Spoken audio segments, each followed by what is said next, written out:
Instant rapport. Introduction. From time to time in life, and not very often at that, a fortunate few of us chance upon something so new and inspiring, and with such credibility, that for a moment we're shocked into questioning its very existence. But then when we get past our initial surprise, we think, this is really quite amazing. How come I've never heard about it before? Such was the question I asked myself over and over when I first discovered neurolinguistic programming. Trying to find information about it was almost impossible. No one seemed to know anything. Doubts flew into my head. Maybe I'm wrong. Maybe this isn't as good as it seems. Could such a remarkable technology have been neglected for so long? And if so, why? Thankfully, my discovery turned out to be one of those good things in life that just hadn't been talked about very much. In fact, neurolinguistic programming, or NLP as it's called, was not only a discovery that was hard to come by. Indeed, I must confess I rather gracelessly collided with it, but was also something its practitioners seemed to talk about. How shall I put this? Almost reluctantly. Not that I could find many devotees. In fact, as time went on, I realized that NLP was either not very well known or was something its students weren't thrilled about sharing.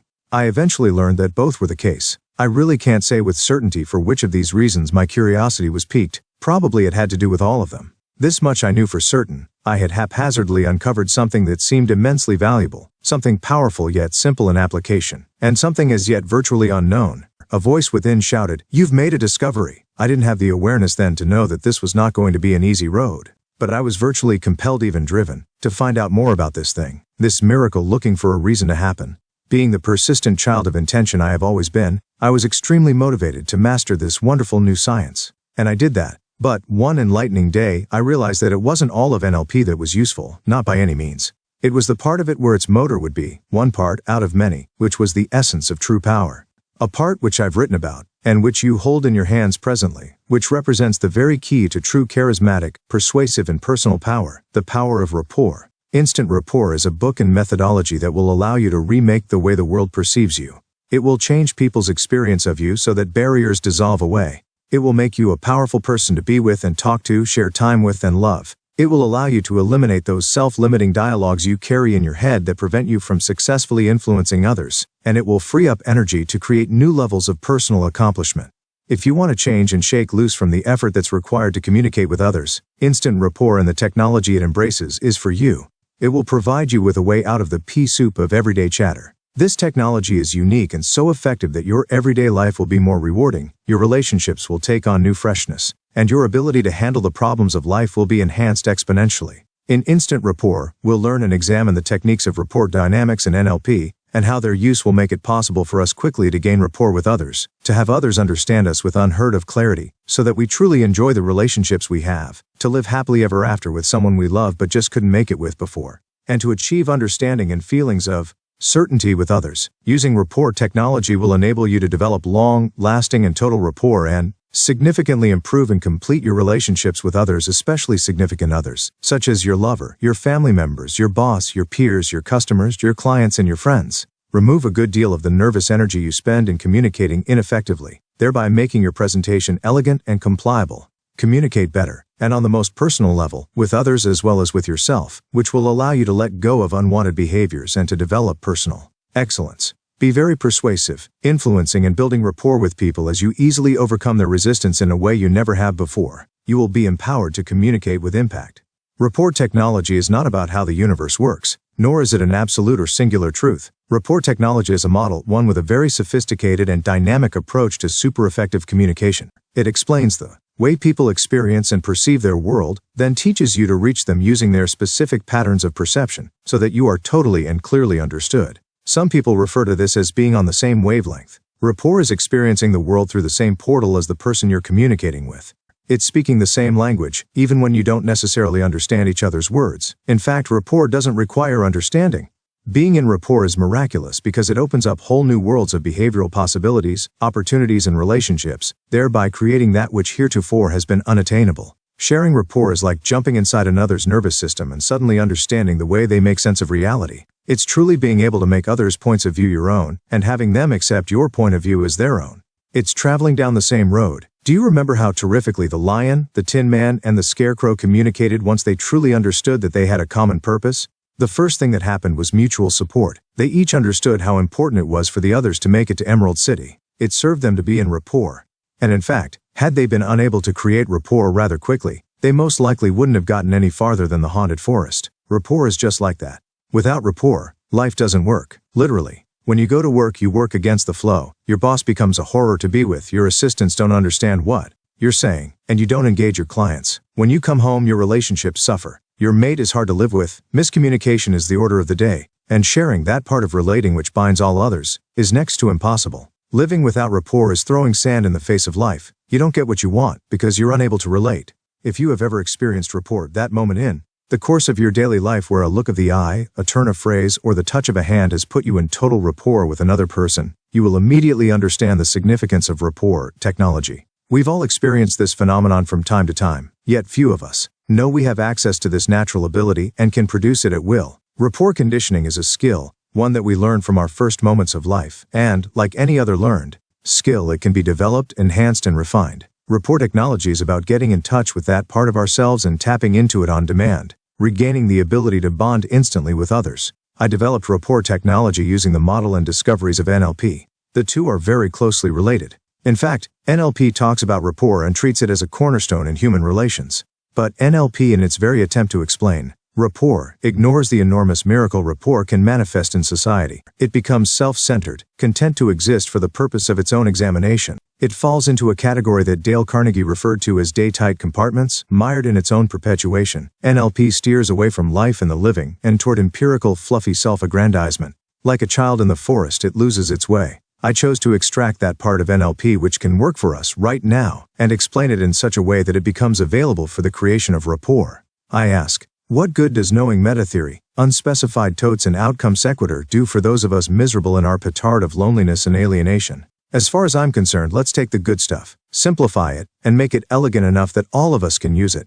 If Euclid's wonderful and brilliant treatment of geometry never got to those who could make use of it, to those who design our bridges and build our shelters, what inherent good would it be? Since I was unwilling to make use of a model that couldn't be transformed to an appealing, get-atable process, it was a natural progression for me to find a way in which I could deliver that part of NLP theory which I had certainty about, and, even more to the point, which I knew would contribute to the quality of people's lives. My first blush with NLP came about as a result of blind luck. I had reached a plateau in my life, a time of re-evaluation. I had been pretty successful in my endeavors, both in my work and my pastimes. I started out my adult life as a psychologist, a social scientist committed to the study, diagnosis, and treatment of diseases of the spirit.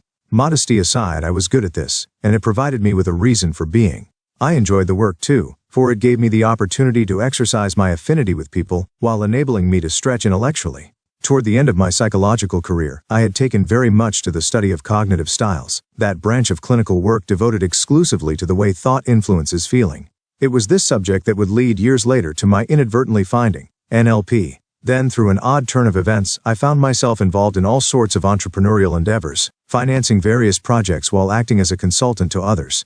In a very short time, I became first financially secure, then well-to-do. It was a time of good fortune for me, monetarily. But at the same time, I was suffering emotionally. I had begun to lose my joie de vivre, putting the travails of business before all else in my life. I didn't know it at the time, but I was also losing my humanity, as it were. I was slowly murdering life and not taking responsibility for it. My relationships began to deteriorate, and though I struggled valiantly to maintain them, they became elusive and alien. I began to feel isolated and disassociated from those I had been very close with, even my fiancée. I grew terribly discontent, and after a while angry at my inability to effect change. While having the most wonderful rapport with her, I was out of rapport with who I was. From all this space of uncertainty, a cavernous emptiness grew inside me, an idle despair that so incipiently overtook me, then us, that in the Christmas of that year I lost not only her and our life together but myself and my resources. Within a period of 2 months I was alone, broke, and without a strategy for living. In short, I was devastated. I lost pretty much everything I had, certainly everything that meant something to me.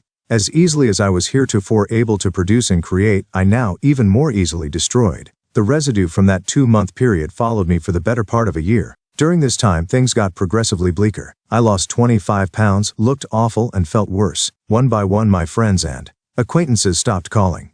My old girlfriend, who had been so very close to me for so long, watched me go through this from afar, yet didn't reach out. In fact, as if to put icing on the cake, she got married. If I recall correctly, her wedding took place the week our country home went into foreclosure. Not being able to find surcease, I wandered through this part of my life a forlorn scrap of previous brilliance, a forsaken, almost human, until, I now deduce, I had gotten enough punishment to satisfy whatever karma I had created. I undertook a journey of renewal. I mustered whatever reinforcements I had left and began to investigate everything, especially as it pertained to relationship and communication. If it was published or talked about, I studied it, was ravenous to learn. It was while I was rereading Jung and Titchener that an article caught my eye. Something about how we represent experience to ourselves, the way we see the world. It was then that a light began to blaze for me at the end of a very dark tunnel, one that would erupt into the warming sun of discovery. But my work had just begun.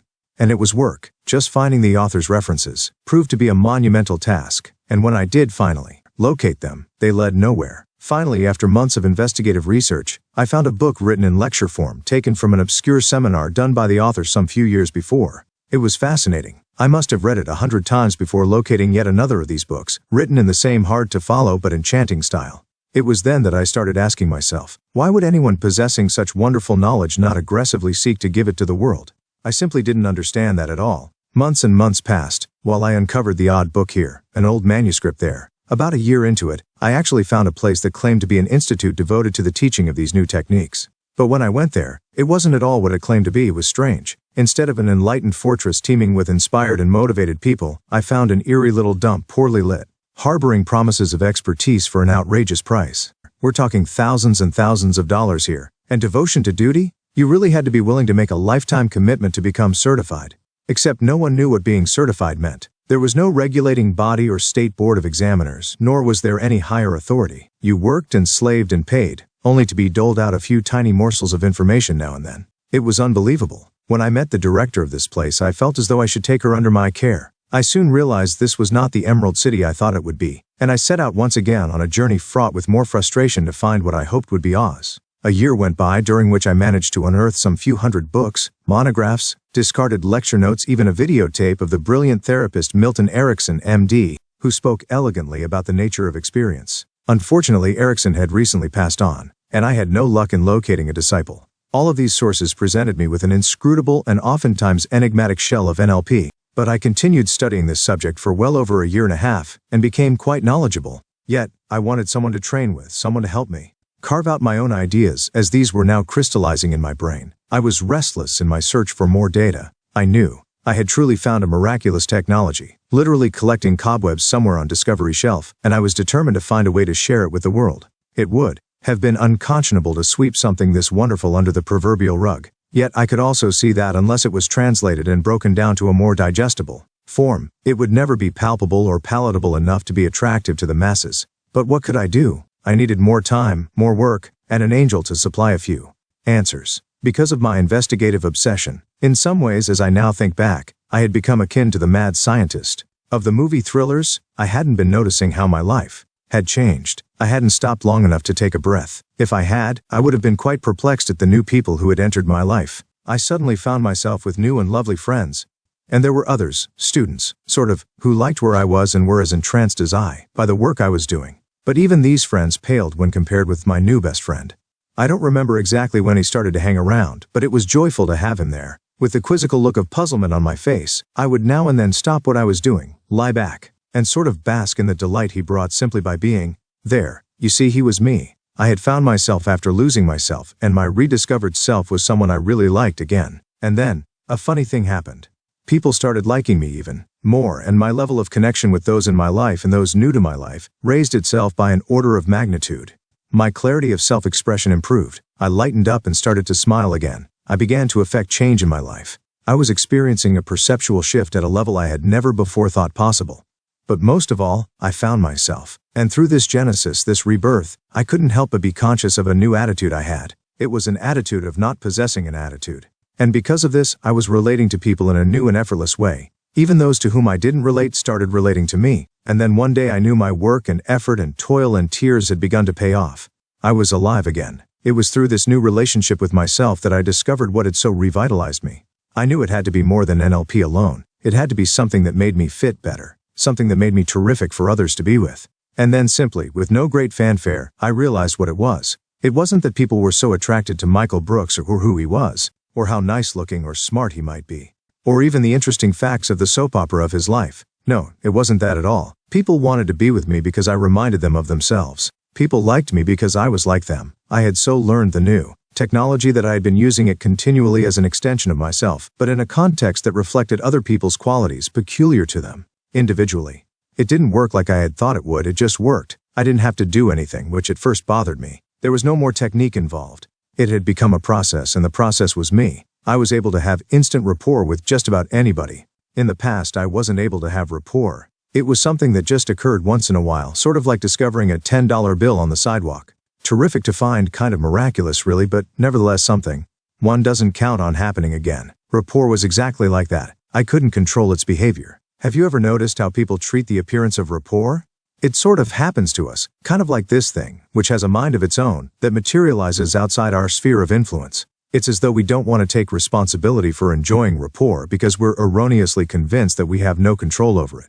We usually consider ourselves totally at the mercy of rapport, not a creator of it. As a natural expansion of my work, I began talking to more and more people, in larger and larger groups. Restaurants became living rooms that became lecture halls. And as I met all these new friends and saw miracle after miracle, I truly became convinced that rapport technology was something I had no choice but to share. My initial resistance to writing about it was born of the fear that knowledge of the process might be used unethically. You see, rapport technology is extremely powerful, and the methods revealed in any exposé would lend themselves to possible misuse, if only as a result of insufficient training. Like karate, the most dangerous exponent of this art would be its least educated practitioner. Nonetheless, it just didn't sit right with me, leaving such a magnificent discovery to gather dust somewhere in humanity's attic. I was compelled to write about it, to get it to as many people as one could. This book is the result of that quest.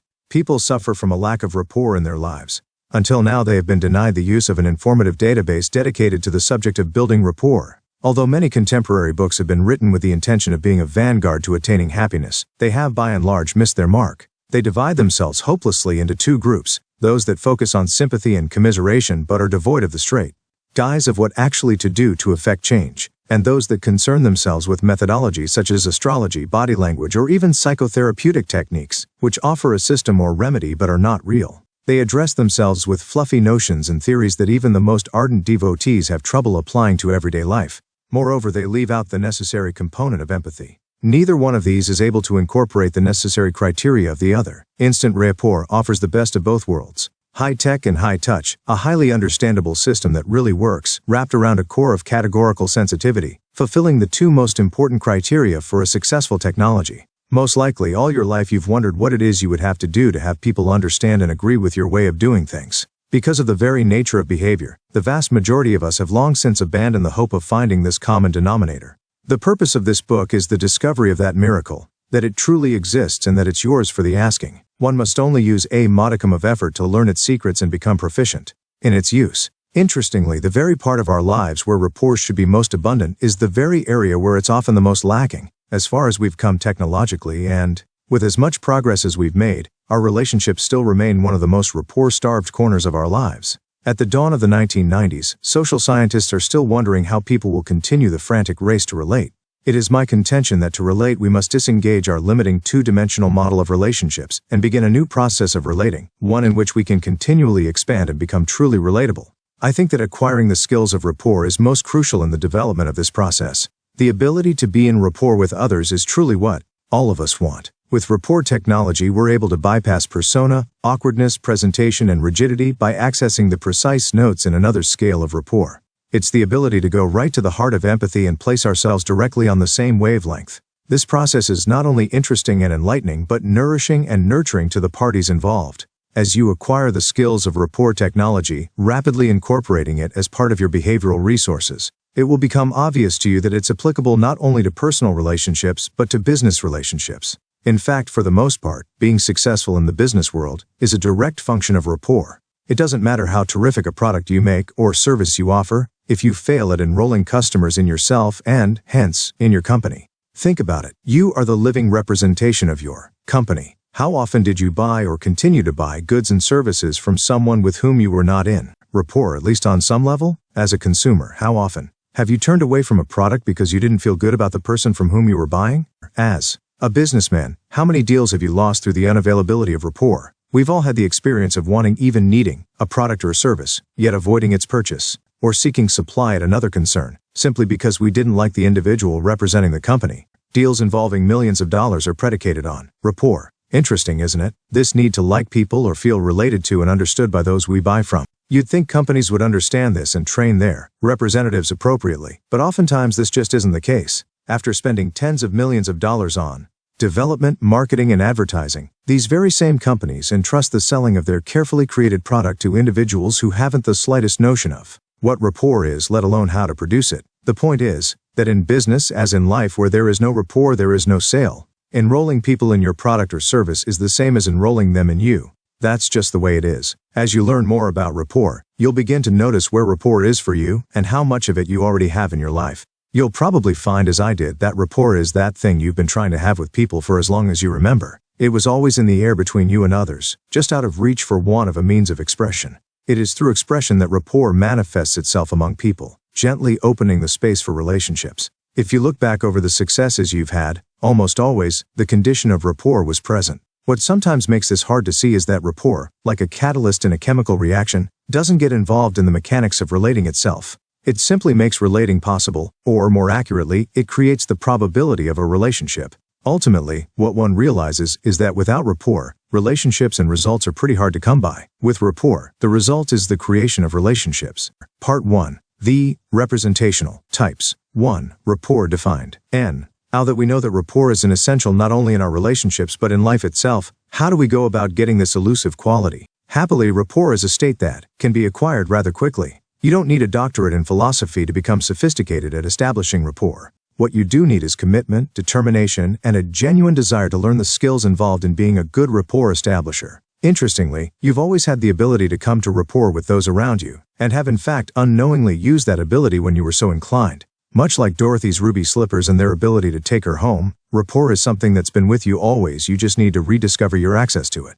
I promise you it's there, but just in case you doubt me, think back to a time when you and another person were really in harmony. It doesn't matter who this other person was. Go back and recall this time. What was it like? Maybe you shared a common experience of a group of people at a party, or a movie you watched together, or a Broadway show you both saw. If you think back, you'll see that what was happening between you and your friend was a mutual understanding of each other's map of the territory. You felt the same way about something because in many ways you were like each other. Your body language is probably similar, right down to your breathing patterns. Most likely you and your pal move the same way, especially under certain circumstances. And, as you will learn, your speech patterns and eye movements are probably pretty much the same. In more than a few ways, that other person is probably like you. People fall into rapport very quickly and automatically with people who are like them. Think about it. Aren't you attracted to people who are like you or whom you want to be like? I mean, when you're with someone opposite from you, do you feel an urgency to make them a fast friend? Not really. Rapport reverses a strict law of physics. Instead of opposites attracting, like attracts like. When you're at a party and someone is being distasteful and obnoxious, do you want to run up and shoot the breeze with them? Maybe share with them how things are running in your life? Of course not. You wouldn't think of doing that. Yet some of us are in relationships, all kinds of relationships that work exactly that way. We're with people we once upon a time found satisfaction with, but have since lost that fulfillment and have been unable to recreate it. We are out of rapport. We're stuck, caught in a dynamic short circuit that bounces us between our feelings of emotional warmth and logical doubt. What to do? There's the rub. People like people who are like themselves. While it's great to have some spice in our rapport with others, people whose perception of the world is totally opposite ours, who look at things in a diametrically different way, are clearly harder for us to relate to. Now this may seem obvious to you at first, but step back and take a look at the relationships around you. Maybe even your own, and you'll notice that people stay friends with tend to love more honestly, and get along better with people who are like themselves. Specifically, if your model or map of the world is primarily a visual one, you see things as pictures and colors and lines and shapes, and you're relating with an auditory individual, someone who hears the world through words and tones and sounds, you'd better know how to navigate on his terrain. Because if you don't, your understanding of each other will be pretty much non-existent. Struggling to find your way with an unfamiliar map of the territory is an exercise in utter futility. But if you know how to transpose yourself, to enter your friend's world of perceptual experience, you will be stunned at how easy it is to relate. Because of the way we're put together, we gravitate to people who like the things we like and behave the way we do. Oh, I know there are times we're attracted to others who are very much opposite from us. And I know there's a myth flying around somewhere that opposites attract. But let me tell you this. When the initial challenge of opposite attraction wears off, we're left with someone who thinks, acts, and behaves unlike what we consider the norm. And consequently, that means someone who, for the most part, will be out of sync or out of rapport with us most of the time. Look no further for the cause of broken relationships. If you go back over the relationships of your life with an open mind and a not-so-microscopic eye, you'll almost always discover that their demise was the result of a rapportless foundation. If you are involved with someone and a good part of the time you don't understand each other, you are out of rapport. And if you are out of rapport, the chances of your relationship surviving are slim to none. In fact, the duration of your relationship may be a testament to your persistence, for persistence and grim intention are what it takes to stay with another self when rapport is not present. It's a drag. Now, if you've happened to fall in love with this person with whom you have no rapport, what you have on your hands is a no-win situation destined for failure. Does that mean that the only people we can have serious relationships with or communicate well with are those who are just like us? Naturally not. It just means that if we want to love people who see things differently from us, or if we want to sell ourselves or our ideas to those whose maps of the territory are not in alignment with ours, we'll have to do something we've never consciously done before. That is, create rapport with them by being like them. People have rapport with others because of the reflection of themselves they perceive. The same holds true for being in rapport with ourselves or with the world around us. Those in rapport with their environment can see their likenesses reflected in the seasons, and those in rapport with themselves manifest behavior consistent with their purpose. Now, this isn't some la-da belief that I'm asking you to swallow, it's a fact. Neurologically, we respond more congruently to similarity than to disparity. When we fit well with someone, we're more at ease than with someone who's incongruent with us. We must relearn our communication strategies so that we relate to others in a manner that fits their map of the world. That's what rapport is all about. Being in rapport is the ability to enter someone else's model of the world and let them know that we truly understand their model. And it's letting someone come into our frame of the world and having an experience of them truly understanding. The truth of it is, the only solution to rapportless relationships is the creation of rapport. Without it, the commonality, that mutualness of two together, is profoundly incomplete. Rapport is the foundation of successful and unencumbered communication. Hence, it's the bottom line in any relationship that has true value. Rapport is essential to being an understanding and empathetic mate, an exciting and satisfying lover, a dynamic salesperson, an inspired leader, a nurturing parent. Without rapport, what's left are only our points of view with all the right and wrong, blame and shame, fault and guilt attached to them. Can you recall a time, maybe it was your birthday or anniversary or Christmas, when someone you cared for gave you a present?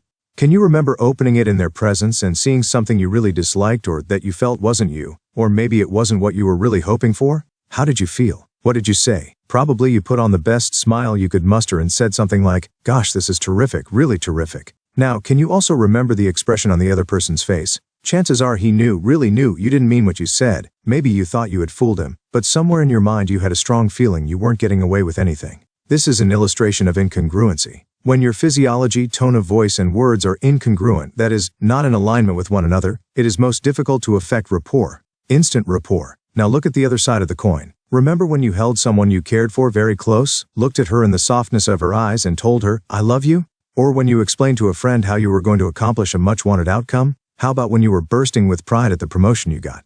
These are examples of congruency. The image you had in your mind was in harmony with the way you expressed the thought. In the first example, the picture or visual image in your mind was opposite or incongruent with your physical demonstration. Congruency is an important axiom of rapport technology. When we're congruent in our behavior, that is, when we're in agreement visually, auditorily, and kinesthetically, the result, with respect to our relationships, is rapport. Being congruent with our eyes, ears, and feelings is largely dependent on how we internally represent experience. In our experience of life, we depend totally on our five senses to give us a composite picture of reality. We just don't have any other way of evaluating what's out there other than these five sensory channels. They are the source of our reality. So our experience, if you will, is a combination of what our eyes see, what our ears hear, what our touch feels, and how we feel internally. And to a lesser extent, what our tongue tastes and what our nose smells. Blended together, they create a frame of reality that belongs to us alone. No one really experiences it the same way we do. It is uniquely ours. We all then have our own reality, wonderful and distinct unto ourselves. As we grow from infant to child to adult, we continue to integrate our experiences through our senses. But as time passes, one of these senses usually becomes dominant. In other words, we lean on that particular sense for representing much, but not all of our experience. By representing, I mean the way in which we code what's out there in the world to how we perceive it. We also use this primary representational system to perform everyday behaviors and activities. I want to stress that we never stop using our other sensory modalities. It's simply that we gradually begin to have a preference with respect to representing experience primarily through that particular highly valued sensory channel. So if we represent experience for the most part visually, through pictures and images, we could say that we're primarily visual. If we make sense of our surroundings largely through the sense of sound, we'd call ourselves auditories. Likewise, if feeling or touching supplies us with most of our worldly perceptions, we'd term ourselves kinesthetics, from the Latin kinesthesia. For our purposes and to simplify our study, taste and smell will not be discussed. In statistical comparison, they account for a very small percentage of primary or leading representational systems. And, lest you think that auditories have better hearing or visuals better eyesight, or even that kinesthetics have a better sense of feeling, let me be clear that this isn't the case. Being auditory, for example, simply means that you depend on your ears more than, say, your eyes. And this is a good point. Lots of people have behaviors that make use of a less efficient representational system for a particular behavior. For instance, athletes are usually kinesthetic. They depend on touch. If, however, you want to be a terrific football defensive end and you're an auditory, you might have a problem. Hearing strategies in sports are not highly valued for the most part. However, being auditory is a highly prized strategy for musicians or cardiologists. Similarly, the best strategy for the simple task of spelling is visual. When we can visualize a word, it makes it 1,000 times easier to spell properly. However, most of us have learned to spell by auditory discrimination, which is a uniformly terrible way to construct words. Remember being told in school to sound out words to figure out how to spell them? For a word that sounds the way it is spelled, such as fun, this is fine. But in a word like taught, there are 3 letters that do not have an individual sound. The only way to learn these words correctly is to use a visual strategy. Chunk the words into visually remembered sections and see them in your mind. So we have a nation full of lousy spellers because somewhere in the beginning the person who originally taught spelling was auditory. Our 3 main sensory channels then supply us with the sum total of our experience. I call them representational systems, as they represent reality as we experience it. Representational systems. 1. Visual pictures, images. 2. Auditory sounds, tones. 3. Kinesthetic touch, feelings. 2nd primary representational system. The particular representational system we individually tend to favor. There is a direct correlation between our representational type and our biochemical and physiological states.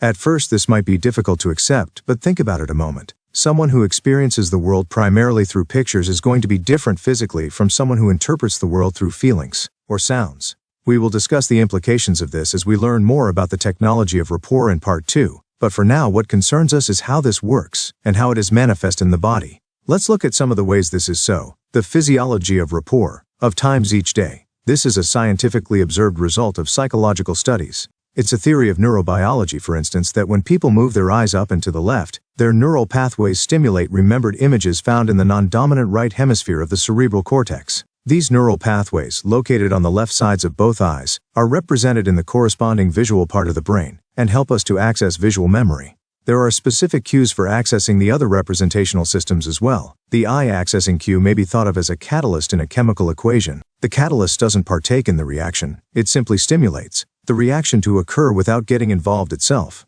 We'll learn more about the specifics of eye accessing technology in Chapter 7, but for now all we need to know is that visuals, auditories, and kinesthetics each have different eye patterns for accessing information. Second, our breathing pattern, the style, if you will, of our respiration is linked with our state of mind. Recall a time when you observed friends in a state of excitement. You'll clearly remember how different their breathing patterns were as compared to when they were functioning normally. Breathing patterns will be affected differently by internally and externally generated pictures, sounds, and feelings. These patterns of inhalation and exhalation have a direct correlation with our biochemical and physiological states. The rate at which we breathe and the location of breath in the lung cavity directly affect different muscle groups and literally change the chemical composition of our blood. Since our brain is fully saturated with blood at all times, and our blood chemistry is affected by our breathing style, it follows that our pattern of breathing affects our consciousness and thus our conscious states. In other words, by affecting blood chemistry, our breathing style changes our neurology and consequently our attitudinal state. Changes in breathing styles and patterns are a very good indicator of representational system cues, and this is another way we determine which system predominates in a person and which system they may be accessing at any given time. Third, as the breathing patterns change, they directly influence vocal tempo, intonation, and pitch. These changes are caused by variances in muscle tension in the face and neck area. The quantity and tidal volume of air being blown over the visual's vocal cords, for example, will influence this person's vocal style. Fourth, there is also a correlation between a person's body type and his primary representational system. This body style is the result of our continuing use of certain strategies or behavioral traits over a long period of time. Naturally, muscle tension, metabolism, and biophysics also contribute to the formation of the primary representational system one acquires. I have divided this book into two main sections. The first examines in depth the three main representational systems, starting with the Rapport Representational Strategic Inventory, a short, simple quiz to help you determine your representational type. I recommend that you take the quiz first, before proceeding to learn about each particular type. It will help you understand how you approach life and why you do some things better than others. In Part 2, the technology of rapport establishment is explained. Starting with the most basic, each technology is discussed and demonstrated, layer upon layer, until by Chapter 10 you will learn how to make all the technologies work together to create deep rapport in any situation. For this reason, it's best to read these chapters in order. That rapport is the foundation for all successful relationships, and unfettered communication is obvious. It is the very cornerstone of human relations. We are creatures of rapport, or the absence of it, depending on it to make our communication work. When we are knowledgeable about an undertaken project, we have confidence in our competence. If we have a sense of certainty about our competence, we might even feel good about the project. Yet, if we're in rapport with the others involved, we have a recipe for success. You see, in many ways, rapport is a residue of design. It is the glue that holds competence and certainty together. Leadership, excellence, and full self-expression are the result of relationships rich with high rapport. 2. The Rapport Representational Strategic Inventory. The following test is designed to discover your primary representational system and the first representational component in many of your strategies. By knowing this, you'll be able to see how you lead with other representational systems besides your primary one. Answer each question with the very first response that comes to mind. If you have trouble deciding between two answers, check the one that occurs to you first. There is no need for undue thought and pondering as though your life depended on how you answer. That's a waste of time. Your first response is usually the most appropriate. If you're still having a difficult time choosing, think of specific circumstances in your life, relative to the question, that come closest to approximating the answer. If all else fails, simply pick one of the possible choices. Most likely that will be the most appropriate one. If you get a sudden case of the how I might make the test come out the way I want syndrome, try to resist. Purposely slanting your responses will make the outcome meaningless and will rip you off of information from which you could benefit. There is no representational system that is better or worse than the others. Everywhere in life you'll find people who are lords or serfs, rich or poor, enlightened or foolhardy, connected or disenfranchised, gentle or bellicose, who represent experience visually, auditorily, and kinesthetically. Life doesn't divide the good into one sensory channel and the bad into others. Your representational type doesn't have any relevance to what kind of human being you are. It simply sheds light on how you relate as a human being and reveals how you run your relationships. 1. When you recall a time you were immensely drawn to someone, what was the very first thing that attracted you to them? Was it A, the way they looked, B, something they said to you, or that you heard, C, the way they touched you, or something you felt? 2. When you recall a particularly wonderful vacation you had, what's the very first experience you remember? Was it A, the way the resort area looked, B, the different way it sounded to you, C, the feeling you got by vacationing there? A, I look for road signs or follow a map of the territory. B, I listen for familiar sounds that point me in the right direction. C, I get a gut feeling or sense of where I am. A, the look of the game or how I look playing it. B, the sound of the game such as the thwack of the ball or the roar of the crowd. C, the feel of the game such as the grip of the club or the sense of motion. 5. When I get an assignment at work, it is easier to understand and to execute if A, it's written or diagrammed, B, it's explained to me, C, I get a sense of clarity, purpose, or correctness from it. 6. When my problems get me down, I find it helps to A, write them down so I can see them clearly, B, talk or listen to another until my problems sound easier to hear, C, sort them out internally until they make sense. 7. I find it easier to be with my friends if A, they communicate using animation and to the point statements, B, they interact with me through easy to hear and varying speech, C, I get a feeling that they know where I'm coming from. A, picture the possible choices in my mind's eye. B, hear both sides of a dialogue within my mind. C, sense how I would feel if either choice came to pass. A, photography, painting, reading, sketching, films. B, music, musical instruments, the sound of the sea, wind, chimes, concerts. C, ball games, woodworking, massage, introspection, touching. 10. During sex I like to A, look at what's going on. B, hear my lover. C, feel every sensation. When I buy an article of clothing, after first seeing it, the very next thing I do is A, take another really good look at it or picture myself wearing it. B, listen closely to the salesperson and or have a conversation with myself giving the pros and cons of buying it. C, get a feeling about it and or touch it to see if it's something I'd enjoy wearing. 12. On the occasions when I think of a former lover, the very first thing I do is A, see the person in my mind's eye. B, hear his or her voice in my mind. C, get a certain feeling about the person. A, seeing myself in the mirror getting better. B, hearing myself or others say how good I'm looking. C. Feeling my body get stronger and sensing it's more in shape. 14. When I have occasion to use mathematics, I verify my answer by A. Looking at the numbers to see if they look correct. B. Counting the numbers in my head. C. Using my fingers to get a sense of correctness. 15. When I spell, I verify accuracy by A. Looking at the word in my mind's eye to see if it looks the way that word should. B. Saying the word out loud or hearing it in my mind. C. Getting a feeling about the way the word is spelled. 16. The subject I enjoyed the most in school came about primarily as a result of A. The way it looked on the board or in books. B. The sound of the subject as it was taught to me. C. My sense of interest as I learned more about it. 17. When I love someone, I get an immediate experience of A. The way we look together through the eyes of love. B. The sound of telling him or her or being told, I love you. C. A feeling or sense of warmth toward that person. Experience of dislike. A. When I see them approach. B. When they begin talking to me. C. When I sense they're nearby. Instant rapport. A. The look of the sand, the smiling sun and the ice blue water. B. The sound of the waves, the laughing wind and distant whispers. C. The feel of the sand, the salt air on my lips, and the joy of serenity. 20. Having a conversation at a party, my whole frame of experience will change if A. The lights get brighter or dimmer. B. The music changes pace. C. The room temperature changes. 21. I know my career is taking a turn for the better when A. I see myself moving into the corner office. B. I hear the chief executive say, you're really going to go places. C. I feel satisfaction in getting a promotion. 22. Before going to sleep at night, it's important that A. The room is nearly dark or pleasantly shaded. B. The room is hushed or muted with pleasing background. Quiet. C. The bed feels very comfortable. A. Either the sun streaming in or an overcast day. B. The sound of a lively wind or rain pelting the windows. C. A warm and toasty comforter or flannel sheets. Happens is A. The world takes on a different appearance in some way. Rapport representational strategy inventory. B. Sounds begin to bother me. C. My sense of ease begins to alter.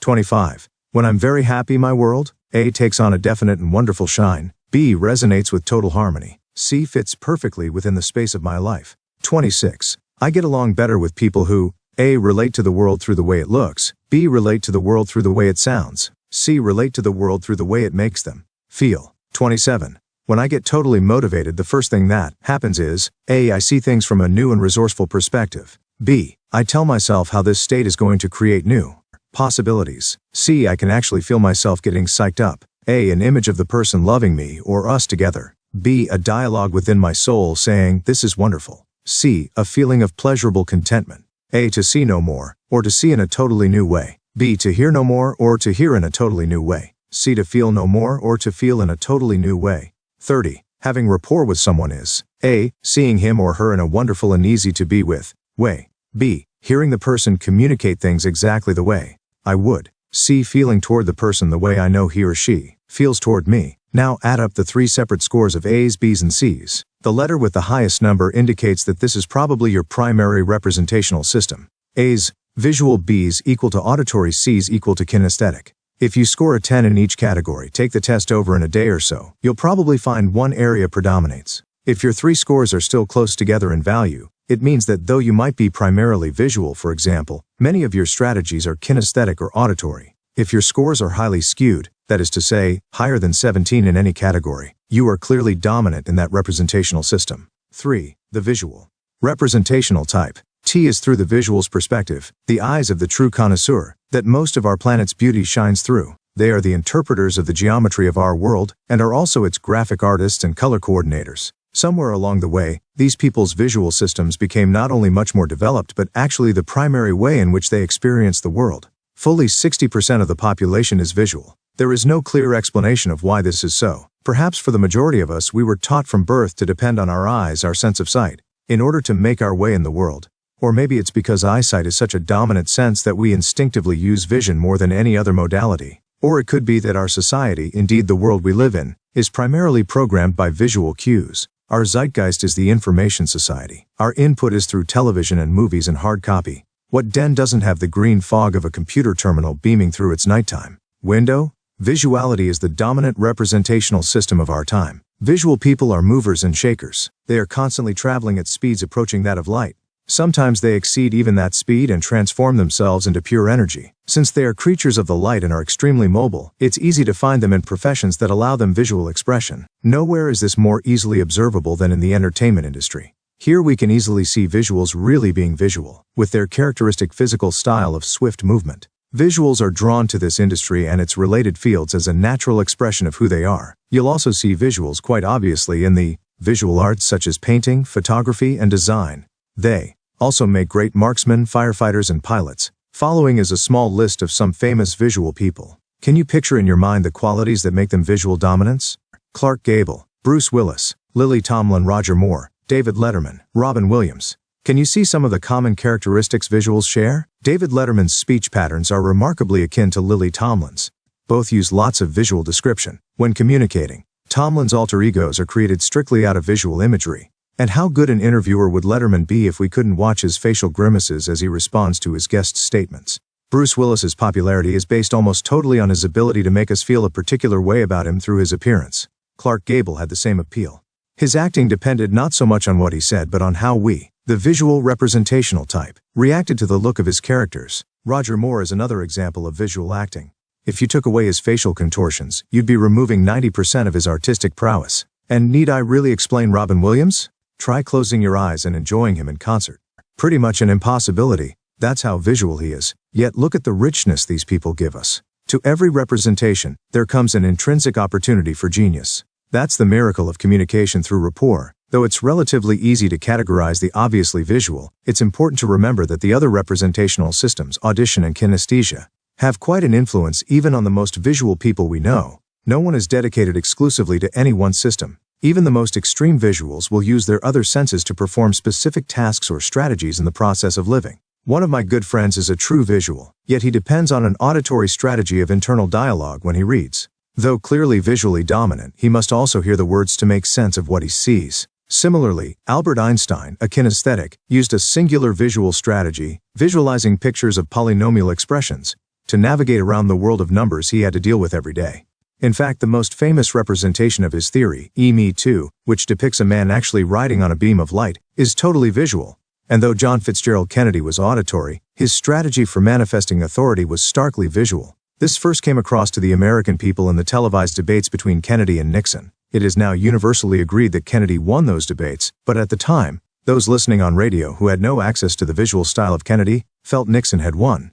Kennedy's impression was created solely through visual representation. Later, when Kennedy was president, he used those skills again and again, most impressively during the Cuban Missile Crisis. When he appeared on television, he looked the part of a leader, and he looked like he meant what he said. Even the Russians could see that. All of us share some visual qualities. Indeed, it would be an unfortunate soul who didn't have access to his visual representational system. Although I'm about as auditory as one can get, I'd be lost without my visual strategy for explanation. Ever since I can remember, people have told me, almost without fail, how wonderful it was to listen to me describe a scene from a movie or a book, or the way I could give them a picture of something they had never seen for themselves. When I remember something from my past in my mind, I see it as though it were a lifelike photograph projected onto a screen. And, true to visual strategy, as soon as those pictures come to life and give me what I want, they fade and run like a warm palette of colors. But because I lead with my auditory representational system, these pictures usually flow with a narration of the image or a dialogue on the meaning of that image. And how well I hear it depends on the picture's emotional impact. That differentiates me from leading either visually or kinesthetically. Visual people, as I've said, also have auditory and kinesthetic representational systems wired in from birth. And even the most extreme visual will have auditory and kinesthetic strategies for certain behaviors. A client of mine who is a paint and color coordinator for Mercedes-Benz and is highly visual, has an attraction strategy that is almost totally kinesthetic. When she meets someone to whom she's instantly drawn, her attraction is based on a feeling she gets during those first few minutes. In fact, the way a man looks holds the least priority in her attraction strategy. This doesn't mean she's less visual, only that her strategy for being attracted to someone begins with a kinesthetic first step. This is invaluable both for her and others to know, as it will influence her relationships all her life. Rather than complicating our knowledge of visuals, an understanding of their system traits sheds light on the impact they have on us. And they do have impact. First, they comprise a large number of people in the world, so we know that our lives will bear their influence. Second, since sight is such a strong perceptual system shared by many people, in many cultures, very often the world is mapped out by those who are visually oriented.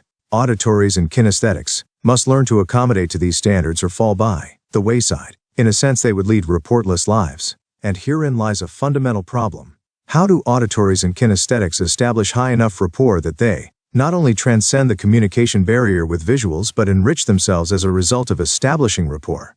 The first step in answering this question is to take an in-depth look at the visual. Who is this person? What does he look like? How does she think? And how do we find rapport with these people? Physical manifestations and body types of the visual. Breathing style. If you notice that someone's respiration tends to be high in the chest and is often shallow, that person is probably visual. When you ask a visual a question that stimulates his pictures, such as, "Where do you spend your summers?" or "How would you teach me to ski?" you will notice that he momentarily stops breathing while accessing the picture required to answer your question. Visuals see themselves in the pictures of their answers. As a new picture forms there, breathing begins again. As you become a better and more fluent rapport builder, you'll even notice that visuals lose a little color in their faces as they access their images. And when they complete their scanning, their color returns. They flush. This is a sure sign that someone is in the visual mode. Voice. The visual personality has an expressive voice.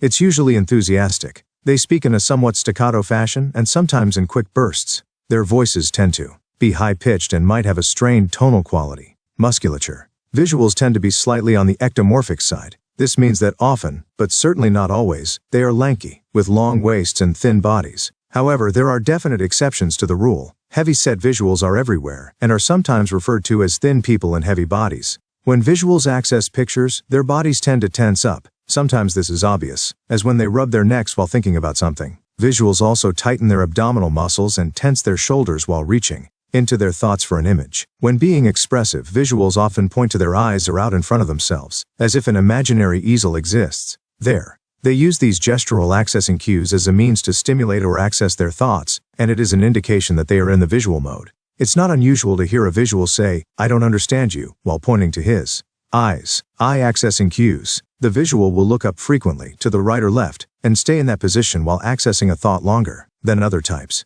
Though visuals comprise the majority, in some ways they are the least understood. Because of their vitality, they are often mistaken as arrogant. With a thought process that speeds along at warp 1, their level of patience with others is not what you would call overwhelming, and their emotional life is, well, it's not often laced with undue sensitivity. Because they relate to the world through images and pictures both from the past and the future, visuals are more deft than others at letting go of their emotions. That's not to say they're cold or intolerant, they're just not mired in the vicissitudes of emotional swings. You won't often see a visual emotionally distraught for a prolonged period of time over a love affair that's gone awry. They create pictures so quickly that it's possible for them to escape the tempest of highs and lows that frequently accompany ragged relationships. Now you can imagine how unsuitable this strategy makes them for someone who values sensitivity and feelings very highly, such as a kinesthetic. Yet, all around us we see visuals in working and viable relationships with kinesthetics and auditories. These visuals, whether they are conscious of it or not, have mastered the ability of rapport.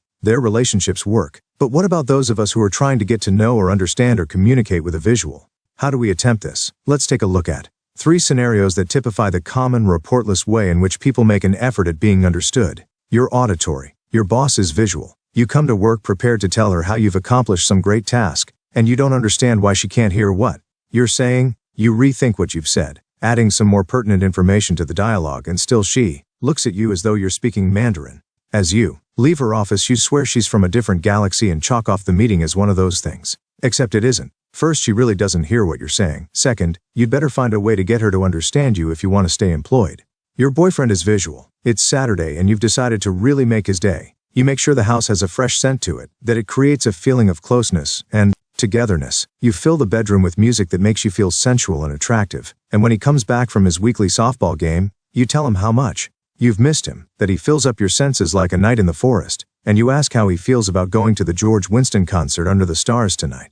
His reply to all this is a really wide yawn followed by an impromptu nap. When you react to this by getting upset, he simply says he doesn't see what's bothering you. You're kinesthetic. You walk into the black tie party your company has thrown for its junior partners, and you're feeling great. You got the Weintraub deal, the boss is impressed, life works. Across the crowded room you notice her gazing at you with an enchanted smile. The music plays, the dancers glide, you pad across the boards to end up standing shoulder to shoulder with her. A friend introduces you. You tell her how exciting it is to be a part of all this, that you sense she really feels wonderful about being here tonight, and how pleased you'd be if she would accept the next dance. She looks at you painfully and says sincerely, "I don't see what you mean." You crumble. We've all had these experiences. They are frustrating, even demoralizing. But what went wrong in each case? Clearly, rapport was noticeably absent. We can achieve rapport by utilizing the technology for its development. And one of the first clues we have to what representational group someone belongs to, and hence what guide we should follow to initiate rapport, is easily found just by observing language. Language. Though all of us are a mix of the visual, auditory, and kinesthetic representational systems, we tend to use processing words that are in alignment with either our primary representational system or the representational system we're leading with at the moment. As an example, the visual person will express his understanding of you by saying, "That's clear to me. I see what you mean. That's a horse of a different color. Can you picture that? I want to get a better perspective. Let's focus in on this. Now I see the light." The degree to which linguistic representation correlates is quite high.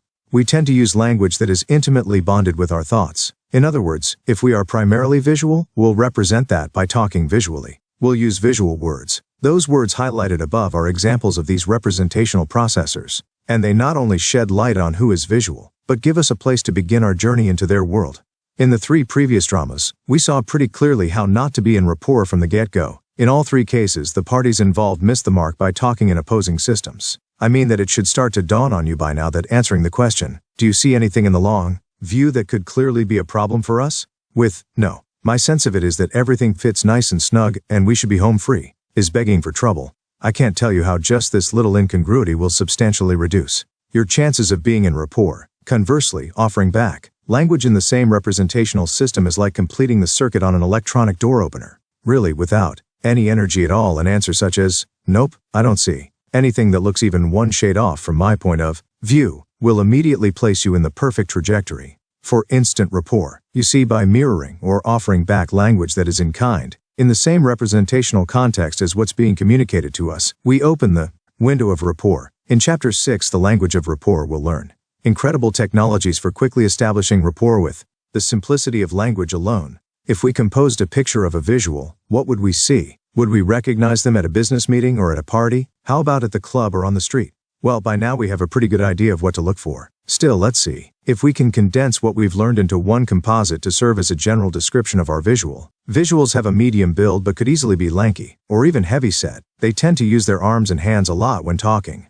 They're breathy when communicating, and respiration is high in the chest and often shallow. When they access pictures, they tend to tighten their abdomen and shoulder muscles. They often speak in quick bursts of words, and may have a strained tonality in their voice. In addition, their voices tend to be high-pitched when accessing images. Speech may have a fast tempo when they start to flip through these images. Visual eye accessing cues are pretty obvious most of the time, but not always. Usually visuals glance to the upper right or left, depending on whether they're looking at something in memory. Upper left for right-handed people, upper right for left-handed people, or seeing something they haven't visualized before. Occasionally, though, they'll momentarily switch to the other system cues while attaching narration, dialogue, or feeling to the picture. Sometimes they'll point to the eyes or eye area while pausing to see something. Rubbing the neck while pondering is also a common gestural cue. Their verbal processing words can be highly visual. "That's clear to me," or "I see what you mean," or "when I look at it that way," are typical of the visual language they use. Visuals must learn to temper their state of high mobility with sensitivity. Beware of those who see only their own points of view. In fact, point of view is what visuals are all about. Those visuals who have a point of view can go on to wonderful heights and truly become soldiers of aliveness. Those who become their point of view can murder life with clandestine and surreptitious strategies. Visual lovers can be a whirlwind of fantasy and mobility. They assume that their partners can see how they feel. I mean, isn't it obvious? They will ask you. With a visual, feelings are a subject you will have to approach through the world of pictures, not the one of words. If you ask your visual if she loves you, it's important to remember that she'll end up with a picture of the answer, even if she attaches feelings or a dialogue to it. When you ask this kind of question, pay attention to the visual's breathing and state of physiology. It will supply visual information as to what picture she's generating at the moment. If you ask, "How do you feel about us?" you'll notice that she first looks to the lower right to get the correct feeling response, then to the upper right to see a picture of herself and you together looking good, or a picture of herself and you together looking bad, or a picture of herself alone. Visuals are active lovers, and though incredibly imaginative, they may get carried away with how things look in bed rather than what's going on. Visual fantasies rate high on their list of sexual priorities, and they like to see what's happening. A darkened room literally cuts them off from their experience. They'll see their love for you as clear as a crystal. But typically, visuals are not overly emotional. Being in love is, for them, either an image of two people joined together, or a picture of themselves loving you. They like to touch but don't depend on feeling to validate their experience. Visuals often carry photographs of their lovers, wherever they travel, and of course they enjoy a good love story at the movies. Having a loving rapport with a visual places an importance and priority on demonstration rather than verbal communication. Being in rapport with visuals requires patience and understanding of the way they interpret the world. If you love them very much, you'll soon come to realize the map is not the territory. Vision is just a guidepost or map enabling us to enter their world of subjective experience. As complicated as they are, being in rapport with them can be light and breezy. They love the sunrise but also appreciate a good rainstorm. They'll admire the look on your face as you laugh more than the sound of the laughter itself. Take them to an exciting play rather than the symphony. Excite them with fresh lines and shapes and combine dashes of color to dazzle their retinas. Vacation with them at the Grand Canyon, not a lazy tropical beach. Work for the visual at your own peril. These individuals want you to be totally clear, concise and unmercifully to the point because they are flowing and flowery land. The visual representational type. Gouache means nary a thing to them, and if you don't find that out quickly, you may be in big trouble. Don't humor them, produce and get the job done. If you want to give your visual boss a birthday present, make sure it's something he won't get tired of looking at. And please, don't assume that because they're visual, everything must be bright. They're sensitive to flashy items and can be offended by overly bright or sparkly things. This above all, let them be visual and give them the moments they need to see their pictures in focus. Establish rapport with them as soon as possible. You may not have a second chance. 4. The auditory, representational type. Those ideas that please me, I retain in memory and am accustomed as I have been told to hum them to myself. If I continue this way, it soon occurs to me how I may turn this or that morsel to good account. That is to say, agreeably to the rules of counterpoint, to the peculiarities of the various instruments, etc. All this fires my soul and my subject enlarges itself and, though it be long, stands almost complete and finished in my mind. Nor do I hear in my imagination the parts successively, but I hear them as it were, all at once. What a delight this is I cannot tell. What has been thus produced I do not easily forget. Wolfgang Amadeus Mozart. Sounds can send auditory people into either pure ecstasy or total madness. They relate to the world through the way things sound, and in many respects are more sensitive to this representational system than visual people are to sight. Auditory people can be easily distracted by the most inoffensive sound, even the most pleasant sounds, and will often interrupt a conversation by saying, "I'm sorry, could you repeat that?" It's not that they aren't paying attention. In fact, it's precisely because their attention is so funneled into the production of sound that a stray noise or distant roll of thunder can distract them. They should not be confused, though, with inattentive listeners. In fact, you might say that cultivated auditories are listening perfection. Auditories are verbal communicators. They enjoy dialogue with others as well as themselves. Because of their innate ability internally to put thoughts into dialogue, oftentimes at great length, it's my belief that auditories are the loners of our culture. Wrapped in a world where it's possible for them to narrate life itself, some auditories can be alone for long periods of time. This can make them at once both very independent and needy. Serenity can be a long time coming when auditories are cut off from others, but this is the exception, and for the most part auditories produce the loveliest sounds that life can offer. Auditory individuals travel about their business with grace, and are usually eager to listen to another's story. More than visuals or kinesthetics, auditories have an incredible ability to listen so thoroughly and with such intent that sonic data is absorbed and processed in their minds, without the necessity of being translated into pictures or feelings. Because of this enhanced ability, auditories tend to gravitate to areas in life that permit the use of such superb listening and communicative talents. When we consider these people, it is, of course, easy to imagine them as perfectly pitched musicians, audio aficionados, linguists and singers, not to mention record producers, psychotherapists, clergy, and orators. However, to classify these people of tone and sound with a limiting definition is wasteful and purposeless. For nowhere in the world can we find any individual who is comprised of only one representational system. Auditories listen to the world and hear what the world is saying, what its creatures are trying to let them know. Auditories relate to their environment through sound, as though nature had a voice, and they're talented feeling translators, able to put the essence of an emotional sense into a frame of poetry. Auditories possess a wonderful sensitivity to animals, and may truly consider themselves part of the brotherhood of creatures. If you have ever noticed someone kneeling and talking to his pet, you've most likely heard an auditory in action. Because of their heightened sensitivity to sound, auditories don't tolerate harsh or disharmonic noise as well as others do. Fire or ambulance sirens are major offenders, and though it may look comical, you can spot an auditory easily by observing who on a street corner is holding his ears as a hook and ladder speeds by, horns wailing. It's not exactly the high volume that's intolerable, it's more contextual than that. It's sound without form or symmetry that will frazzle an auditory. If you want to hang out with an auditory, or if you want to marry one or live with one, please be kind to his ears. Moving to an apartment facing a busy metropolitan street would be like flashing a bright strobe light in the eyes of a visual. Better to face the courtyard, where the muffled hiss of steam will soothe. Better still live in the country or as close to an open area as possible. If you really want to please an auditory, incorporate the mellow sounds of a brook or bubbling stream into his living space, but not too loudly. Subtlety is the password to his domain.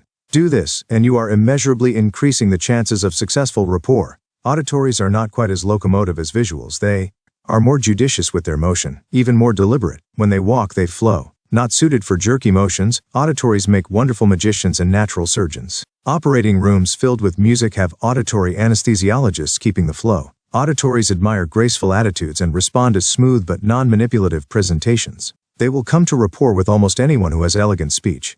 This doesn't mean those around them must be great orators, just a little more conscious of how they're presenting information.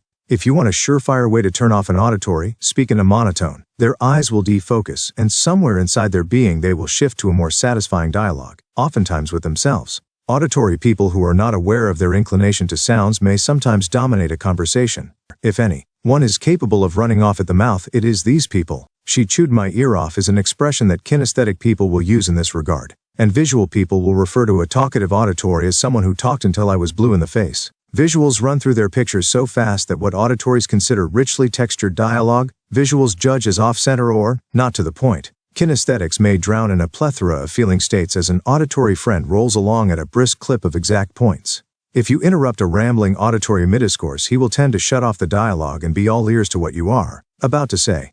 Admittedly though, some educated, erudite auditories are brutal conversation monopolizers, and establishing rapport with them can be most challenging. Though auditories are likable sorts and are easily identifiable, it's important to keep in mind that they also make use of the other representational systems to perform everyday behaviors. There is no such thing as an absolute auditory, although you will doubtless run into someone who you'll swear comes totally from sound. I urge you to.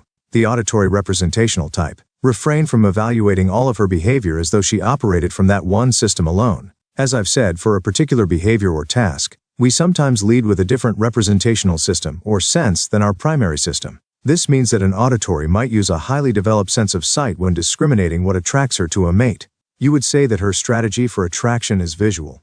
Another auditory might use his nimble sense of feeling for selling his company's computers. His strategy for selling is kinesthetic. What binds these two together is their auditory primary representational system, the one they use for the majority of tasks they perform. Let me give you an example. Though I am definitely an auditory, my strategy for navigation for finding my way around the mountainous areas of where I live is strictly kinesthetic. After spending time in a new part of the forest, I find my way home primarily by the feeling I get about my surroundings. Further, though I immensely enjoy the company of other auditories and form an instant rapport with them, when I speak to groups, I tend to paint visual images. So my strategy for communication to large groups is visual. Yet, I'm definitely auditory, and I respond largely to things I can hear. More than anything else, the way something sounds is what does it for me. When I get excited, thrilled, charged, even inspired, it's usually through some sort of internal or external auditory stimulation. That's what gets my bells to ring. When we take a qualitative and comparative look at auditories, it becomes evident that these people of sound must coexist in a world sometimes hostile to their innate style of relating. The world, for the most part, is not a quiet, hushed, harmonious place, and everywhere life will be a challenge to the auditory. Being somewhat under 20% of the population, statistically they are surrounded by people who relate to them through vision and sensation. In other words, the auditory exists in a world where the rules for most behaviors have been written largely by visuals, and to a lesser degree by kinesthetics. It's obvious then, that an auditory should have not only a keen understanding of the other two primary systems and how they manifest themselves, but a strong sense of self-knowing. Consistent with this class of behavior is the importance of natural relating, of rapport. What must we do to establish complete, successful rapport with auditories? Can we do it and come away from the experience not only relating to them but somehow better off? For us to answer these questions, we need to take an in-depth look at auditories. Who are they, and how will you know them? Physical manifestations and body types of the auditory. Breathing style. Observing auditories while in conversation, you'll notice that they exhibit a rather regular and rhythmic flow of breath. Auditories tend to use all of the diaphragm or all of the chest, sometimes combining both in a rather fluid and mobile respiration. President Reagan does this almost all the time. Very often when he's asked a question, he'll look to the lower left for the dialogue while smoothly inhaling and saying, "Well?" In fact, he often shakes his head slightly as if arriving at the answer, just before actually coming out with his response. It's fascinating to watch an auditory access her vast file of sounds and dialogue as a conversation progresses. Ask an auditory to recall her last vacation, and you'll be aware of the occurrence of a protracted exhalation, in effect, what some people call a sigh. This is key. Auditories will hear themselves experiencing the vacation, possibly having an internal dialogue with a native or traveling companion. They will experience the memories of that vacation primarily through sounds. Their breathing will get even more regular as they describe the pleasurable memories they have. If it was a beach resort they leisured at, they'll literally be hearing the waves crash against the shore. If they were away with friends, they might hear the conversations and laughs experienced with them at the time. And, with typical auditories, as their eyes drift right and they deeply exhale, sigh, they might actually voice their thoughts about what they're hearing. If you listen closely enough, you'll be able to join them. Voice. The breathing pattern of auditories will, quite naturally, affect the timbre and cadence of their voices. Also, when accessing dialogue, they will vary inflection depending on what sounds they're hearing. This produces a representational type that has no clear characteristic pitch. Undoubtedly, you'll notice how auditories project with much clarity, and not infrequently with a pleasing and listenable resonance. And because they are creatures of tone, you can be sure they succeed at being vocally precise and on cue. No lazy projection here. Although some auditories stop talking momentarily to access a new sound or to hear it first inside to audition it, a steady, rolling, even tempo is their trademark. Musculature. Generally, auditories are not as tense or as slim as the typical visual, nor as muscular as the average kinesthetic. They exist somewhere between the two. I've seen enough variation in auditories to believe that they can appear in just about any form, so body style should be used only as the roughest guideline for identification. Auditories can give you a clear indication of who they are through the use of gestural accessing cues, particularly with the use of their hands. While not as kinetic as the visual, auditories sometimes point directly to their ears, while asking you to explain something. Recently, I was having a difference of opinion and a break in rapport with a friend of mine. As we struggled to regain understanding, I remember his saying, "Don't you see what I mean? Can't you see how unfocused you're being? Try and take the long view, Michael." In my growing frustration to find some meaning in our exchange, I threw up my hands and exclaimed, "Yes, I see what you mean," and grew even more perplexed by his laughter until I realized I was standing there with my index finger pointing to my ear, repeating, "I see what you mean, I see what you mean." This specific gestural accessing cue is consistent with auditories or someone using his auditory representational system at that moment. Gestural cues also serve to stimulate the process of auditory accessing, just as a catalyst in a chemical reaction helps along that reaction without actually becoming part of it. So the gestural accessing cue prods along the informational search. Another obvious cue is the cupping of one's ear while asking, "Could you repeat that?" which is a sure sign of an auditory. Gestural accessing cues are very revealing, probably because the conscious mind is not really involved in the process, and there is no editing of the gesture. Use these cues to supplement your skills in differentiating lead systems on the quest to establish rapport. The auditory representational type. Eye accessing cues. Auditory eye accessing cues are fascinating to watch because they explain so much to the enlightened observer. Most of us have had the experience of talking with people whose eyes wander left and right as they engage us in conversation. It's not only distracting but apparently rude. Even worse is the offender who stares at you with a somewhat defocused gaze that conveys the feeling of condescending disinterest and boredom. We often react to this with distaste and a sense that these people are totally detached. How interesting to find out that it's these very people who are the best listeners. They're auditory, and they are busy processing not only what you say, but what it sounds like to them and the meaning through tones that they assign to it. An old friend of mine is a recording artist who was related to a man who served as her vocal coach. Having attained a good measure of success, he was some 40 years older than I, and it always seemed weird to me that he was practically unable to keep any eye contact at all, especially while he was speaking. In fact, it was a family joke that he never really needed anyone there to talk, would just ask him a question and walk away. This was a source of great laughter for those around him, especially myself. I had no idea that he was an extreme auditory, and though it was hard for him to quit accessing his auditory neurology, he was a terrific listener. In fact, it wasn't until many years later that I realized he was the only person I knew then who would call up days later to reply to a question previously answered, but not to his satisfaction. Auditories look directly to the right when they're putting a thought into words. When they do that, they're accessing either remembered or unfamiliar sounds. When they search for dialogue, however, their eyes always look lower left. Because auditories cruise along at the level of sound, the way they operate in the world is necessarily different, at least experientially, from either kinesthetics or visuals. Auditories relate to their environment acoustically, thereby appreciating harmony or finding disharmony within their territory. Auditories are emotionally sensitive, and their quest is always to be in harmony with a given situation. It's for this reason that auditories make wonderful negotiators and peacemakers. They thrive on bringing equilibrium to the equation and will offer unusually creative answers for tough questions. Because of the nature of sound, auditories tend to hold on to their feelings for a longer period of time than, say, visuals. They like to work things out even if it takes a while. This, of course, can drive some visuals to distraction, since images disappear quicker than sounds. Auditories do not dismiss relationships easily, and old friendships die hard. They have uncanny recollection of dialogue and are able to hear, years later, not only something that was said to them but the sound of the voice that said it.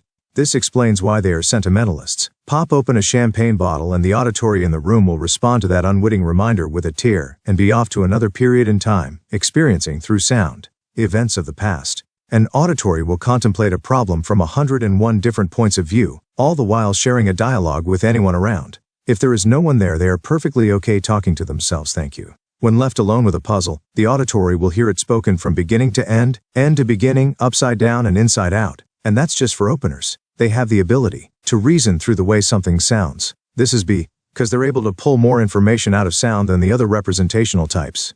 It's akin to the way computers are able to get more significant data out of digital input than analog input. This will keep auditories hungry for another person to share their insights with, and they tend to make loyal friends. There is a very high probability of instant and long-lasting rapport between auditories. They seem to know each other immediately upon introduction, and will soon be off enraptured by the sound of each other. They truly enjoy the nature of their rapport. Auditories, alas, can ruminate about a love affair for an interminable amount of time after it has ceased to be. Words said between an auditory and her lover tend to stay fixed, and the bond created by that acoustical symmetry is a hard one to break. That's because auditory lovers fit very well with others. They tune in to another's exact frequency and endlessly get off on the rapport that's created. There's an enormous energy that's acquired from this joining, and when it's gone, when the love affair is over, even visuals can hear the hiss of steam that's released from the energy of the system. When this happens, the music leaves their lives, and only a new theme totally unrelated to the first will bring surcease. If left friendless, auditories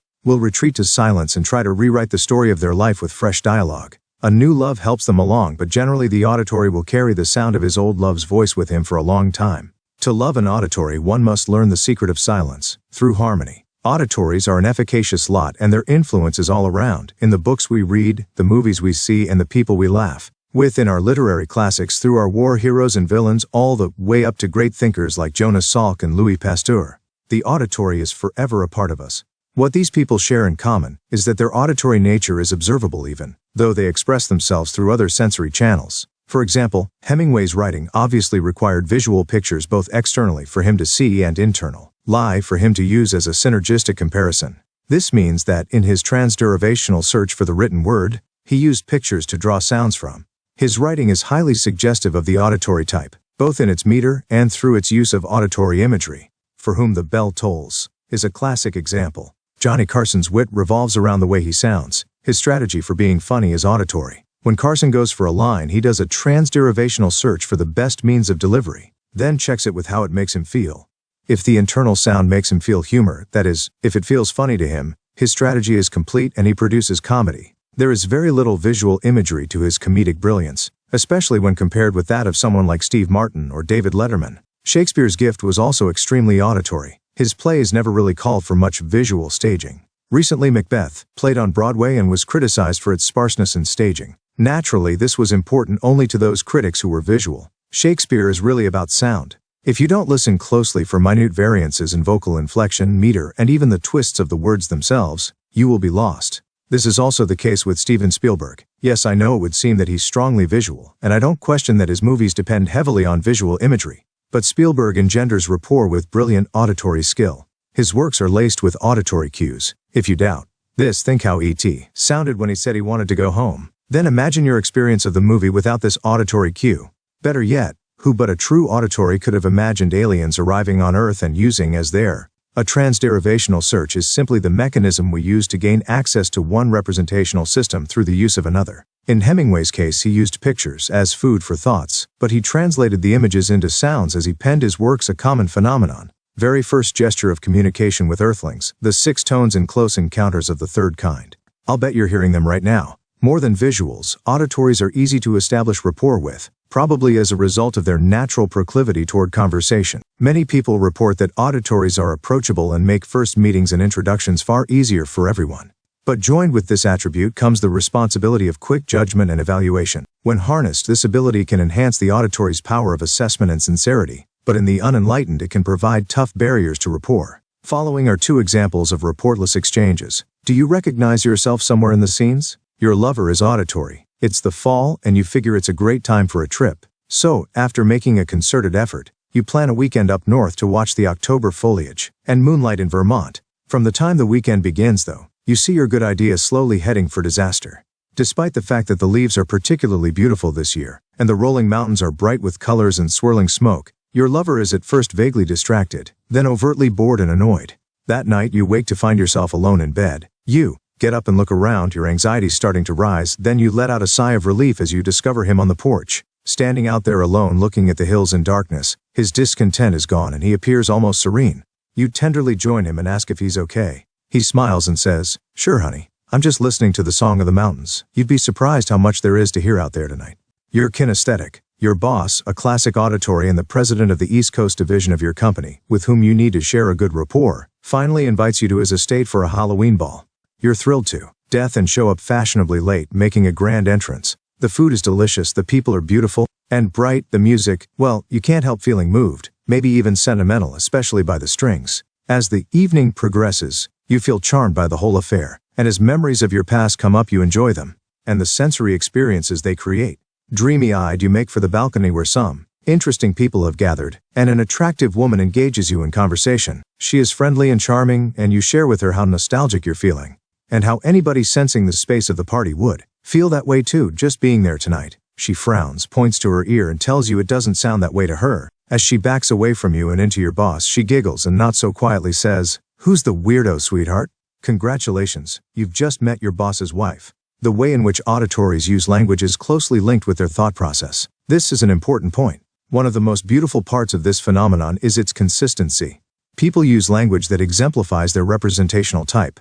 Auditories are certainly no exception. They use language that is congruent with their representational style. For example, "Tell me how you like it. That's clear as a bell. Can we talk? Keep your ear to the ground. Can you hear what I mean? This rings true for me." These process words are not only concise indicators of auditory representation and will assist you in identifying an auditory, but they can be used very effectively to establish rapport. In Chapter 6, The Language of Rapport, we're going to learn some very subtle but powerful mechanisms designed to ease us into high rapport with auditories. Auditories, those whose map of the territory is sound. They are different from visuals. They don't come from the world of images. They're distinct from kinesthetics too. They don't need to feel whether something is in order. They need to hear if it is. They attach meaning to life patterns by hearing dialogue and adding narration. They can have a lanky appearance, but body style is not as obvious as in a kinesthetic or a visual. However, their voices will betray them. Listen to them.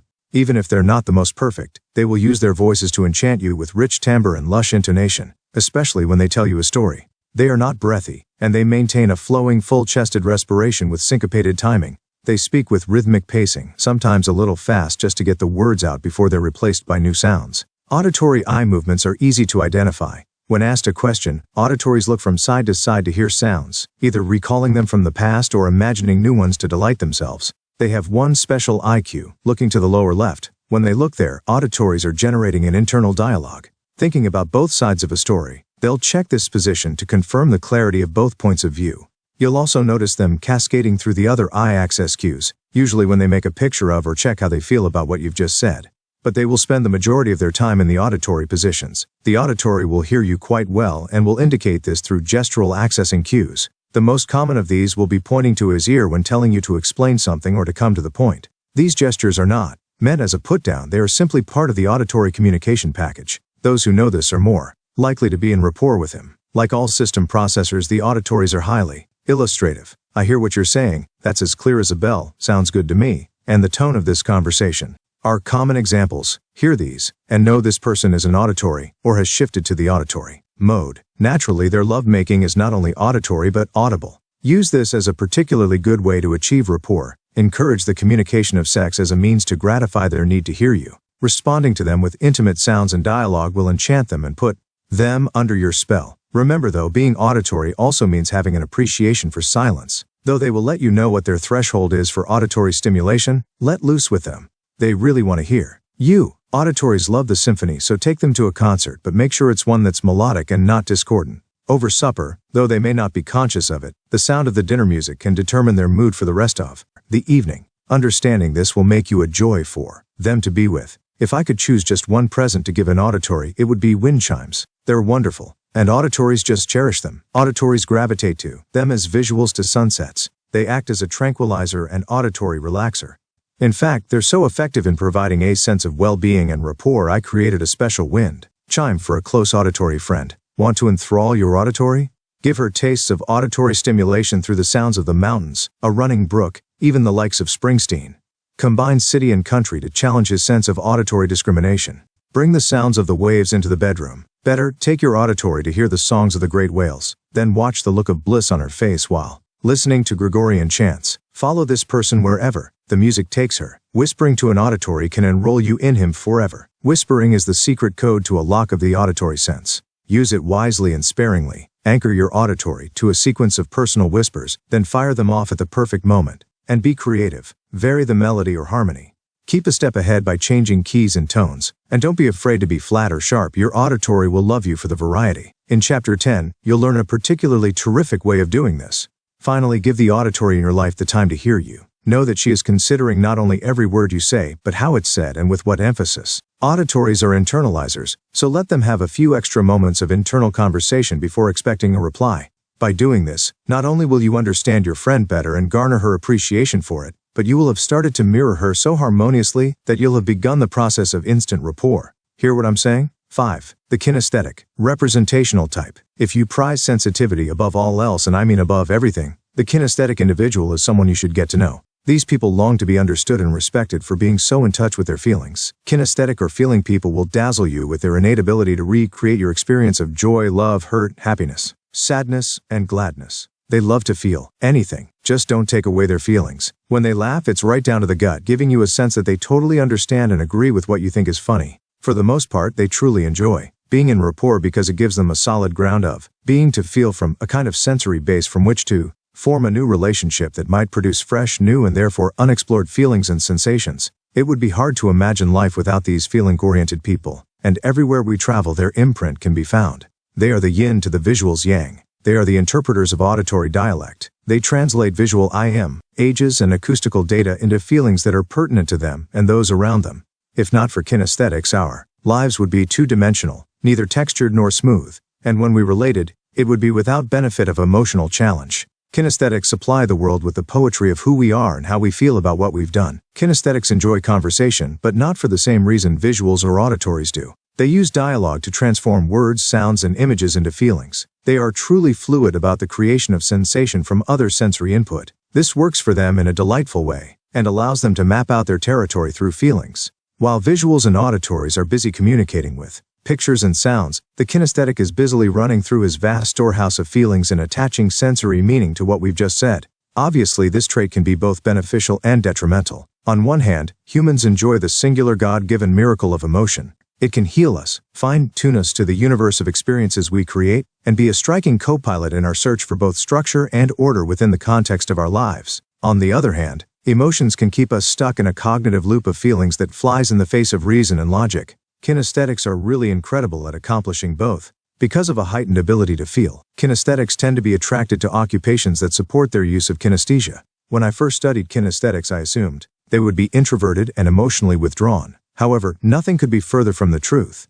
Moreover, because of their superior sense of touch, kinesthetics make outrageous athletes. Any occupation that requires manual tasks is just plain easier for the kinesthetic. Typical occupations that are tailor-made for them usually have hands-on or feeling parameters.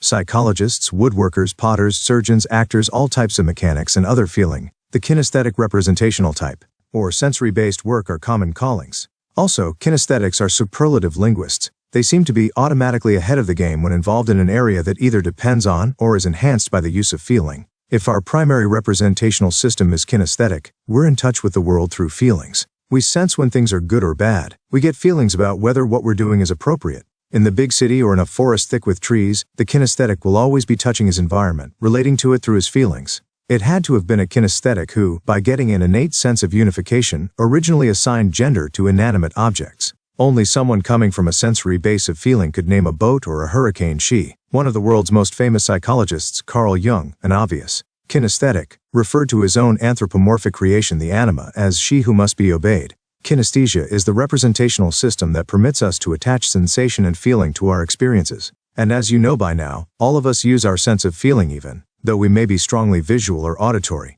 From time to time, we all use our secondary systems in addition to our primary system representations to do specific things. Kinesthetics are no exception. They undoubtedly have specific behavior repertoires that are very auditory or visual. What I'm trying to say is that people who are kinesthetics don't operate out of feelings and sensation for everything they do. They let their other senses dominate for specific behaviors that vary from person to person. For instance, the kinesthetic woman who experiences the world through feeling, but is attracted to men primarily through how they sound, or the kinesthetic man who enjoys his sensory-filled work life yet relaxes by painting. They still experience most of their world through how they feel, but sometimes they use their other representational system for specific particular tasks. Always keep this in mind when relating or communicating with someone with whom you want to be in rapport. It will give you a better understanding of why people behave the way they do, and will help train you to expand your natural powers of sensory acuity. Now that we know something about these feeling-based people, let's go a step or two further by examining a more complete outline of what to expect when meeting a kinesthetic.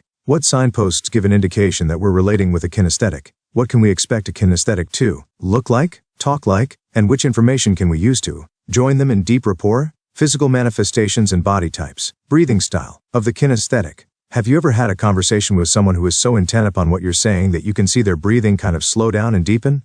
Most likely you were talking with a kinesthetic who's been reaching for a feeling about what you've said. These people tend to breathe low in the stomach area or diaphragm. They breathe deeply, as is logical for someone who is going through feeling changes, as opposed to auditory or visual change.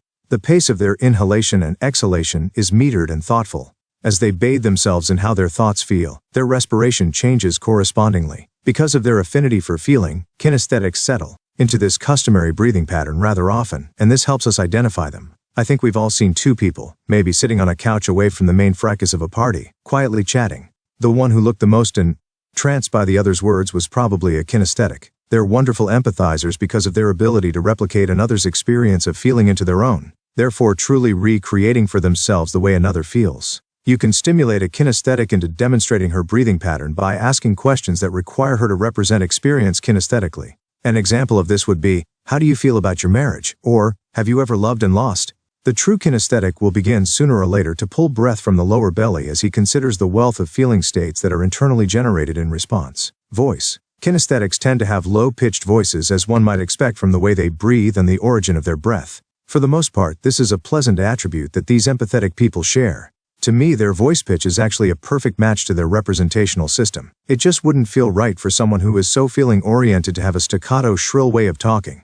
They speak reassuringly, in a deep tonality that can inspire trust and confidence. On the other hand, there is a tendency among these people to speak slowly, sometimes including long pauses in their sentence structure as they access information kinesthetically. This may be hard for an active visual to handle for a protracted period of time. At worst, this slower time frame combined with a sameness of pitch may be interpreted by an auditory as a soporific monotone. Be that as it may, it's not hard to like someone who is obviously in touch with how we feel. Most people consider that a hard-to-find quality. Musculature. The kinesthetic body type is, like both the visual and the auditory body types, formed partially as a result of the individual's most highly valued representational system. Since kinesthetics position themselves toward areas in life where touch is important, it shouldn't surprise us that a typical kinesthetic body tends to be lean and muscular. This doesn't mean that all kinesthetics are bodybuilders. What should be clear is that it makes sense for touch-oriented people to gravitate toward behaviors that satisfy their need for tactile stimulation. In our society, a good deal of these behaviors are related to manual labor, crafts, and sports. Hence, it would appear that kinesthetics tend to be harder and more muscular than, say, auditories, who don't require pulling and pushing, and don't have a general desire to make physical contact. In fairness to kinesthetics, though, I should point out that they sometimes appear to have fuller and softer bodies if their kinesthetic orientation is not externally tactile but internally visceral. By this I mean the difference between feeling that is internally generated, such as how we feel about something, and feeling that is externally generated, such as how someone or something physically feels. Some kinesthetics primarily generate internal feelings, and don't depend much on their physical sense of touch, so you would perhaps expect them to be less toned than those whose feelings are generated more externally by touch. If you derive pleasure out of a heightened sense of touch, you will interact more with your physical environment, thereby altering the tone of your body. By accessing cues. The eye-accessing cue of the kinesthetic is simplicity itself, much like their general presentation, which, champy. On's the law of simplicity and grace. Kinesthetics have only one singular eye movement to indicate that they are accessing the kinesthetic representational system. When you challenge their feeling access with a question such as, "How do you feel about winning the game?" they will, under most conditions, look to the lower right. When we talk with anyone, it's a sure bet that something about us or something about what we've said will produce a feeling response. Even the extreme visual will tap into his sense of kinesthesia as a reaction to highly charged verbal input. But with kinesthetics, this is of course more a rule than with the other two primary systems. Kinesthetics will get a feeling about almost everything you say or do. They take this feeling and from it make a picture or hear a dialogue about the subject. But first and foremost is feeling. And as they access this feeling, their eyes look down and to the right. Though visuals take the prize for being poorly understood, kinesthetics are often the unwitting recipients of misjudgment. There is a tendency in our society to categorize people who are in touch with their feelings as overly sensitive. And this in turn further propagates the idea of the kinesthetic as too emotional and soft. When we think about sensitive people, some of us see them as overtly emotional and verbally open about their feelings. As a result, though, we know them by type. The kinesthetic has become something of a chameleon-like entity, never quite knowing whether it's in or out to show emotion. At various times it has been either avant-garde or unfashionable to be kinesthetic, producing popular attitudes of either misjudgment or misalignment. So society has had somehow to hold in perspective the feeling-based generation of the flower child while also catering to even embracing the drill instructor machismo of yet a different time. Kinesthetics are fiercely brave souls who will go to any length to defend honor and reputation. They are sure-footed as opposed to being swift and can exhibit tremendous staying power. Sometimes people confuse this with stubbornness, but that's inaccurate. Kinesthetics won't take a position before they check it with their feelings, and will abandon their position if it doesn't agree with their sense of things. Oftentimes others confuse this with not having a point of view, but this too is an inaccurate perception. Kinesthetics stay true not to how something looks or the way it sounds, but to how they feel about it. Obviously they are loyal, almost to a fault. If anything is terribly active with these people, it's their emotional life. Because they operate out of feeling, they can, at any point, be charged with turbulence. They will replace feeling with feeling, and though they don't scatter themselves with quick emotional changes, the voltage of their heightened sensitivity will at times drain them. When they experience joy, it is the most pure form of ecstasy. If you are good friends with a kinesthetic, you know this to be so, as the good feelings are wonderfully contagious and kind-heartedly seductive. When they are light and breezy, they will soar like an eagle, but sometimes they crash and burn. The dark side of the kinesthetic can be most disconcerting and will drive visuals crazy. One of the great pitfalls of kinesthetics is their inability to exit a negative feeling strategy. It's very frustrating to observe a kinesthetic continually looping from sadness to depression about the sadness, to being more sad about the depression, and then even more depressed about their sadness, and so on. It's at times like this when a visual can be of assistance simply by asking the kinesthetic to make a picture of which state they're in. This will anchor the kinesthetic to one feeling state, where they can either linger or make a choice to move on to another. Kinesthetics are lovers. They're terrific in bed because of the plethora of sensations that can be created there. In fact, kinesthetics can literally drift away during sex, entwined in their own cocoon of sensory delight. Further, this can become so intense that their lover may become incidental to the actual experience. This is where an auditory with good rapport skills can be very effective because, interestingly enough, many kinesthetics will respond to sound produced from strong feeling. An auditory can bring back a kinesthetic lover from his sensory moonwalk by gently talking him back down to the here and now with words wrapped around feelings of tenderness.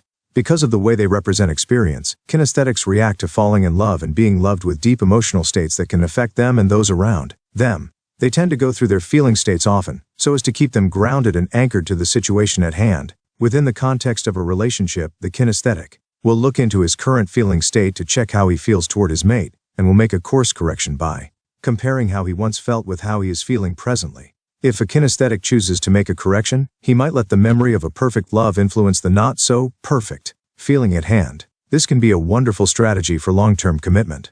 As a matter of fact, a colleague of mine uses just such a strategy with his wife. These two vibrant people tend to challenge each other a lot and get pretty intense. He told me recently that when he gets really ticked off at her, he automatically makes a mental picture of the day he found her, and this triggers a feeling of love and appreciation. Because this simultaneously recreates the condition of rapport, their relationship is not only salvaged by this but actually re-energized and refortified. By the way, this is a perfect example of what I mean by being able to stay in rapport with someone though disagreeing with the verbal portion of his communication. It's not too difficult to notice kinesthetics in social situations, as they will usually give you more than enough time to speak your piece and can be counted on to go that extra yard while considering your viewpoint. They are not very difficult people to share rapport with. Yet we sometimes relate to them, as though feelings and sensations were something recently brought to Earth by alien visitors. Do the following seem familiar? You're visual. It's the first day of the semester, and everyone's a little nervous about the professor due to his reputation as a brilliant writer. There is a sense of challenge though, and you can see from the looks on the other students' faces that it will be a terrific time for learning new techniques about your craft. What a way to start off the new year, you tell yourself. Your professor, kinesthetic as all get out, enters the room as he glances around, acknowledging with a warm and obviously shy smile those who have enrolled in his course. You tighten up with excitement and lean forward to watch him write the instructions for the first assignment. Except there are no written assignments and no words of instructions to read such and such a book. Instead, he asks you how it feels to be the first one to share your feelings on the group process. Looking down at his right hand while taking a slow, deep breath, he asks if you could give him a perspective on what it is you want to touch on for this learning experience. You blush, look up and to the right for a picture of yourself with a smiling face, and in a quick, excited statement animated by gestures to all, reply, "I'm looking forward to seeing my skills as a writer improve along with the groups, and I want to see my writing take on a new frame of clarity and focus." You start off the school year on the receiving end of the most confused look anyone has ever given you. You're kinesthetic, but the guy who's stolen your heart isn't. It's been a few months, and while being with him has been super, the times when things have, for some unexplainable reason, been a drag. Somehow when it comes to critical points along the way, either you or he can't quite make things fit. It's your birthday, and he lovingly, over a luscious dinner, presents you with a bright blue Tiffany box. You're delighted, of course, but as your eyes take in the brightness of the box, a tiny feeling in your gut says, oh. You undo the bow, apprehensively remove the cover, and there are the brightest, most highly polished blood-red earrings you could ever imagine. When you touch them, they give you the feeling of starkly smooth ice. Sure, you love him, but let's face it, can you make it work over the long haul? We've all had kinesthetic interactions like these, but now it's becoming easier for us to observe what went wrong in each case.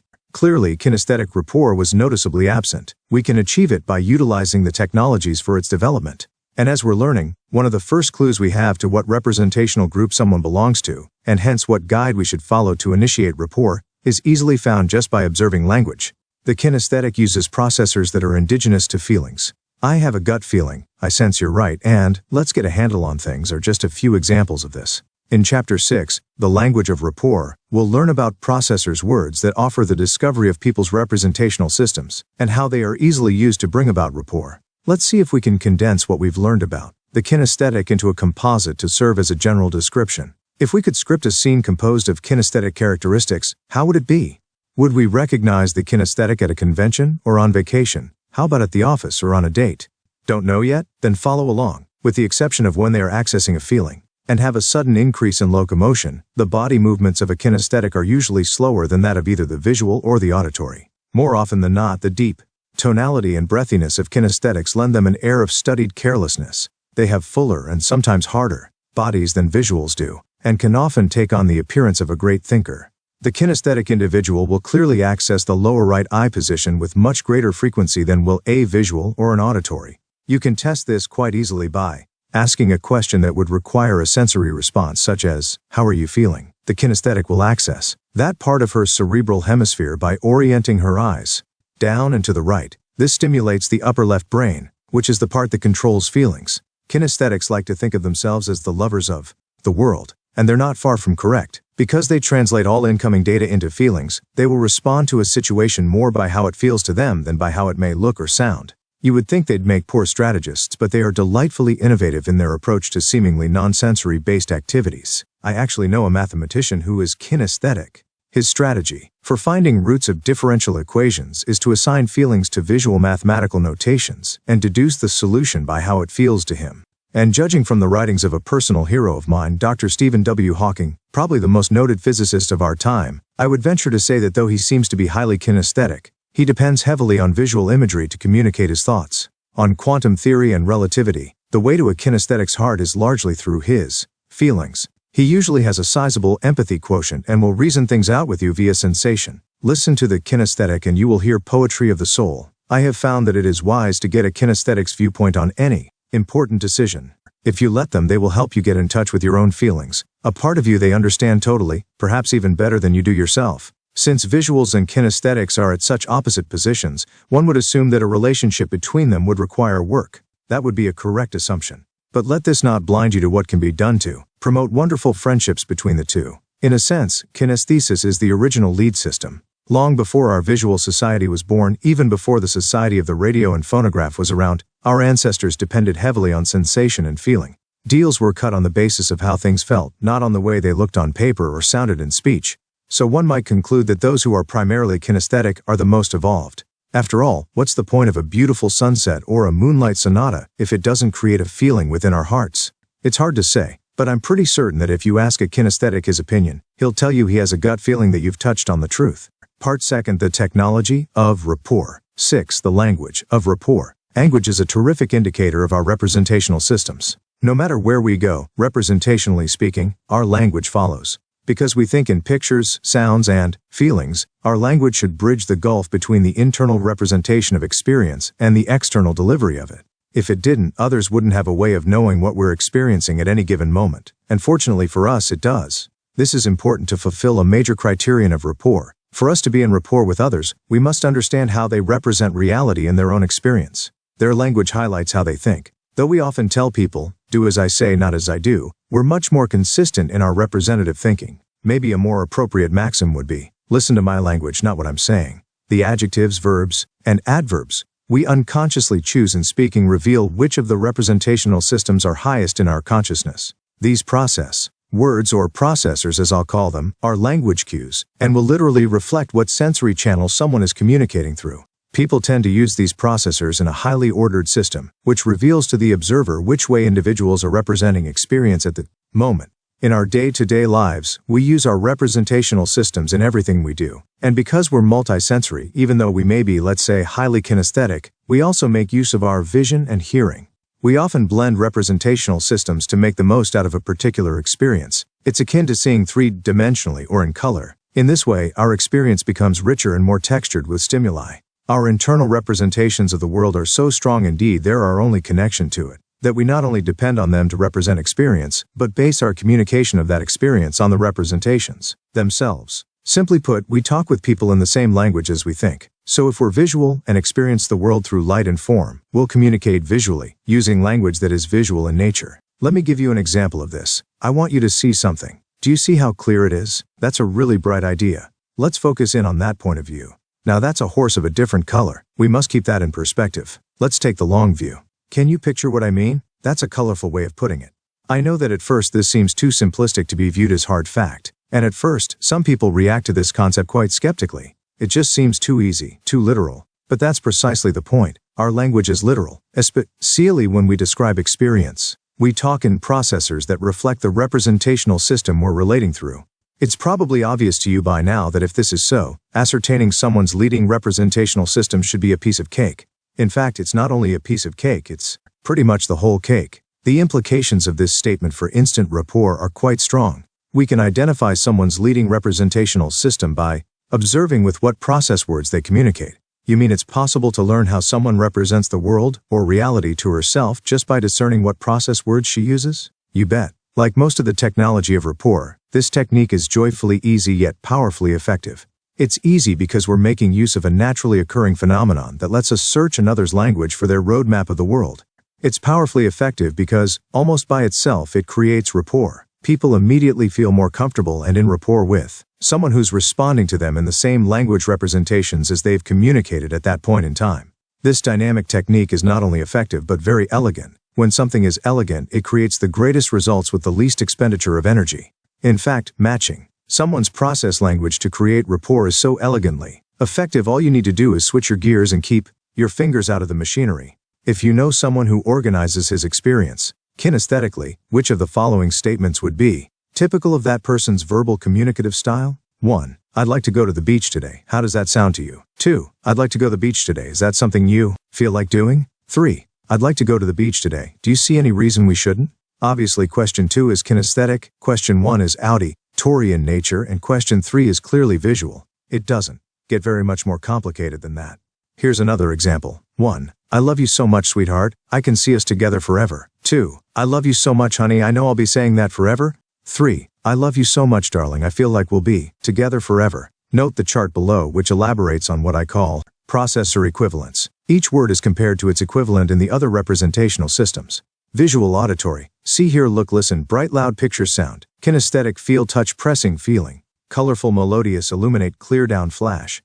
Be heard, harmonious, tune in, crescendo, exciting, be, fell, fits, firm, spike, appear, discuss, aware, perspective, expression, hands-on, focus, listenable, secure, foggy, off-key, clumsy, strobe, harsh, intonate, form, resonance, angle, matching, language, and creating rapport. When we understand how people organize their experience into the three representational systems, we can begin to see how valuable this is when utilized as a means of creating rapport. The creation of rapport comes about when people get a sense that you understand them, that you're on the same wavelength. When we return communication that is generated in the same representational system in which it was delivered, we begin to speak the other person's language. Those of you who've traveled undoubtedly have had the experience of being in a country where the dialect is totally foreign. If you don't understand the language, it can be uncomfortable, even unnerving. Remember the feeling you got when you asked a stranger how to get back to your hotel and he looked at you with a blank expression? For all intents and purposes, you were alone. Totally. You didn't get certainty from anyone that you were understood. Let me ask you this, did you feel at ease and trustful? Could you have leaned back, kicked your shoes off, maybe closed your eyes, secure in fact that you were supported by others who knew you and where you were coming from? Of course not. In fact, not only were you out of rapport, you were out of luck unless you had the good fortune to happen upon someone who spoke your language. Then what took place? Do you remember how you suddenly relaxed, took a deep breath, and painted a relieved smile across your face? Can you recall how safe and secure you suddenly felt, content with the knowledge that you had finally found a friend? Well then, if you've experienced this in one way or another, you can begin to understand how relating to someone in her representational language is akin to finding someone who comprehends and communicates in your native tongue. Matching representational processors immediately creates the condition of rapport. When you match the system-specific word someone uses, you create a condition of rapport. In addition, you will be much better understood than when using process words that don't match. Mismatching your partner is a recipe for thwarted intention and is a terrific way of keeping rapport at arm's length. For example, husband, I don't see why we have to go tonight. Wife, I keep telling you we have to. Husband, I just can't picture what could be so important. Wife, I've told you 100 times. Don't you hear me when I'm talking? Husband, has it ever dawned on you that it's short-sighted to make plans without letting me know about them? Wife, what are you saying? Husband, don't you see what I mean? Engendering rapport by way of matching language, while technologically simple, is very effective. If a person's model of the world is auditory, and they're asked a question that assumes visuality, by its very nature the dialogue produced will be out of sync, out of rapport, pretty much like our example above. However, when we match processors, system to system, we're coming aboard someone's lay of the land. We're talking in a language they not only understand but feel comfortable with. Let me demonstrate both sides of the coin in one story. It's just before dinner time and Mark arrives home. Behind his back are a dozen roses he bought downtown not 20 minutes ago. He can't wait to see Kim, the woman he's crazy about and has been living with for the last 2 years. Things have been good with them, except for the fact that Kim has been overly sensitive lately and doesn't think Mark tells her enough that he loves her. Mark disagrees with this, claiming to be a very demonstrative man. As he walks through the door, he tries to wipe the smile off his face. Hiding the flowers behind his back, he waltzes into the living room. Mismatched and reportless. Mark, honey, I'm home. Kim, hi, sweetheart. Reaches up, then kisses him. Mark, geez, you look great, Kim. New blouse? Kim, no, just haven't worn it for a while. Mark, here, sweetheart, just for you. Aren't they bright and pretty? Kim, oh yes, they're lovely. And they're purring like kittens with happiness. How thoughtful, Mark. I love you. Mark, you seem radiant tonight, Kim. It's so good to come home to you, looking up and to the left, then to the right. You know, we really do make a great-looking team. Kim, you don't love me. You never tell me you love me. Do you think I'm deaf? Oh, you don't even hear what I'm saying, do you? Familiar? You bet. But what's happening here? Has Kim taken leave of her senses? Has Mark been insensitive again? Well, if we examine the complete picture, it becomes clear that we've got two different primary systems at work, and they've each broken rapport. They're not in rapport because each is communicating in his own separate language. It's not very different from speaking Spanish to someone who understands Italian. Although they share similar roots, meanings and differentiations will be quite disparate. What Mark and Kim need to do, of course, is to talk to each other in their partner's language. As you are probably aware, Mark is communicating as he sees the world, because he's a visual person. Though he really does love Kim, he's visual and sees his love as clear as a picture. He relates to the world through images and can see himself loving her and how they look as a couple in love. This then gives him a feeling of being wanted, which in turn gives him another picture of loving Kim. On the other hand, Kim, an auditory, is responding as she listens to the world, and can hear her love for Mark as clear as a bell, telling her what it would sound like to love her would cause Kim to listen to him as a partner. Then asking her to notice if what he's saying rings true would create an internal dialogue enabling her to reach auditory satisfaction and rapport. just by following her language formula. To create rapport, we match the process words of our partner. When we match our partner's process words, not only are we speaking their language and being understood, but we're also relating with them as opposed to relating to them. This is because we're in the picture with them. We've become associated, seeing, hearing, and feeling life the way they do. Moreover, when our partner relates back to us in kind, through our representational system, we begin to case up, unwind, and rekindle the reason we're with that person in the first place: attraction. Therefore, just through the process of communicating in the same tongue, we've not only made ourselves understood, but have also reclaimed the integrity of our heart's desire. Following is a rewritten example of rapport-rich dialogue. You'll notice that Mark and Kim are merely communicating in each other's representational language. The words may not be the ones you would use, but we're really not talking about what you'd say, rather about how it's represented. Again, I've highlighted the processors: matched and rapport-rich. Mark, honey, I'm home. Kim, hi, sweetheart. Mark, geez, you sound terrific. Had a good day? Kim, not especially, but it's so good to see you. Mark, here, honey, just for you. Remember where we were when we first heard it? Kim, how can I forget? We were at the old beach house. Remember how bright the stars were that night?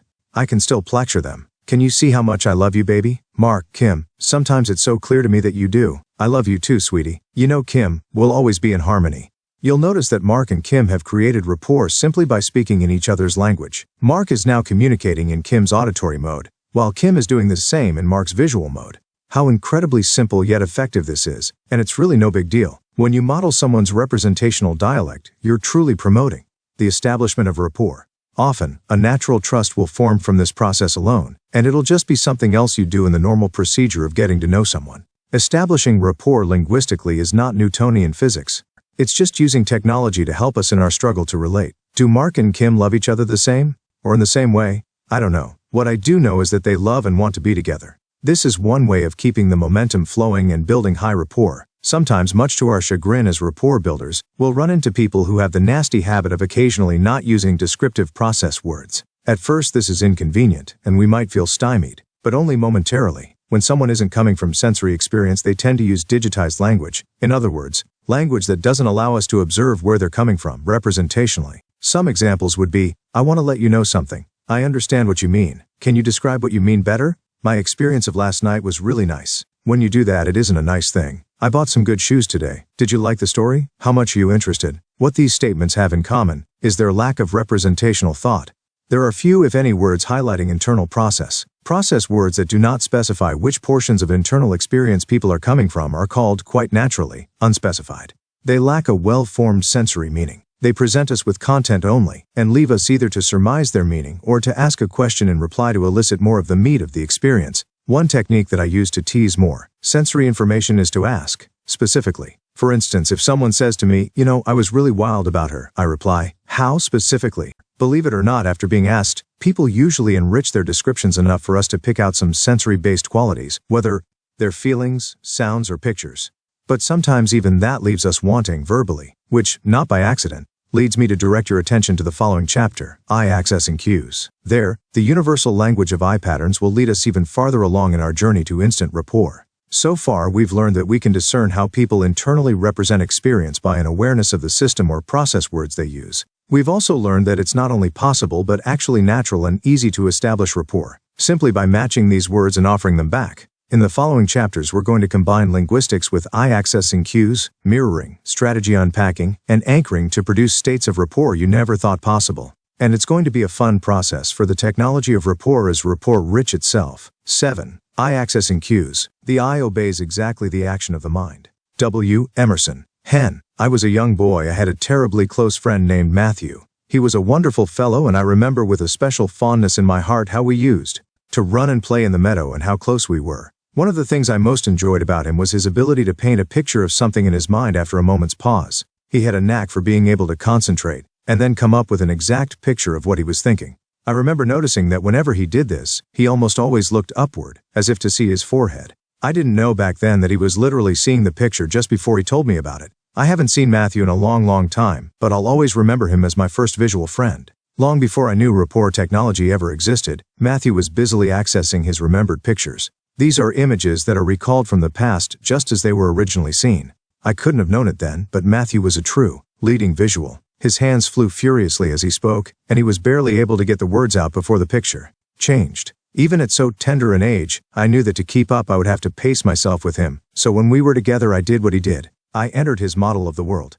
I even used his favorite expression, "That's a horse of a different color," when something he did suddenly became clear to me. We got along famously. He was great fun, and I loved him dearly, but I was always exhausted when I got home from an afternoon with him. Some visual people can affect you that way. Yet, he was my closest boyhood friend, and we had a wonderful friendship. I guess you could say that Matthew and I were in rapport. We've all heard the expression, "The eyes are the window of the soul."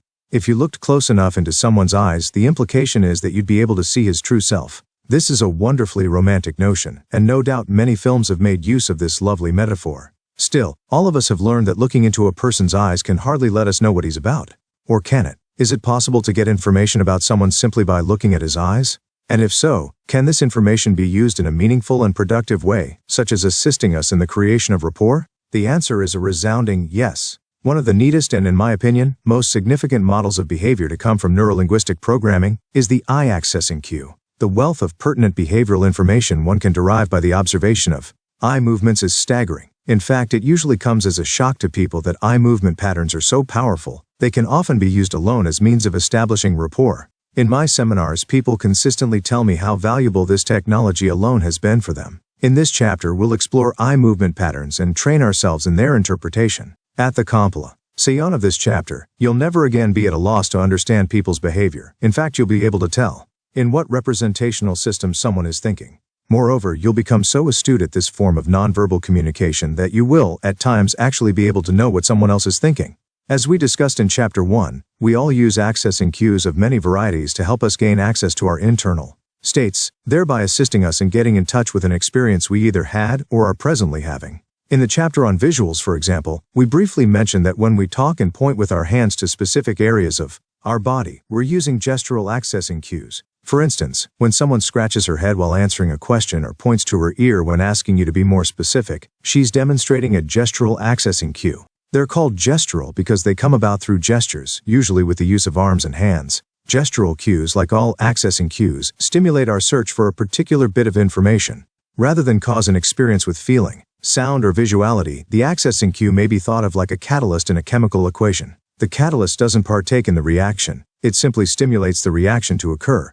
In the same way, while not actually causing the visual, auditory, or kinesthetic experience, eye accessing cues stimulate our brain to access the particular representational behavior we're searching for. In doing so, these actions supply information to the trained observer about what representational system is being accessed at the moment.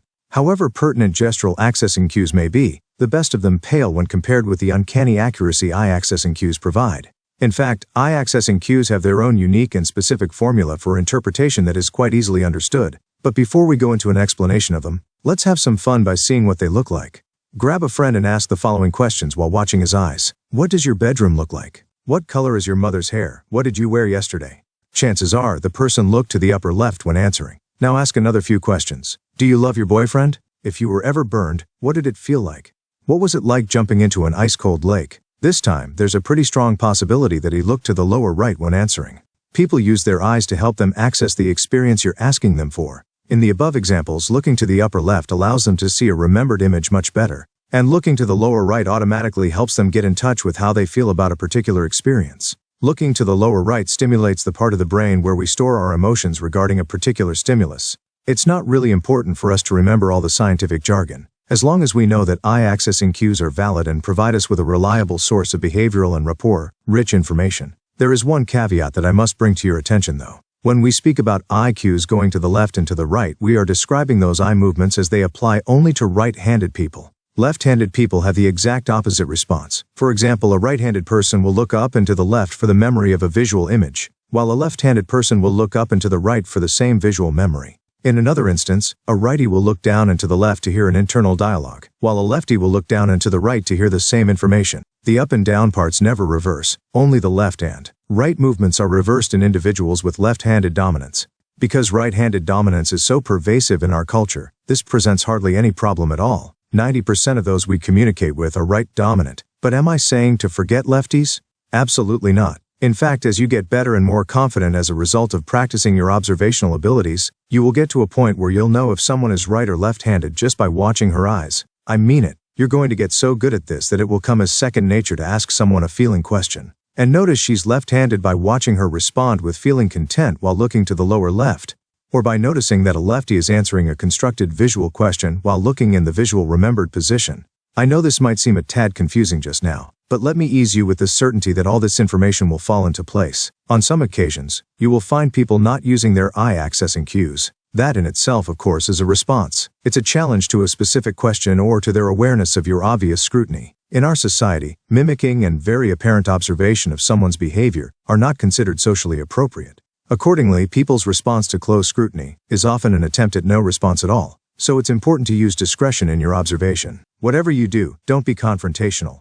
And don't be concerned about missing a glance here and there. Eye cues tend to be repetitive, and however long someone's particular accessing strategy is, it will probably be repeated at least a few times during the course of any communication. And one other point. When we ask questions to elicit the eye accessing cues, remember that everyone will look to the appropriate eye cue in response to a corresponding question. That is, we'll look to the upper left to answer a question that demands a visual memory. And we'll look to the lower right for access to our feeling sense no matter what our primary representational system is. The important thing to remember is that unless we're asked specific sensory questions which stimulate us to move our eyes to that respective sensory position, or we're accessing that position because of a specific mental search that we're processing at the moment, our eye accessing cues tend to stay pretty much within our primary representational area. The following is a composite eye accessing cue chart. We'll break it down as we cover each eye position and define its significance. 3VO, AK eye accessing cues. VR, AR, AVR, visual remembered images, images seen before, recalled in the way they were originally seen. VC, visual constructed images, an image or picture of something not seen before. A, auditory remembered sounds, words or sounds that were heard before. AC, auditory constructed sounds, words or sounds that haven't been heard exactly that way before. A, auditory dialogue, having an internal dialogue with yourself or others. K, kinesthetic, sensations, feelings and emotions. Visual remembered images. VR, upper left. This is probably the most easily recognizable eye cue because it is so common in everyday life. We all have a picture in our minds of asking someone a question and seeing him respond by looking up, scratching his chin and uttering, let me see. Since so many people are visuals, this is one eye cue you'll see often. Even those who aren't primarily visual use visuality as a key part in many of their strategies and so will exhibit visual eye cues. When people look up and to the left, they are accessing and searching for a remembered picture. They're trying to find an image of someone or something that they've seen before. The mind has an incredible way of storing these images and calling them up on demand. And looking to the upper left actually stimulates the visual part of the brain, helping us recall previously seen pictures. A lot of our behavior is based on our remembered images of past events, and we constantly compare the past part of our lives with the present or possible future. Because of this, the other visual eye cue, upper right, indicating constructed images is often observed either preceding or following the visual remembered cue. This ordinarily indicates that the person is comparing what she remembers with what's so for her presently or in the possible future. This is an asset when we compare something we did yesterday that didn't work with how to do it today working perfectly. But be warned that this very same comparison can be a pitfall, as in the case of a flawed attraction strategy, where we compare a new love with an old and trusted one. In this strategy we get stuck in the past, idealizing what may have been an imperfect but comfortable union. We search each untested love possibility to see if our current picture that of ourselves and our new love fits our past picture of happiness and content rapport. What this often looks like in life is the classic choice of a mate based upon an inappropriate visual attraction strategy that has ceased to be useful for us. When you talk with a visual, for the most part, she'll access the upper left and right eye positions. However, since we're made up of a mixture of all systems, you'll also notice visuals accessing the eye positions for dialogue and feeling. This can be common. What clearly differentiates a dominant visual is the quantity and the frequency of time spent in the upper positions. You'll sometimes notice visuals darting to the upper left and right visual positions very quickly yet infrequently. At other times you'll see them looking up during a large part of their conversation with you. It's been my experience that visuals retain their specific IQ patterns over the course of their lives. By patterns I mean individual preferences of duration. For example, visuals who spend a lot of time in the upper left and right areas tend to consistently exhibit that specific mode of eye movement. Likewise, those visuals who access upper left and right positions fleetingly tend also to retain that particular pattern over time. If we want someone to access a remembered image for us, we need not do anything more than bring him into the visual mode. This is easily accomplished by asking questions, like those below, which stimulate the search for visual remembered pictures. These questions are strictly illustrative, however. They serve simply to demonstrate the validity of the eye accessing procedure, and may have no bearing on the specific uniqueness of another's criterion for rapport. In other words, visual questions will have people accessing visual IQs even if they are auditory or kinesthetic. The actual content of the questions should be, obviously, within the context of what you want to find out at the time. Bringing about rapport by way of eye-accessing cues will be explained throughout the book, in applicable and appropriate areas. Notice how often people look to the upper left when responding to the following questions. What color is your mother's hair? What did your house look like when you first saw it? Who was the first person you saw today? Do you have a red sweater? What color are your father's eyes? Visual constructed images, V upper right. This is another easily recognizable IQ because it too is very common. You've probably unconsciously noticed people looking to the upper right on and off during the course of a conversation. What you didn't notice is how this IQ is paired to constructing or putting together an image or picture. We usually observe this IQ when people are considering how something might look. It might be how they'll look tonight or what they'd do with $1 million, or even what their next lover will be like. Because of a common cultural bias, we tend to generate more interest in images as they once were rather than how they will be. Accordingly, the upper right eye-accessing cue might be noticed just a little less often than the upper left cue. When we look up and to the right, we're accessing a picture of someone or something we've either never seen or haven't seen in quite that way. In this fashion, we're able to get a glimpse of what the future might look like. Most people have a pretty good ability to do this, and those with terrific imaginations depend on their constructed images to keep that part of themselves chugging along. Many people run their lives as though their constructed images are all they have, while others use this facility to create challenge and opportunity for themselves. Getting someone to access constructed pictures as a demonstration is strictly a function of asking the right questions. They should be like those below, which ask for visual information in the present or future tense. What would you look like with red hair? Can you picture a sunset with lightning? Can you imagine the Twin Towers in the middle of a meadow? Can you picture yourself in love with a mermaid? What would a safari look like? Can you see a polar bear flying a 747? What will tomorrow look like? Auditory remembered. AR, level left. Singing to yourself, especially a singular tune or part thereof, is a process we can all identify with. It's part and parcel of cycling through a remembered auditory loop and continually getting stuck on playback. The remembered auditory IQ is a level look to the left. When we first begin observing eye movements, we must pay particular attention to this accessing cue. For some reason, our brains don't register it as significant. Maybe it seems so natural that someone's quick glance to the side just isn't selected as outstanding. Yet, after you observe it in action and become aware of it, it's a hard one to miss. It's all in the training. When a person looks to the left, she is remembering sounds she's heard before. My favorite example of this is the sound of a freight train in the still of the night. This unique auditory anchor immediately stimulates our auditory remembered IQ. Then it accesses our kinesthetic representations by producing a very strong feeling state. If you want to observe people accessing their auditory remembered IQ, simply ask if they can recall how a freight train's whistle sounds. Some people will glance to the left quickly.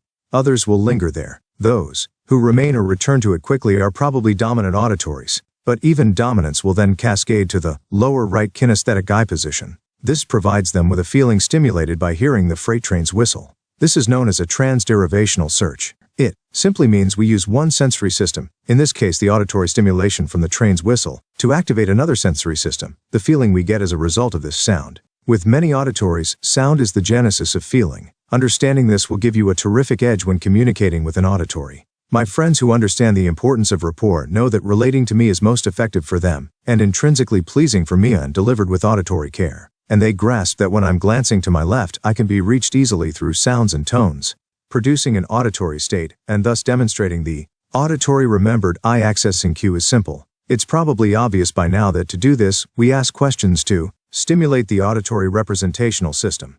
Remember though that observing someone in the auditory remembered IQ doesn't necessarily mean he is auditory. It may just signify that he's in an auditory process at the moment. Following are examples of questions that stimulate the auditory mode and will elicit the corresponding eye access cue. What's your favorite melody? How does your doorbell sound?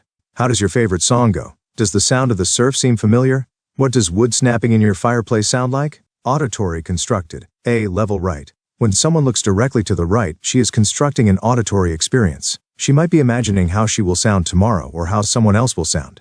She may be trying to hear a new sound such as her child's first complete word. When philosophers ponder the existential question, what is the sound of one hand clapping? They represent the answer as an auditory construction. One of the interesting observations about this eye accessing cue is that we often find it combined with its opposite, the auditory remembered cue. Have you ever noticed people who scan their eyes back and forth as they engage in conversation?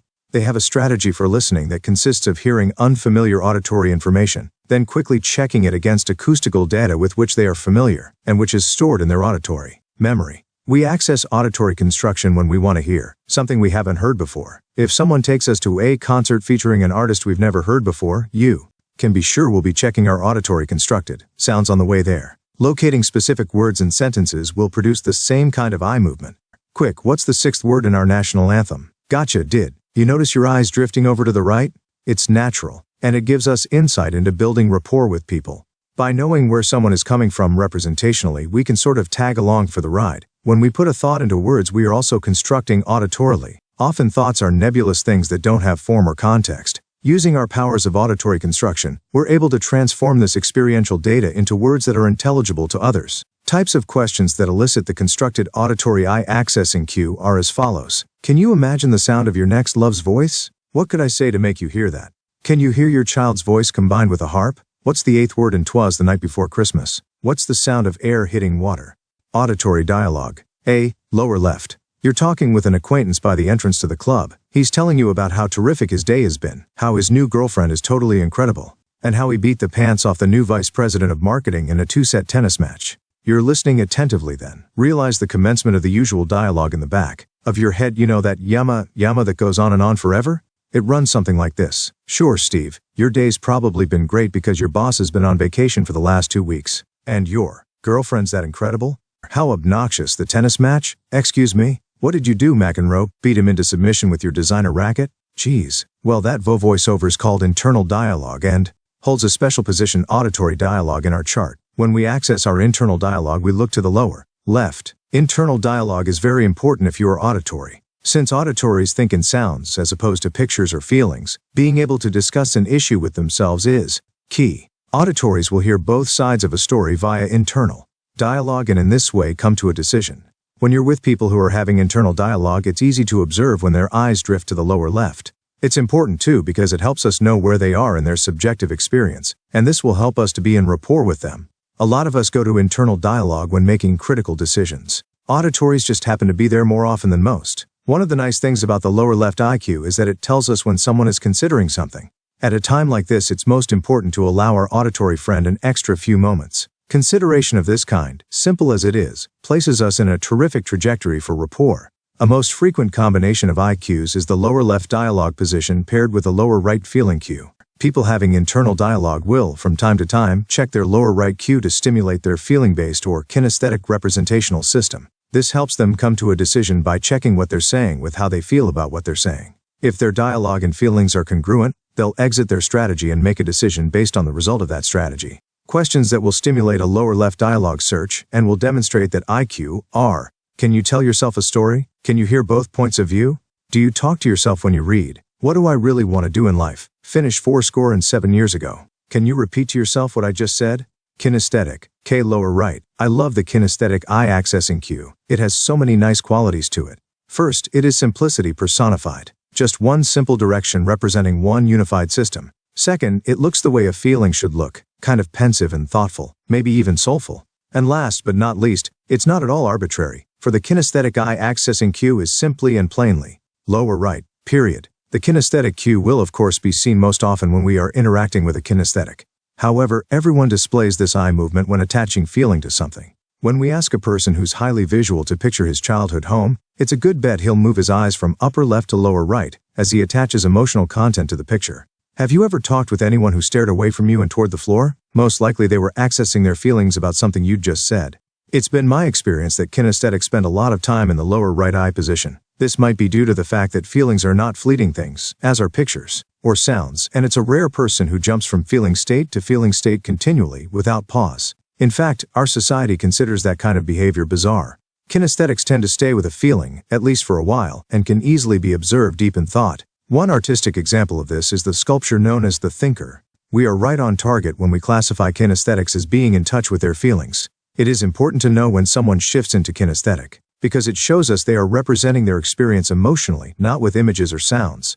It's also important because it supplies us non-verbally with one complete component of whatever strategy is being used at the moment. In the next section of this chapter, we'll see that eye accessing cues are more than just a nice formula for predicting eye movement. They are literally the road signs that point the way to rapport-rich and rapport-productive relationships. Following are kinesthetic accessing questions that seek to stimulate the lower right IQ, thus causing feelings and/or sensations. Have you ever been burned? Did you ever fall in love? Ever taken an ice-cold shower? What was it like diving off the high platform? Have you ever loved and lost? Remember that kinesthetic questions will stimulate kinesthetic IQs even in visuals and auditories. And visual questions will produce visual IQs, even in auditories and kinesthetics. And of course the same holds true for auditory questions. They will elicit auditory eye movements even in visuals and kinesthetics. Now that we're clear about which representational system stimulates the eyes to move in which direction, and have a good understanding of their significance, let's move on to cascading and the silent strategies. Cascading. Very simply, this is the process whereby we shuttle from representational system to representational system, and physically demonstrate it with corresponding involuntary eye movement.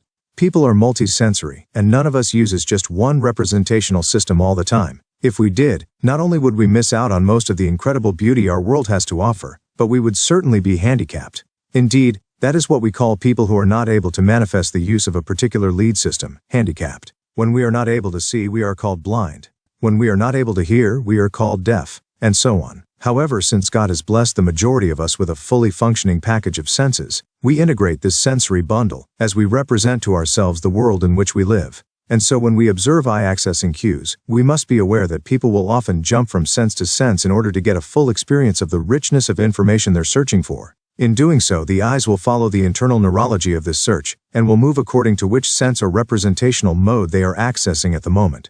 I call this being in the moment of now. In any moment of now, we are accessing just one dimension of representation. In other words, we are accessing either our visual, auditory, or kinesthetic representational system.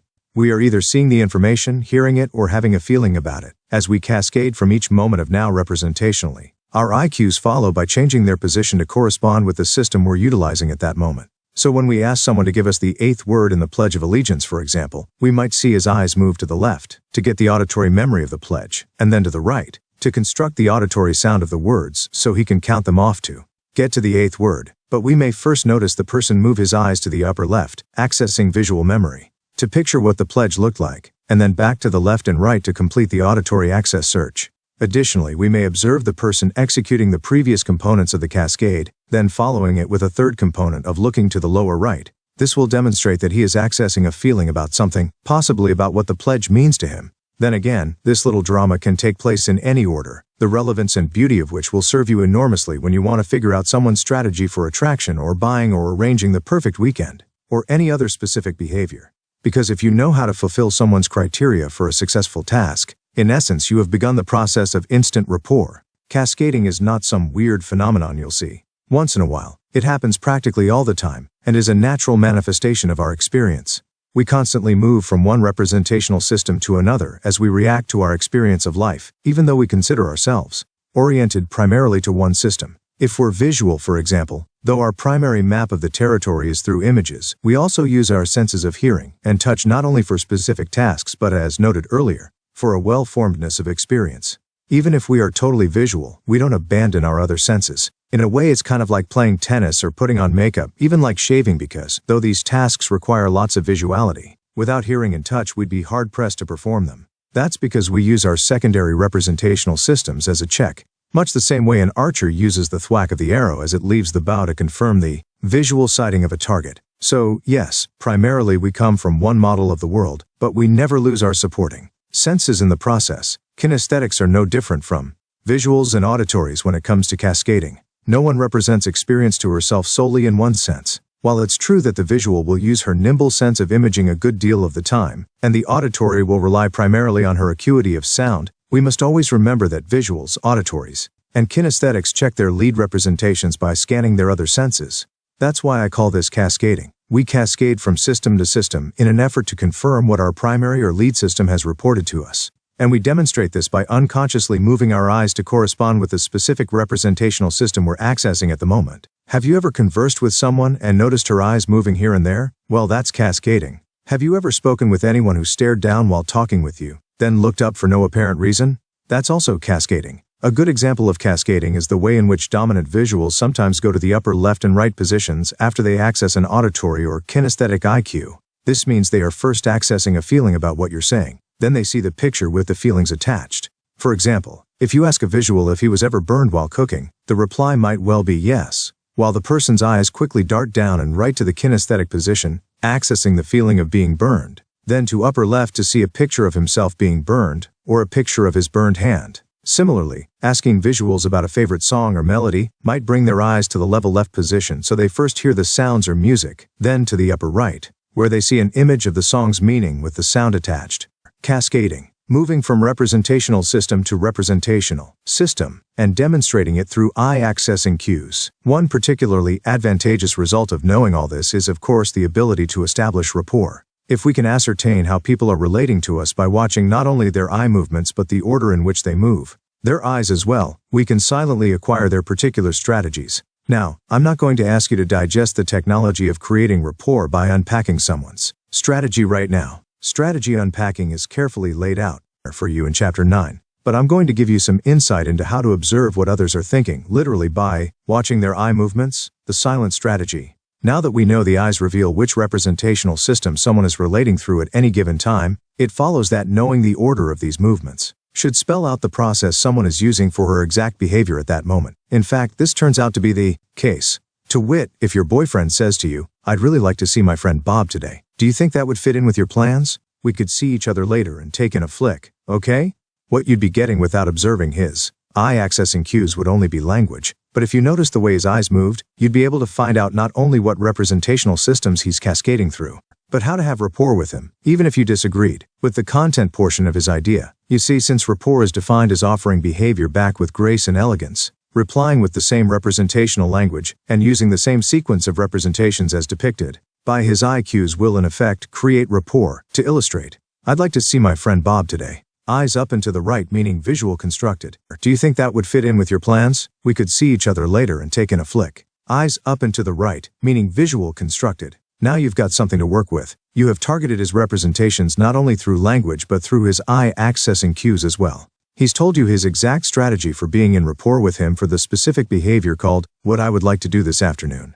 Having this formula of rapport, though it's limited to afternoon activities, gives you a totally new and very effective tool of influence. With it, you may disagree with his plans, even alter them to your preference, without breaking rapport. You see, you'll be offering back to him his very own personal formula, which is visual constructed to kinesthetic to visual constructed, or VKV. What do you think will happen if you reply within the same representational context, meaning first visual, then kinesthetic, and then visually again? Do you think you'll be on the same wavelength?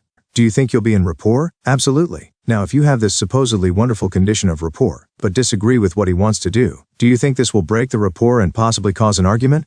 Absolutely not. When you're in rapport, disagreeing with another's viewpoint is not only incidental, but can actually be utilized to change their point of view to your point of view. This is obviously quite a sweeping statement. It's likely the most powerful concept in the technology of rapport and will be useful in ways that are probably not apparent to you at this moment. But even more important, this technology will allow you, maybe for the first time in your experience, to take charge of your life and actually produce results and outcomes that will create happiness, satisfaction, and contentment from day to day. Though people's language may want for richness, eye-accessing cues rarely lie. If your buddy says to you, "You know, I was really wild about her," and looks to the lower left, how do you think he's representing her to himself? Take a moment and think or refer to the eye-accessing chart. If you said he was hearing her voice or something she told him, look to your left and experience the sound of applause. Though he never said a word, you knew what he was thinking because his looking to the lower left tells you he's hearing a familiar sound. Suppose later on in the conversation he says, "I remember the last time I was with her. It was unbelievable," and looks to the upper left. What's going on? You can lay odds he was seeing an image of her or the two of them together. Now, what if he says nothing, total silence, but looks to the lower right? You can be certain he's gone directly from the image to a feeling about the image. In fact, $10 says his next words will be something about how he's feeling. Let's take this even further. Your buddy, in response to the question, "When's the last time you were with Annie?" looks to the left, then to the lower right, and then to upper left.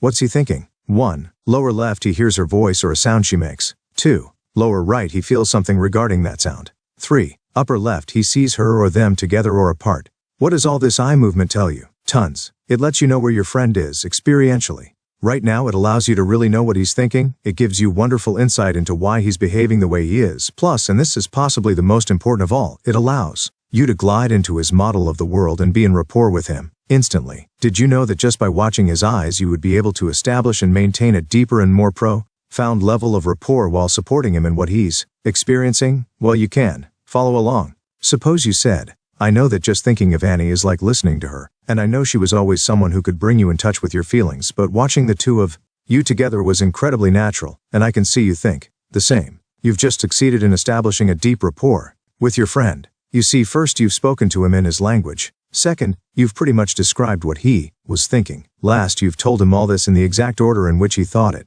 Now this last point is a big one. When we relate to people through their exact strategy or formula for a specific behavior, even if we don't know what the behavior is called, we can't help but be in rapport with them. You see, what we've done here is become exactly like our friend. We've become a mirror. We're thinking, talking, and acting exactly as he is. How could he avoid being in rapport with us? Is he going to reject his own language, thoughts, and behavior? No way. Remember, people like people who are like themselves. This is where we are right now. We've learned to initiate rapport by speaking in the same representations as others. And in this chapter we've learned about eye-accessing cues, and the important role they play in defining people's subjective experience, and what rapport is for them. Moreover, we've learned that these technologies by their very nature bring about rapport. Now we need to learn how to create rapport in such a way as to influence those whose trust and compliance we desire. I want to lead you now to the realm of strategic rapport, but first we must learn another vital component of rapport establishment. It's the last crucial step we need to be aware of in nonverbal communication. In the following chapter then, we will build on and enhance what we've learned so far, then move on to the art of strategies, where we really come face to face with the wizardry of instant rapport. 8. The mirroring, matching process. It's autumn. The leaves are turning crimson and bright yellow, and the signs of evening are ushered in by spiral wisps of smoke from chimneys. It's the time of year that makes the countryside and mountains especially attractive. Late one chilly October evening, you decide to take in a movie with a friend. While waiting on the ticket line, you become involved in an interesting discussion with some other people. The topic heats up, and pretty soon all are giving their points of view along with their evaluations. It so happens that you and your friend find yourselves on one side of a friendly debate, while the others try to find a weak point in your position. As the minutes pass, you notice not only that you and your friend are winning, but that even though you've not rehearsed, the two of you are in perfect alignment. Those points your friend is responding to are very much complementary to what you've been putting across, and vice versa. As the moments pass, your friend begins to finish sentences that you've started.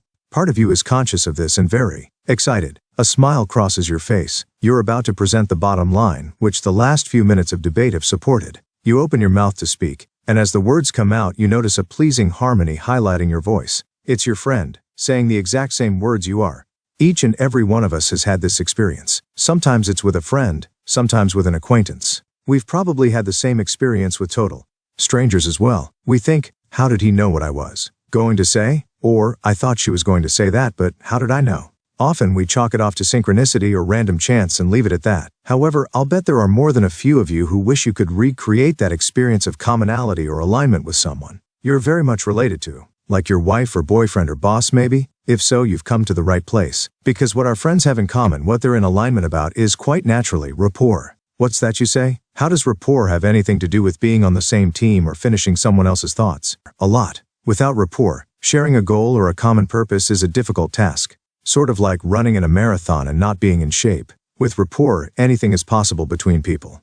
It's magic. Rapport is to relationships what fuel is to a car. Friendships without rapport are so mired in wasted energy that they shouldn't even be called friendships. I guess that's why we have the word acquaintance. When we're acquainted, we have a cursory knowledge. When we know, we have a conscious certainty. When we think about those we know and esteem, we often admire how they look or how they think or talk or maybe even dress. It could be any quality really, as long as we hold them within our experience as valued. Because of this high regard, we very naturally seek to incorporate some of these behaviors within ourselves. I think there's a whole long Freudian explanation for this, but the point is, the mirroring matching process, that we seek to be like or to incorporate within us, those parts of others which we consider good and worthwhile. We want to be on the same wavelength, at least in a few ways. On the occasions when we're successful at doing this, we feel good. We feel a special closeness with them. We feel as if we know what they're thinking, what they like, and what pleases them. When this happens, sometimes we call, or want to call, these people friends. We admire them and feel an affinity toward them. We desire to be in harmony with them. Sometimes we're actually able to create the condition of rapport. I first noticed this in my own life years ago. In my sophomore year in college, I realized I was filled with awe for the professor who taught me my first year of organic chemistry. He was so smart and so incredibly knowledgeable about the subject, and had such a command of his area of specialty, molecular orbital theory, that it was inspiring to hear him lecture. Not that I was a terrific chemistry student, but by having this affinity for him, I realized that, after a while, especially during lab, I was acting a little like him. I was developing his gestures, his tone of voice, even his habit of staring down at the floor while mulling over a problem. After about a month, I noticed that when I was in his class I acted even more like him. And then a funny thing happened. When I would speak with him one-on-one, I'd really understand the subject. Though I didn't know it at the time, I had been mirroring him very effectively, and, quite unknowingly, had built a powerful rapport with him. The same thing happened with my girlfriend. At the beginning of our relationship there was a lot of physical attraction.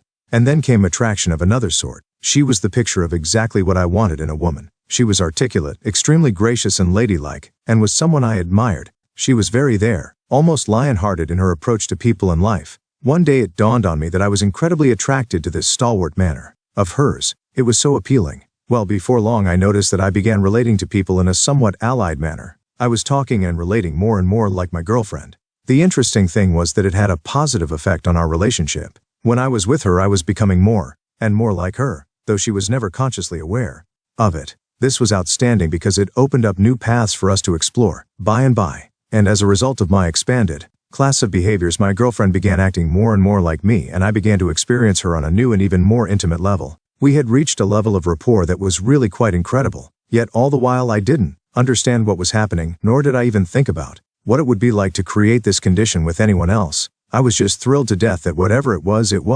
beautiful, and it was mine. Though I left it alone for the longest time, somewhere in the back of my head was the fantasy of being able to have this kind of connection with anyone, at will, and not only in my personal life. Mirroring creates this connection. Mirroring is the simplest technology we have in our rapport arsenal. Yet for all of its guilelessness, it remains a very quick and effective way to create rapport. Mirroring is the technology whereby we offer back another's nonverbal behavior. The assumption rapport technology makes is that by offering back to someone a mirror of her behavior, we become, in essence, just like her. If we include in our definition that people are most attracted to those like themselves, the result of mirroring should produce a state of rapport. And in fact we find this to be so. When we mirror people through matching their behavior, 1. The mirroring matching process, EOR, we're offering them not only visible and subconscious images of themselves, but images that are delivered without our meanings attached to them. In other words, people are seeing themselves without our comments about them. This frees them to drink in their personal likeness and connect their own unconscious meaning to it, as we all do. The nifty part of all this is that, as we become more and more like the people we're mirroring, we build more rapport. There are wonderful examples of mirroring all around, everywhere, and you already know a lot about it because, to some degree, it's something you already do. We mirror people and circumstances in the course of our lives so that we're appropriate and socially adept and poised. When we go to Broadway or to a movie or the ballet, don't we behave the way everyone else does in the audience? Don't we take our place in the theater, give our attention to the stage, even raise our head when everyone else does? I mean, you don't sit down and take off your clothes when the curtain goes up, do you? I hope not. That would definitely be breaking rapport, especially with the people sitting closest to you. You mirror the behavior of the audience and behave like them. Did you ever get the feeling, while in an audience, that all of you had a common purpose? Even that you felt a rapport with them? You know, as the lights go down and everyone hushes up and becomes still, waiting for the curtain to rise? You may have sensed that at the time, the people sitting next to you were in the exact same state as you, filled with anticipation and excitement, totally directed in their attention to the stage. At that single moment, you and they are in an almost total rapport. Even day-to-day problems you brought into the theater fade to black as the lights go down, and you bring your consciousness and awareness to the stage, while mirroring everyone else. Yes, at that moment in time, you and the 100 or 1,000 people you're enjoined with are in rapport. But mirroring doesn't have to be on such a large scale. Are we mirroring when we go to church? Absolutely. Next time you're there, look down the pew in which you're sitting and you'll notice that many in the congregation are postured the same way you are. We literally conform our body styles to others while praying. How about the nights we're out with the guys? Do we talk with them the way we do at home? No way. We mirror their language content so that we're like them and are more comfortable for them to be with. Take a look at dancing, an obvious example of mirroring and leading. Do you recall what it was like when you fell into sync while gliding past the band? Dancing in many ways is a human caricature of our fundamental drive to be in synchrony with one another. Have you ever watched children at play? All they do is mirror. They watch their friends and try to do what they're doing. In fact, a large part of language acquisition in children is dependent on the process of mirroring. And when we relate with children, when we try to establish rapport with them, don't we automatically mirror their height by bending or stooping so that we're on eye level with them? You bet. Yet because it is such a normal day-to-day affair, the subliminal shadings of mirroring are barely noticed. What then could be a more effective technology to create rapport than something that already exists and works exceptionally well, and something that we are already masters of? Mirroring works Remember when you were a kid and you and a friend would play the game Copycat? You know, whatever your friend did, you did too?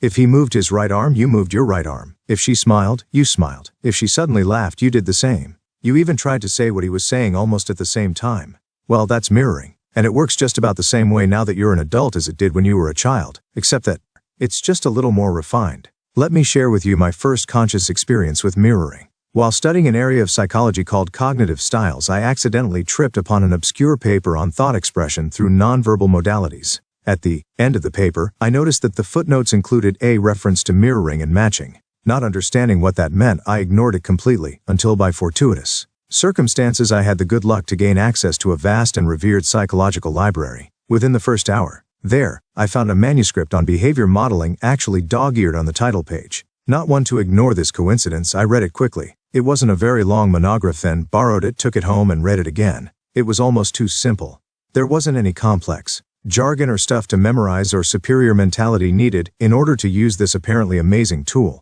The bottom line was simply this: if you mirror, that is to say, act very much like another person, while in the company of that person, a state of rapport will materialize. And if you've done a good job of mirroring someone, it's possible to test for rapport by taking the lead. In other words, if you've truly established rapport, the person you've been mirroring will begin to mirror you when you take the lead. So when you move your head up, the person you've achieved rapport with should follow your lead by moving his head up too. Similarly, if you put your hand in your pocket, the other person should follow.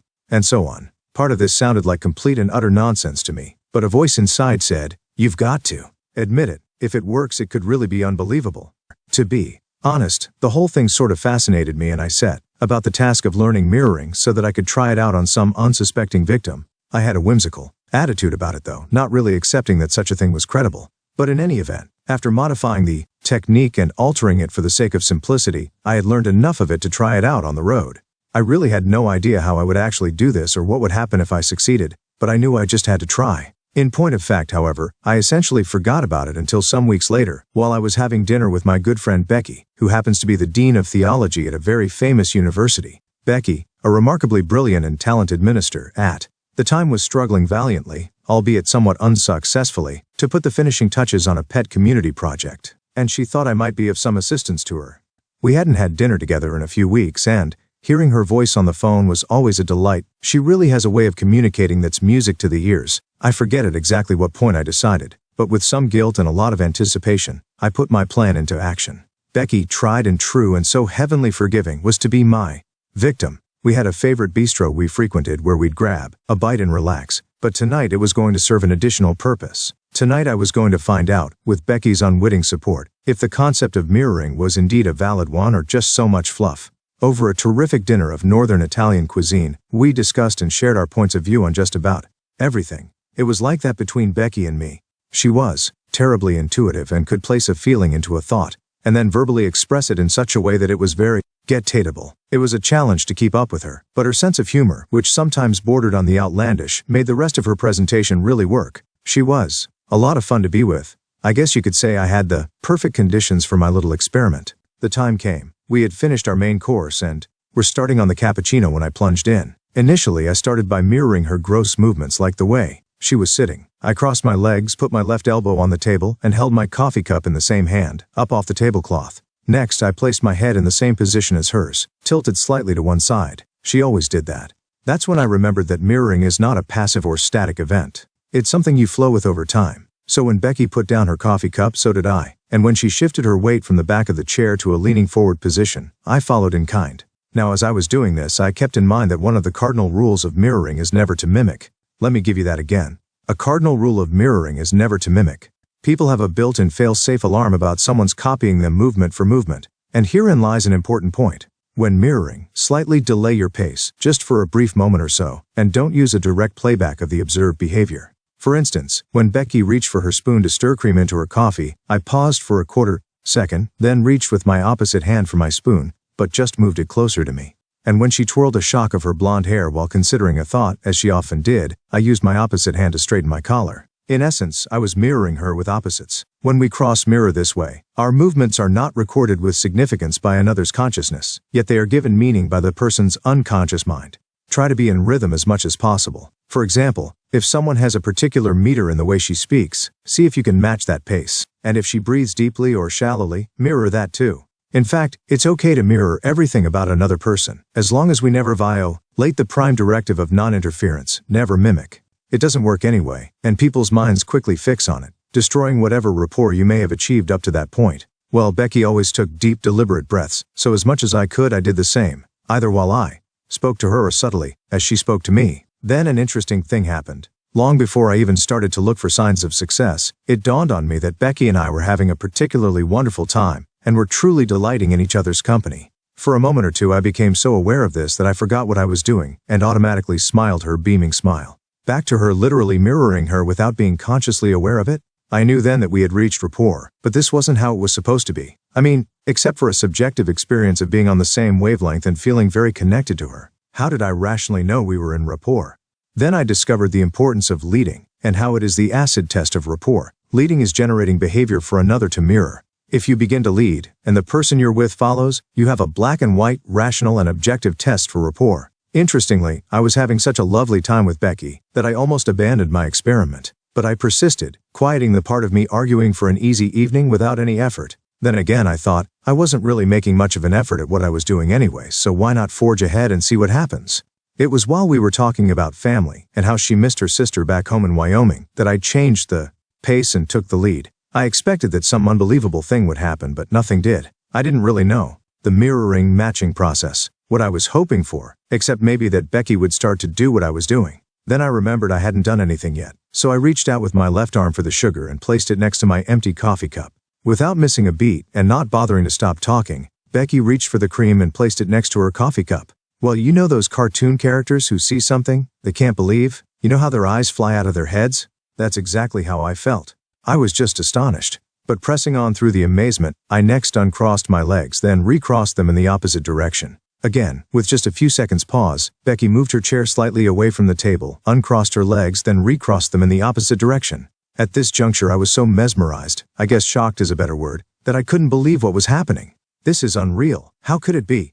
I stuttered to myself. Stopping my thoughts momentarily, I wiped my forehead, Becky followed by scratching the bridge of her nose. Then I took a drink of water, and Becky followed by lifting her coffee cup for a sip. But she didn't even have any coffee in it, and I swear she looked like she didn't even notice it. We were so in rapport that whatever I did, her unconscious mind interpreted as something she should do because, in point of fact, I was being like her. I was acting the way Becky was comfortable acting. How could she not want to behave like herself? It was then that I got incredibly clear about the power of mirroring and the creation of rapport. They were joined almost cosmically, one entwined with the other, as naturally as hydrogen and oxygen molecules are in water. It was an especially wonderful evening, and it lingered for some hours until the owner tactfully reminded me it was closing time. I remember looking at Becky with such empathy that when I leaned near to kiss her, she automatically met me halfway, almost as if we were following an especially well-written script. It was, in a word, wonderful, but I wanted to see how far I could go before breaking rapport. It wasn't what I really felt like doing, but it was important for me to ascertain what limits, if any, there were on mirroring.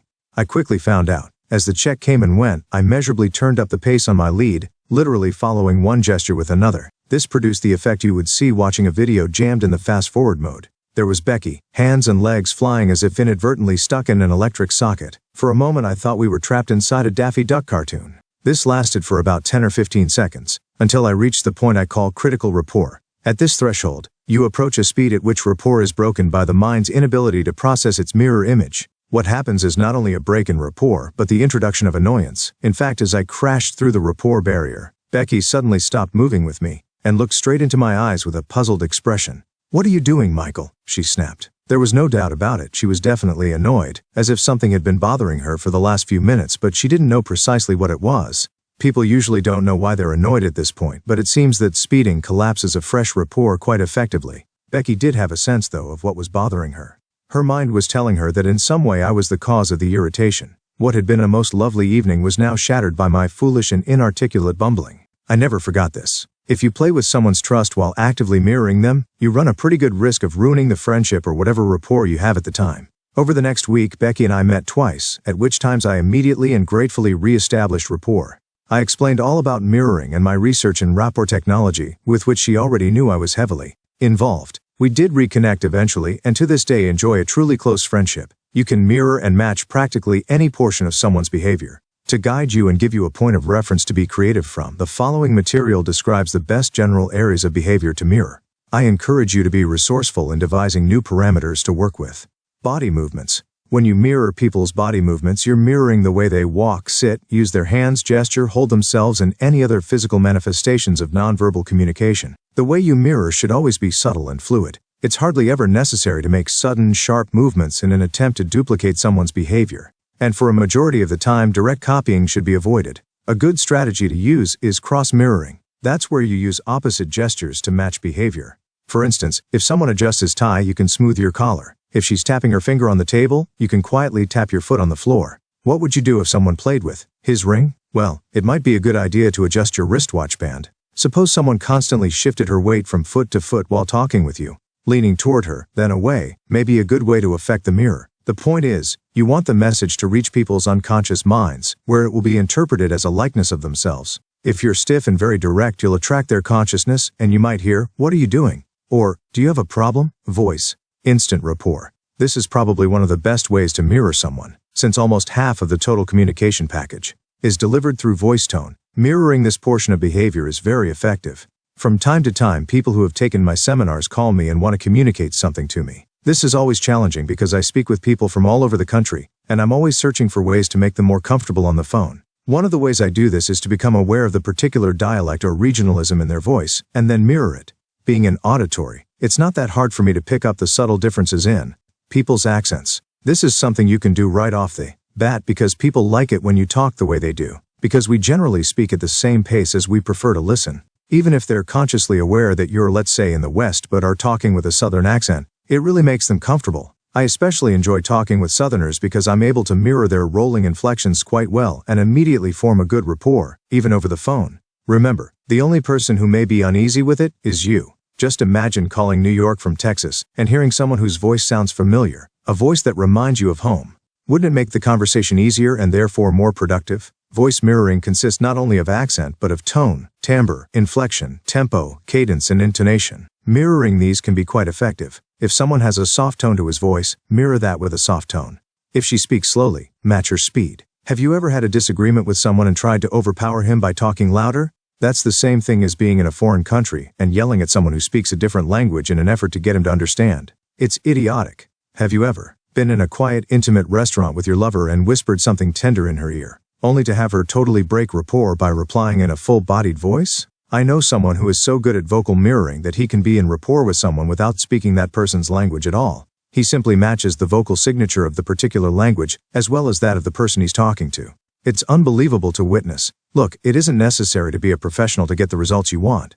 But I think you'll be surprised at how just attempting to match vocal nuances will increase the ease of high rapport. Facial expressions. We all have certain expressions that we feel comfortable with. Sometimes these are subtle creases at the mouth or corners of the eyes. And at other times they're very obvious expressions, such as a particular way of smiling or frowning. We all know people who have a habit of winking when they want to drive home a point, right? We've all seen the masterful way Johnny Carson uses this simple gesture to make a guest feel secure. Do you think Carson would respond to that same gesture if used elegantly? Of course. Gracefully mirroring these kinds of expressions will definitely enhance the probability of rapport. Specific gestures. These are a favorite of mine. People have their own repertoire of personalized gestures that are easy to mirror because they are unique. Sometimes it's as simple as moving your hand in the same direction as that of the person you're with. Other times it could be tapping on the table in the same rhythm as the respiration of whomever you're with. When people are conversationally engaged in making a point, they tend to use their bodies in specific ways to give added meaning and impact to what they're communicating.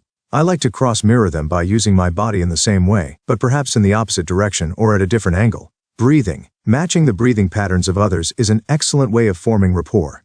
I'm not being esoteric here, and I don't mean that to achieve connection you have to be in complete sync to the point where you pass out. Simply mirror, as closely as you can, the depth, frequency, and amplitude of your partner's respiration. I do this all the time with my friends nowadays because they're always expecting me to mirror them in the same old obvious ways. I try to explain that rapport technology isn't something secretive, it's just another way of encouraging good communication. Of course, I'm mirroring their breathing as I say this. Once you are familiar with the different parameters of mirroring, you begin to lead. Leading is generating behavior for another to mirror, and it's the process by which we verify the establishment of rapport. This is accomplished by changing the pace of mirroring and observing if our partner matches our behavior. After I mirrored Becky for a few minutes, I checked to see if she had reached rapport by leading her. I simply took the lead, and noticed whether she did what I did. The first time you lead successfully will really be an eye-opener. The best way I can describe it is to compare it to horseback riding. When you learn to ride, a lot of what you do is listen to instruction and canter around a large corral until the trainer is satisfied with your performance. But the most thrilling part of riding is when you're out on your own on some mountain trail, and you become one with your horse. The connection and empathy you develop with your animal as he naturally follows your lead by mirroring your movements is akin to the way you lead your partner when you verify for rapport. When another responds to your lead by mirroring your behavior, the feelings that it generates in you are overwhelming. Not only does it validate your skills as a rapport-rich communicator, but the alignment and grace that are discovered are like nothing you've ever experienced before. You want to be easy and gentle when you begin leading. In fact, if you're not temperate and open, you'll find leading quite frustrating. You have to remember that you're looking to verify a state of rapport, and that implicit in this process is an attitude of serenity and sureness. Also keep in mind that when people take your lead, they're trusting you for however long, with the very core of who they are. Don't startle them by suddenly being shocked at your success, and don't laugh and be inappropriate about the power you've acquired. If you muff it here, often you won't get a second chance. I had beginner's luck with Becky. However, I came awfully close to losing a friend. If you've tried to lead but have elicited no response, you're not in rapport yet. That's okay. Don't be discouraged. Try again. Sometimes it'll take you 15 or 20 seconds to gain a successful lead. Other times it may take 4 or 5 minutes. It depends on what's going on at the time relative to both of you. You'll find that sometimes it is easier to effect a good lead than at other times. This is to be expected.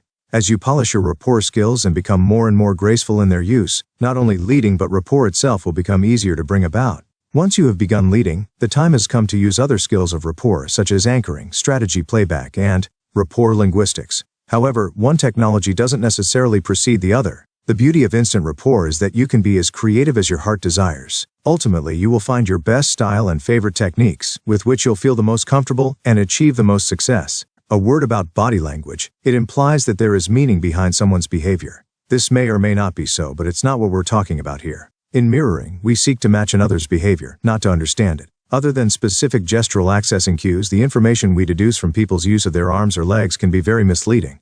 If, for example, a woman crosses her legs while talking with us, does this mean she is being seductive or that her leg muscles are fatigued? If your husband or boss crosses his arms, does it mean he's closed to what you're saying or that he's chilly? For our purposes, this information is not only extraneous but can be misleading. We establish rapport on a need-to-know basis. Since body language can misinform us because it's arbitrary, we don't need to learn about it. Mirroring is about being in step with someone, not about what their steps mean. One last caveat about mimicking.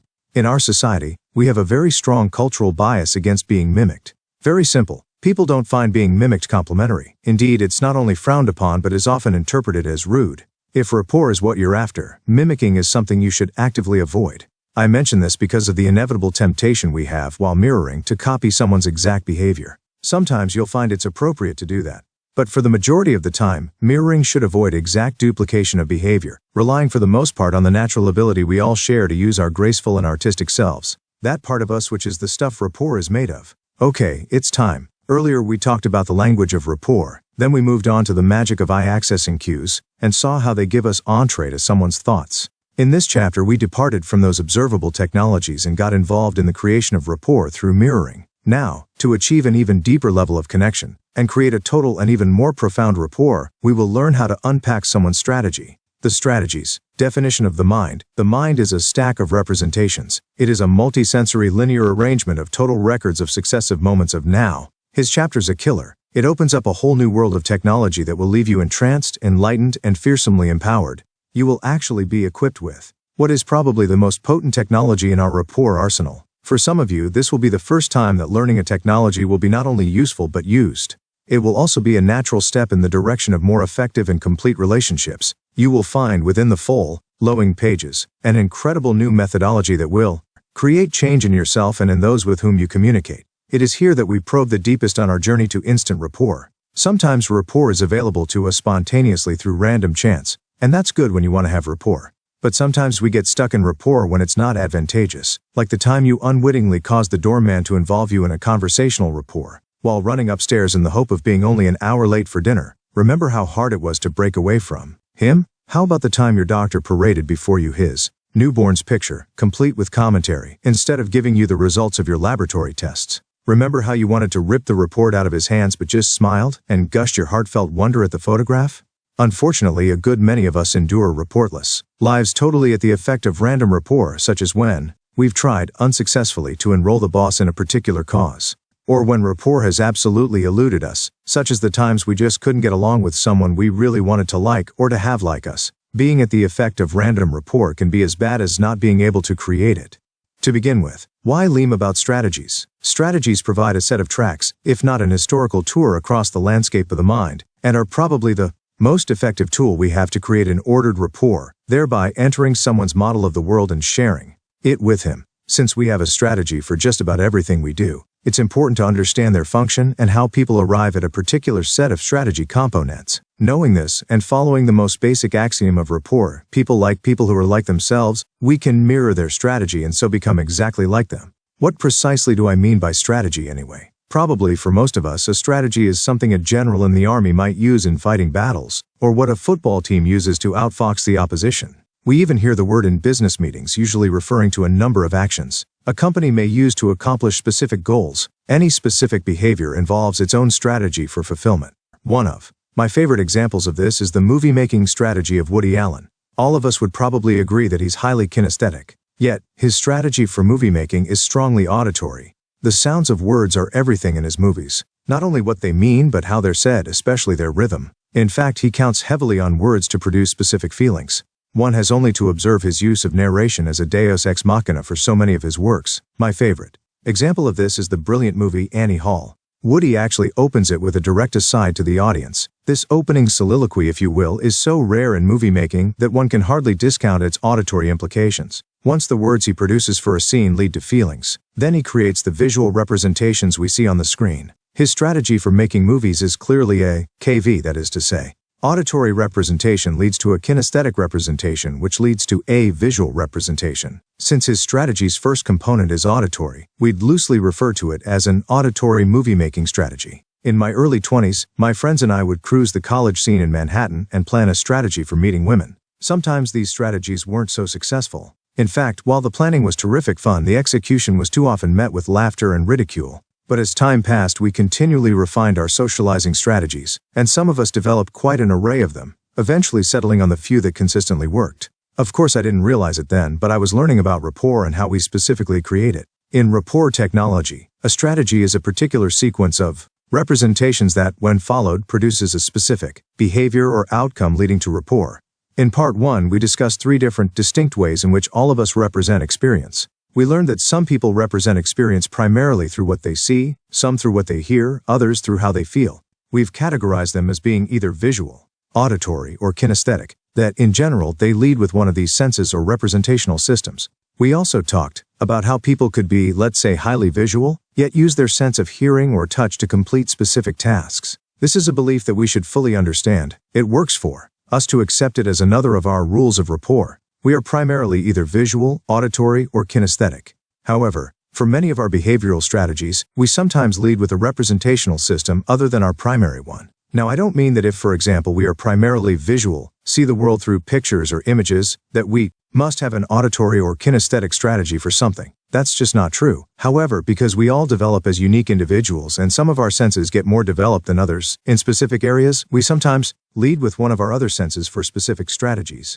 In fact, we put together strategies for almost everything we do. We have strategies for motivation, buying, selling, love, attraction, communicating, sex, making money, independence and dependence, friendships, and hundreds more. One strategy for nearly everything we're involved with. This is really nifty when we consider that by ascertaining a person's strategy for, let's say, falling in love, we can actually bring her to re-experience that feeling, but within the context of ourselves. So if you happen to be playing back someone's love strategy, guess what? Your chances of that person falling in love with you, all other conditions being equal, are magnified 1,000%. White magic? Absolutely. And strategy rapport is virtually unlimited. It can be applied to any strategy. You will be able to ascertain, or what I call unpack, someone's strategy for almost anything, and thereby create rapport within the framework of that strategy. So if you're selling dresses or computers and software programs, or encouraging someone to be motivated, or you want to sell your services, just unpack your client's strategy for buying, and you'll have an instant rapport within that framework. Having rapport with those you do business with will automatically and visibly improve your earning capacity. Remember, rapport is the condition where you offer back people's behavior and fulfill the first rule of rapport. People like people who are like themselves. Strategies are uncannily similar to other things that require a specific ordered sequence of events for them to work properly. Examples that come to mind are bicycle riding, negotiating, learning the multiplication tables, deal closing, calling someone on the telephone, cooking an omelet, and driving a car. They all require you to follow a very specific chain of events. The beauty of strategies is that they always work if you remain true to their exact blueprint. Let's pick one of the examples above and illustrate how a strategy looks, while also discussing the simple concept of syntax or order. All of us during the course of a day use the telephone. In fact, we use it so often that we never think about how to use it. We just pick up the receiver and dial. But stop right there. When we want to call someone, do we dial any old number? Do we just randomly push buttons and hope for the best? Of course not. If we tried to communicate like that, no one would ever hear us. Yet some people use exactly that strategy for most of what they do, and then they wonder why they aren't understood. The numbers we dial and the order in which we dial them will give us many different outcomes. To reach a particular person in a particular location, we must be very specific about the syntax, or order, in which we dial. Having the right numbers is an excellent start, but without the correct syntax we won't ever connect.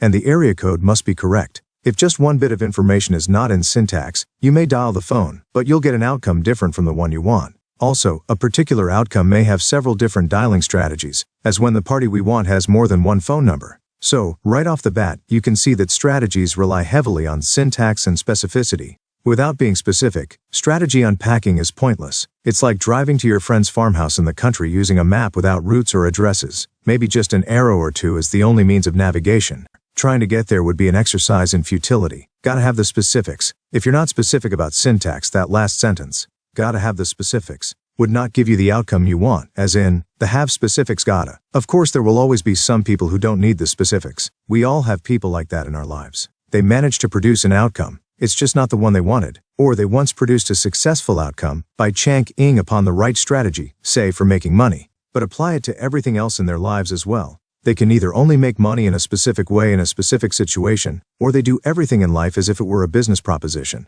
The importance of syntax can also be illustrated in the way a baker makes a cake. It's not only the ingredients that count, but the temperature of the oven and the time it takes to cook. That's all you need to know, right? Not totally. Again, remember our friend's syntax. If you mix things in the wrong order, the cake won't come out the way you want, i.e., your outcome will be incongruent with your intention. Ever made scrambled eggs? Well, try adding the butter after the eggs are scrambled, or scrambling those eggs in perfect order, but at 700 degrees Fahrenheit for 2 hours. How about putting salad dressing on vegetables before they're harvested? Get the point? When we endeavor to unravel someone's strategy, syntax is crucial.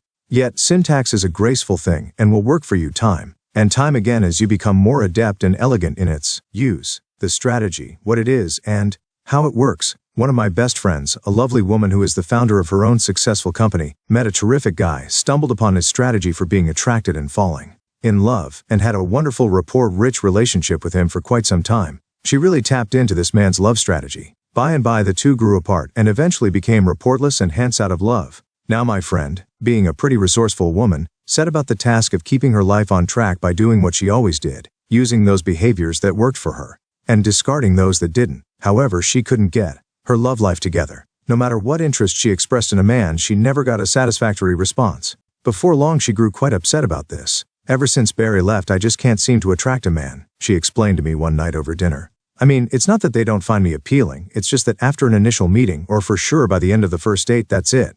I never see them again. They don't call, and on the occasions when I've called them, they were WWL. They didn't seem very interested. Now at first I hardly noticed this. I guess I was still feeling hurt and missing Barry, but as the months dragged on I started to see a pattern. One date and I'd hear, "Have a nice life. Michael, I'm just so frustrated and upset. I don't know what I'm doing wrong, if anything, and I'm really at a loss." The misty look in her eyes and the way she was accessing her constructed pictures then checking them with her feelings validated her statements. She was indeed stuck in an old behavior that obviously wasn't working for her. "Tell me, Jennifer," I said, "what exactly do you do when you're out with a new guy? How do you relate? Is it very hard for you? Do you behave differently now than you did with Barry?" "It's really not terribly hard for me now, Michael," she said. "It's been some time, since Barry and I split up, and I try to relate to someone new as instinctively and upfront as I can. In fact, if anything, I behave toward them as genuinely and as interested as I did the first time I met Barry. So it's not as though I'm using some strange or different approach." Jennifer went on for a few more seconds, but I really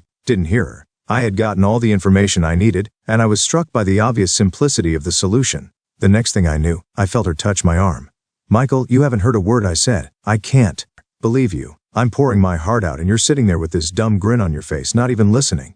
"I'm grinning, my friend, because I have the answer to your problem," I said. "What's driving these men away is your attraction strategy. You're still using the same old one.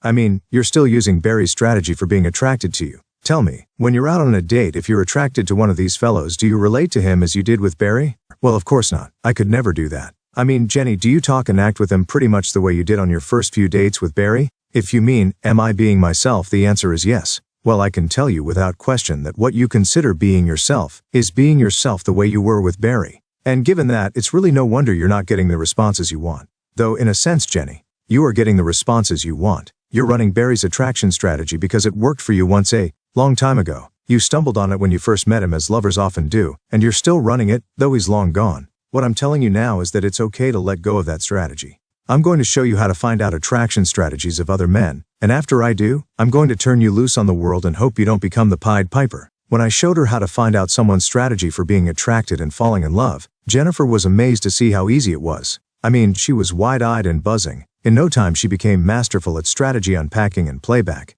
At last report, she was seen somewhere in Dallas mowing them down. Everyone she met fell in love with her. I narrowly escaped with my life. Now what did I tell her? What did I let her know that created such self-confidence and power within her? Nothing more than an explanation of strategies.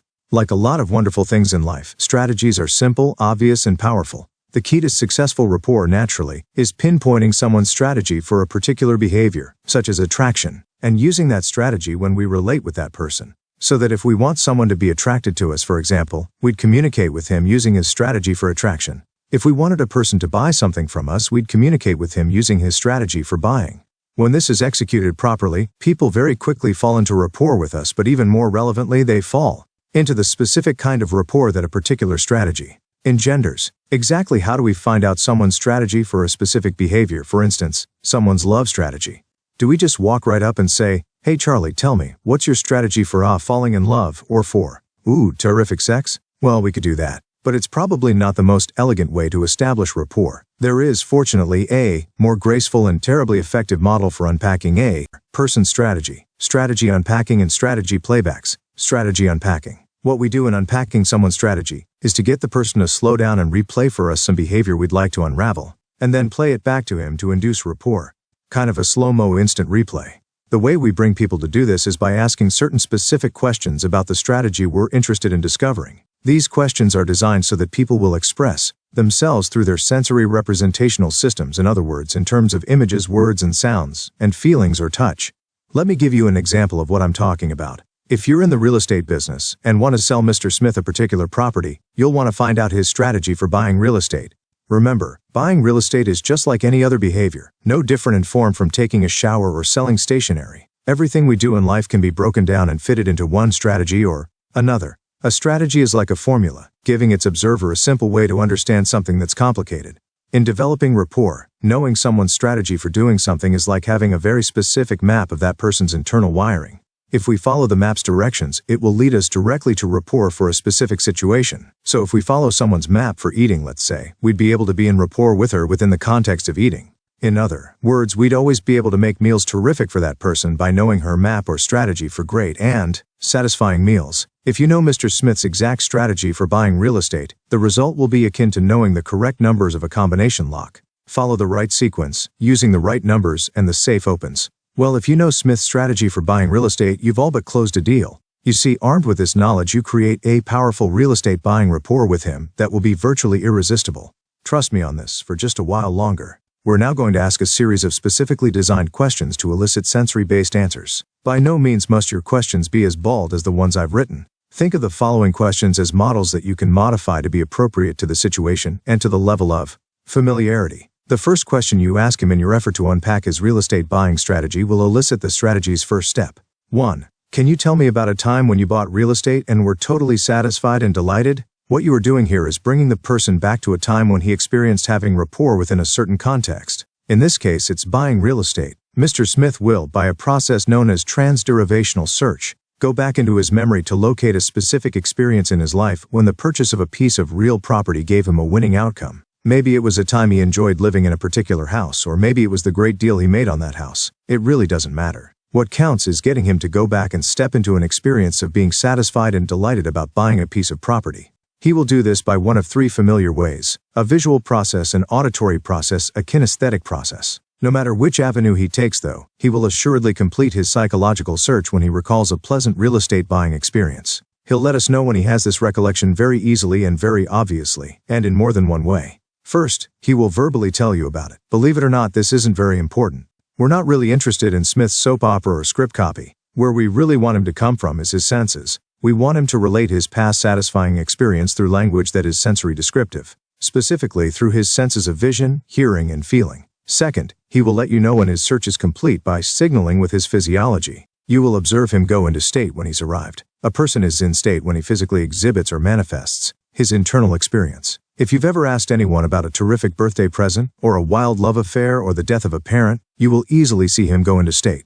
His body may shift, his color changes, his eye expressions change, even his breathing will be altered. Sometimes this will be very obvious, as when a smile crosses the face or a tear drifts down the cheek. At other times it may be as subtle as a shoulder shrug or a shift in posture. When we recall any significant past experience, we go into state. Our job as rapport initiators is to notice these changes and use them as cues to help us in strategy unpacking. You've posed the question, can you tell me about a time when you bought real estate and were totally satisfied and delighted? Smith will most likely respond with a particular experience he'll recall and represent to himself internally. He might say, yeah, sure, I remember. It was the house I bought with my wife and kids. When he lets you know he's recalling an experience, verbally or non-verbally or both, you're ready for question 2. By asking him to be sensory specific, Smith's reply will literally hand you the first step in his real estate buying strategy. I know this sounds funny, he says, but I think the very first thing that rang true for me about that place was probably the way it just sounded so full of life. From the moment you walked in, you could hear the trees rustling in the afternoon breeze and the birds chirping away on the branches. It took me right back to my home as a child. Yeah, that was the very first thing I liked about the place. Ta-da! You now have Smith's first step in his buying strategy. It is sound or hearing. When he recalls buying real estate successfully, the very first criterion he uses for a sense of satisfaction and delight is sound. He first needs to hear if it's the real estate he's going to purchase. As rapport builders, we naturally call this first step auditory, which we'll represent with the letter A. Terrific. Now, on to the third step. 3. Mr. Smith, after you heard the breeze and the birds chirping, what was the very next thing you remember that satisfied and delighted you about that property? 1. Something you saw? Or was it 2. Something else you heard? Or 3. Something that touched you or that you felt? Again, you've asked him to be sensory specific. You mean after the sounds of outdoors? He replies, yes sir, the very next thing. I really can't. Yes, it was the feeling I got from hearing those things. Like I told you, it reminded me of my home as a boy. What a secure feeling that was, you know. A terrific sense of togetherness. Not like today at all. Smith has just supplied us with strategy component number 2. The sounds of the outdoors lead to a feeling. Lovely feeling from his childhood. Let's represent feeling or touch with the letter K for kinesthesia. So far then we have a K. The next step is simply a repetition of the first 2. We just plug in the information he supplies to us in the appropriate blanks, and feed him another sensory-based question. 4. Mr. Smith, after you heard the breezes and the birds chirping, which gave you a feeling of security and togetherness, what was the very next thing you remember that satisfied and delighted you about that place? 1. Something you saw? Or was it 2. Something else you heard? Or 3. Something else that touched you or that you felt? It's interesting you're asking me about all this, he says, because it's been quite some time since I've seen the old place. Now right here you have the information you've asked for. He's looking to the upper left to access remembered pictures and he's talking in visual processors. But even without knowing this, if you just let him continue, most times he'll supply you with everything you need to know. Your job is to observe and to listen. You know, I haven't really seen a sunset as pretty as those that shone through the living room of that place in quite a while. It was really something. Of course, Smith's third strategy component is visual. Let's use a V to represent visuality. Now when we write down the 3 steps of Mr. Smith's real estate buying strategy, it looks like this, a KV. This little gem of a formula is pure magic. It is quite literally the combination that will unlock the vault to Smith's exact method for buying real estate. Technically, strategies can have almost endless numbers of components to them. However, for the establishment of rapport, 3 steps or representations such as Smith's are really quite sufficient. Keep in mind, though, that this formula is strictly limited to Mr. Smith's real estate buying strategy. This is not a general strategy. Although it is possible to meet someone who has the same real estate buying strategy as Smith's, it's rather unlikely. Remember that people are wired up, uniquely, just like a combination lock or a telephone number. If just one representation is wrong or not in the right order, you won't get the result or the response you want. Now that I know Mr. Smith's exact real estate buying strategy, you might be wondering, what am I going to do with it? I'm glad you asked. What I'm about to show you will transform your experience of being in rapport with people forever. If you remember, part of our definition of rapport was to offer back with grace and elegance. Well, if we offer back Smith's behavior, specifically his particular behavior of buying real estate, we will be in rapport with him. And, as we know, when you're in rapport with someone, achieving the outcome you want is 1,000% more likely than when you have a rapportless condition. Let's offer back to Smith the real estate cake of his dreams, his unique strategy for buying real estate. But wait, how exactly do we do this? Do we tell him to hear a breeze and feel secure and then shove a contract under his nose? Of course not. Although judging from some of the ways I've seen real estate being sold, this would actually be an improvement. Strategy playback. As children, we loved having our parents tell us stories. It really didn't matter if they read them or recited them or even if they were true, as long as they held our attention and kept us entertained. We didn't mind hearing these stories, did we? Even when we knew after hearing them so many times what the endings would be. The stuff of the stories, the content, was interesting. Though we knew in advance that Captain Hook was going to get his just rewards, it was still great fun hearing the drama unfold. Sometimes, due either to our parents' memory or lack of it, the characters would change, and even some of the actual drama would get altered. But as long as the gist of the story remained intact, we came away with the same sense of satisfaction and delight as we had so many times before. For our parents, it was important that the stories they related had at least some implied or subliminal message. Sometimes it was a message about telling the truth, as in Pinocchio, sometimes about good and evil, as in Peter Pan, or about subtler things, as in the story of the fox and the grapes. Our parents were concerned about our getting the right message, and they took any opening they found to instill in us their concept of good or goodness. What our parents didn't know was that by using our own childish strategies, they could have gotten us to do much more than just learn the differences between good and bad, right and wrong, and the distinctions between grumpy and sneezy. Psychologists have long known that the story is a powerful tool for creating change in people. Everyone tells stories. We have to. It's through storytelling that we're able to communicate something we feel is too sensitive to say directly. We use stories in place of overt language to communicate certain messages. We do this all the time but just aren't aware of it. You know those times when instead of explaining exactly what you mean, you'll say, "I once knew this person," or "a long time ago," or "I once heard about this fellow," and then continue with a story, possibly one about an experience or incident that happened to us, or someone we know. Well, it's this story that unconsciously communicates what we can't or are unwilling to say directly. It's our natural way of relating a story that will allow someone to know something we want him to know, without putting it to him straight away. Maybe it's a personal viewpoint, such as the way we're displeased at the mistreatment we feel the person suffers by another, or it might be how we think someone should conduct herself. Whatever it is, not only is this road a socially appropriate and painless one, but through it we don't risk the possibility of being taken the wrong way. Moreover, it allows us to be in rapport even when we disagree with another's point of view. Achieving rapport by playing back someone's strategy through a story is a natural dynamic of this communication process. It works because it makes use of an already established vehicle. It is unnoticeable by the conscious mind, yet is totally apparent and meaningful to the unconscious. What we are doing with strategies maximizes this phenomenon, charging common repartee with powerful energy that binds us to others through rapport. We respond to storytelling because it speaks directly to our unconscious. If we build on this with new theories about communication, what we end up with is one hell of a potent mechanism for persuasion, influence, compliance, and rapport. Kind of a turbo-supercharged technology that speeds up the process as well as the delivery of being on the same wavelength. It is incredibly simple and enchantingly effective, and is summarized by the following statement. We engage rapport with someone by running his strategy, within the same context but with altered contents. Simply stated, we start and continue a loop of rapport by playing back someone's particular strategy for doing something. When we do this, however, we must always change the content around the strategy so that the conscious mind doesn't interfere with the process. What this means, quite simply, is to strictly follow the context of the strategy, in this particular case, a cave, but use new story content. It's like using the plot to The Wizard of Oz but adding different dialogue. There's a whole long scientific explanation about this, having to do with what the mind will and will not accept. But what's really important for us to know here is that we always feed back to the mind the new story content wrapped around the context of the strategy.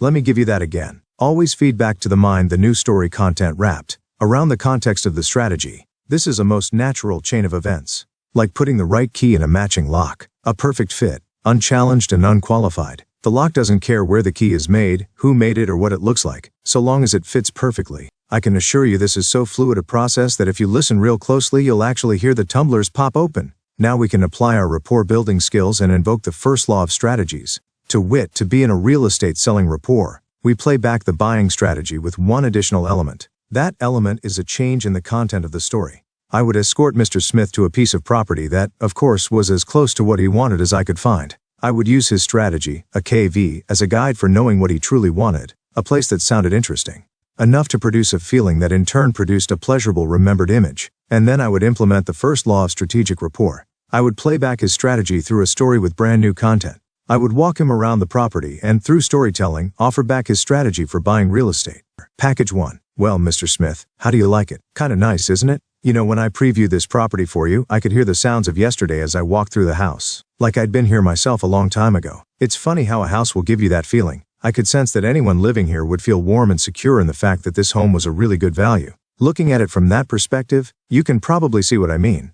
At this point, not only have I used the first law of strategies, but I'm fulfilling a basic rule of rapport. People like people who are like themselves. Smith's trust in me, not to mention his affinity for me, has just increased tenfold. You see, I'm being like him. I'm reminding him of himself. He's listening to me but hearing his own agenda for buying. After all, it's his strategy that I'm running back to him, isn't it? I'm fulfilling his requirements for satisfaction and delight in buying real estate. I've simply followed Smith's buying strategy, a KV, by giving him an auditory representation first, a kinesthetic representation second, and finally a visual representation. The content of the story was almost incidental. All I did was use the context of a KV and added story content. Sometimes just one run-through will be sufficient to achieve rapport. On some occasions, though, you may have to repeat the strategy a few times. No big deal. You can replay the strategy as many times as you need to. Simply change the content each time. To illustrate this, let's redesign the content, run it by Mr. Smith, and then analyze it. Package 2. You know, Mr. Smith, when I was here the other day, I found some of that old-style barn-sided wood that was used for construction way back. The tone of those slats was remarkable. They could be hammered together with such clarity and were in such harmony with the outside design, it made me feel sorry for modern-day houses. They just don't fit homes like they used to. Kind of a lost art. When you look at something this pretty, you can really get a picture of framing it as your own. Analysis. Auditory. You know, Mr. Smith, when I was here the other day, I found some of that old-style barn-sided wood that was used for construction way back. The tone of those slats was remarkable. They could be hammered together with such clarity and were in such harmony with the outside design. Kinesthetic.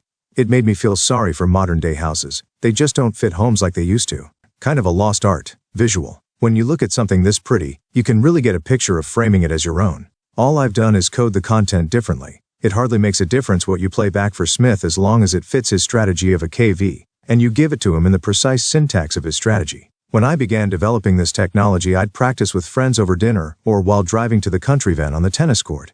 Why, I've had occasions when I've been with people where in the course of an hour or two I did nothing else but repackage and play back. After a while, most of what I played back was word salad. That's right, totally meaningless nonsense sentences placed within their strategy for whatever it was I wanted to be in rapport with them about. You must remember that the verbal portion of communication accounts for only 7% of what's communicated. Tone of voice, body language, and context make up the remaining 93%. So go ahead and try this out for yourself. But you must have patience. Don't forget you're just getting your feet wet in a technology that will serve you successfully for a very long time. And nothing this good is learned completely overnight. Here, practice makes perfect, and like anything else, the more you practice, the better you get at forming instant rapport. I know it may sound simplistic to you at this point, but strategies are really quite easy to use once you learn what to do with them and how to play them. They really work. For those of you who are still skeptical, and to achieve even further clarity, let's apply what we've learned to a strategy other than buying. All of the rules and principles of Mr. Smith's buying strategy will apply to this strategy as well. It's one that people request I demonstrate quite often in my seminars. You're out with Scott, a really wonderful man you want to get to know. He's just your type, and you sense that if you could get the chance to know him better, something nice might happen. Trouble is, this is where things usually fall apart, for a lot of reasons. Nervousness, anxiety, miscommunication, a whole raft of junk that gets in the way. What to do? Well, this is exactly where knowing another straight GY for attraction will drastically alter the outcome of the evening for both of you. My favorite environment for this kind of strategy engagement is a nice restaurant with a comfortable and appealing atmosphere, which adds to the effectiveness of total rapport. But it doesn't really matter where you go, as long as you're able to talk peacefully with each other. And don't be heavy about all this. You're not performing surgery or speaking in public, and rapport establishment is not celestial mechanics. You're out to have a good time. As the conversation turns to each other's past and you each begin to share personal history, bring him into state by asking the first strategy question. 1. Scott, can you remember a time when you were totally attracted to someone? Remember what I've said about questions. You may very well use the ones I've outlined here, but always be appropriate to the situation. Obviously, you wouldn't want to state strategy questions in the same way as I have if you've just met this man. You might want to phrase it differently, such as expressing interest in what he's talking about. For example, when the subject of the opposite sex comes up, as it inevitably does, you might gently ask, in response to his description of someone, were you attracted to her the moment you saw her? What was it about her that was appealing? Do you remember what it was about her that grabbed your attention? All of these questions are acceptable. Remember, you're simply trying to ascertain his first representation of her. Do what works. Those who have the widest choice of possible approaches will get the highest number of positive outcomes. This applies to all the questions in strategy unpacking. In much the same way as we did with Mr. Smith, we're taking Scott back to a time when he experienced total rapport within a specific context. In this case, the context is attraction. He'll search his memory, attempting to locate a specific experience in which he was terribly attracted to another person. He might think of a former girlfriend, or possibly of his first love, or maybe his memory will be of someone to whom he was very attracted but never got the chance to act on his feelings. Remember, the content of his memories really doesn't concern us. In fact, having the integrity to respect another's privacy is an important notion to embrace when building rapport with someone. Our concern is to get him into state, to have him get a clear experience of being totally attracted to someone. Scott will access each step of his memories primarily through a visual process, or an auditory process, or a kinesthetic process. When he settles on a specific experience of being very attracted, he'll let us know verbally. Okay, yeah, I remember. And by going into state with physiological manifestations such as a smile, a raised eyebrow, or other body language. Each person has his own way of showing when he's in state. Some people shift in their seats, others flush a little, maybe look down and to the right to access feelings about a memory. Some people will get goosebumps on their forearms. Your instincts will inform you when someone goes into state. Trust your experience and pay attention to how people respond to your questions. When Scott ends his search and gets a clear experience of being totally attracted, he may or may not tell you of the memory. It matters not, for the next question will get him to respond not only with content but, more importantly, through his sensory representational systems. If he wants to relay a story to you, as we have below, fine. Listen attentively, for it will add to your knowledge of him. In response to your question, Scott, can you remember a time when you were totally attracted to someone? Scott may smile and say, it's funny that you ask, because I automatically think of this person I knew a long time ago. She was my first girlfriend. I remember her so clearly. How interesting to think of her right now. He's representing this experience to himself internally, and he's probably very much in state. You're now ready for the next strategy question. 2. Scott, can you tell me the very first thing that caused you to be attracted? Was it 1. Something you saw? Or was it 2. Something you heard? Or 3. Something that touched you or that you felt? Once again, by asking him to be sensory specific, Scott's reply will naturally hand you the first step in his attraction strategy. How could I ever forget that? Geez, it was the first time I was ever wild about someone, you know? I can just see her now, right in my mind's eye. She was standing by the piano at my friend's house talking to her friend Chris. And the very first thing that attracted you was, you. Say again. Oh yeah, for sure it was the way she looked leaning against that piano. Kind of like a life-sized photograph. It was unbelievable. I can just picture her now. It's easy to see that Scott's first step in his attraction strategy is visual. When he thinks in terms of being attracted to someone, he makes a picture of the experience. In his mind, he sees himself being attracted. His attraction strategy has been like this ever since his very first experience of being attracted to someone. We'll represent his first strategy component with a V for visual. 3. Scott, after you saw her standing there by the piano, what was the very next thing you remember that attracted you? Was it something else you saw, or something you heard, or something that touched you or that you felt? Again, what we've done is ask him to be sensory specific. Right after I saw her? He replies, yes, right after, the very next thing. He smiles and gets some color in his face. I just heard this voice in my head saying, boy, am I turned on to her. It was loud and clear, he says while looking to the lower left and rubbing his ear. That was strategy step 2. The sight of her led him to an internal dialogue about his attraction. He could hear a voice validating the picture. We'll represent this internal dialogue with an A for auditory. So far then we have VA. The next step is simply a repetition of the first 2. We just plug in the information Scott supplies to us in the appropriate blanks, and feed him another sensory-based question. There was nothing else after that. I mean, what more can I say? He says, looking to the lower right. I've told you everything I can remember. I saw her, told myself how incredible she was, and that's it. There are some things you just get a feeling about. I got that feeling in my stomach. You know when it's the real thing. Deny it as he may, our friend actually has had a third representation. He got a feeling after the internal dialogue.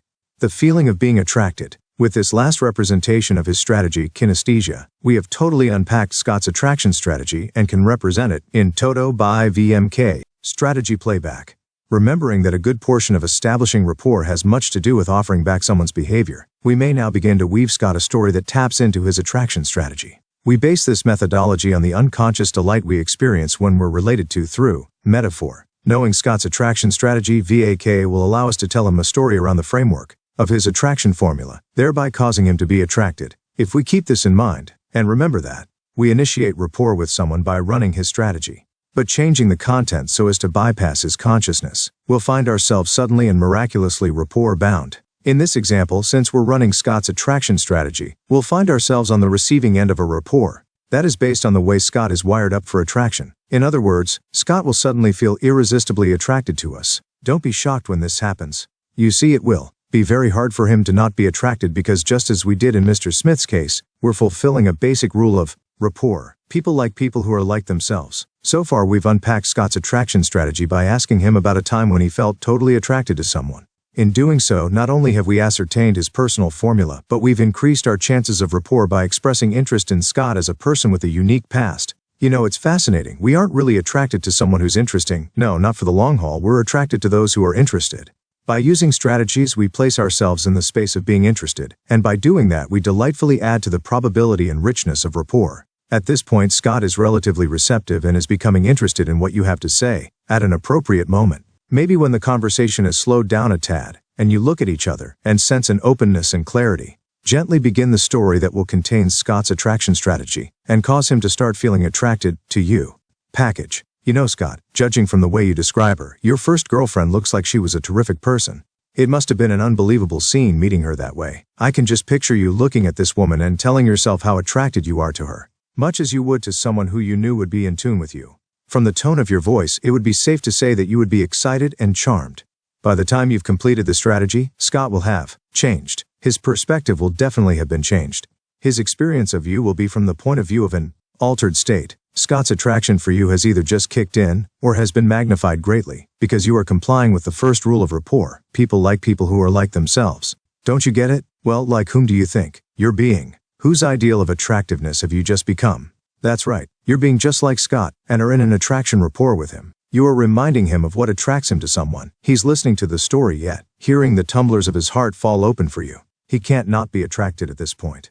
I mean, after all, it's his attraction strategy you're running back to him, isn't it? You're fulfilling his requirements for being attracted. The content of the story was almost incidental.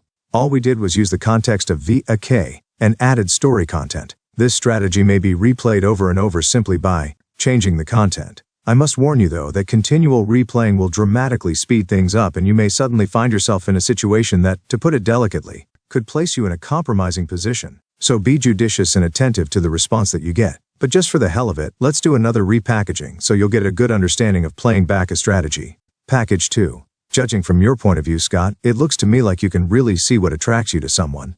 I've had the same experience. Just looking at the right person will literally get my bells to ring. It sets a whole different tone to the day. It tells me in a very warm way that this person is special and gives me a feeling of butterflies in my stomach. Easy, isn't it? Again, we've followed VLK by giving Scott a visual representation first, then an auditory representation, and finally a kinesthetic representation, exactly as we did in the first package. The content of the repackage or second version was, and always will be, virtually irrelevant. We just used the context of VK and added story content. Remember to be judicious in replaying. I don't want you running off into the sunset just yet. Some of you might be wondering how strategies would come in handy at your job. Well, there's probably no other technology as powerful and persuasive as strategy unpacking and playback for getting results at the office. If you stop and think about it, knowing your boss's strategy for any particular task should be a very natural part of being in alignment with her. In fact, misalignment is what prevents us from maximizing our potential at the office. When we know another's strategy for a specific behavior, doesn't it make sense that we'd be able to perfectly satisfy that behavior, if asked of us? Of course it would. But it's terribly difficult to satisfy another's behavior when we don't know her criteria for satisfaction. An example of this that we can all relate to are those times when we did just what our boss wanted us to do, and even got the result he wanted, but failed to please him or be acknowledged for it. Familiar? Think of all the times when you did exactly what was asked of you, even more than what was required, maybe even produced the outcome your boss wanted, only to fail at gaining your boss's favor. Even worse, someone else came along and did what you thought was a second-rate job, but your boss became overwhelmed with delight. Remember how outraged you felt? And you had good reason to feel outraged. You were doing your best, it just wasn't good enough. But that's precisely the point. You were doing your best. Your boss wanted you to do her best, running her strategy instead of your own means, offering back to her exactly what she wants, without filtering it through your own head. It's a little like the George Burns, Gracie Allen routine. When they would end their show, Burns would say goodnight, Gracie. And Gracie would say, good night, Gracie. She was doing exactly what he said to do. If she had run it through her own strategy, she would have said goodnight to the audience. Whether you're an executive, a lawyer, a secretary in middle management, a shopkeeper or a salesperson, or even a senior vice president, if you're able to satisfy your boss's strategy for the work to which you've been assigned, the results you produce will be 10 times more appealing and 100 times more appreciated. So go ahead and ask your boss how you need to represent your work so as to produce the best results for her. Just remember to phrase your questions so that you get a sensory-based answer, such as the ones we've learned earlier in this chapter. So, if your boss asks you to have the Jones account ready for him to review by next week, you'd ask, Joan, have you ever had someone prepare an account for you just the way you wanted? Or, Joan, did you ever know anyone who was the best at presenting account status? Maybe someone who made it real easy to get the details quick and effectively? Then watch her eye accessing cues, listen to her processing words, and observe the order of her representations. Believe me, she'll spell it right out for you. Sometimes you can see the whole strategy just by her eye cues alone. If she looks to the upper left, then the lower right, then the lower left, you'll know her strategy is VKA. So the first step in preparing the Jones account would be to make it strongly visual. In fact, you'd want to show her visually through big column or pie charts or brightly colored storyboards how well or how poorly the account is doing. This will satisfy the visual part in step 1 of her strategy. It'll produce a strong feeling within her about the account, thereby completing the kinesthetic part and step 2 of her strategy. Next, you'll want to explain verbally any data you think is appropriate, thus fulfilling the auditory and final part, which will complete her presentation strategy. When you present the account, mirror your boss the entire time. In fact, while you're running her strategy, mirror the way she's sitting, the way her head is tilting, and the way she's using her hands.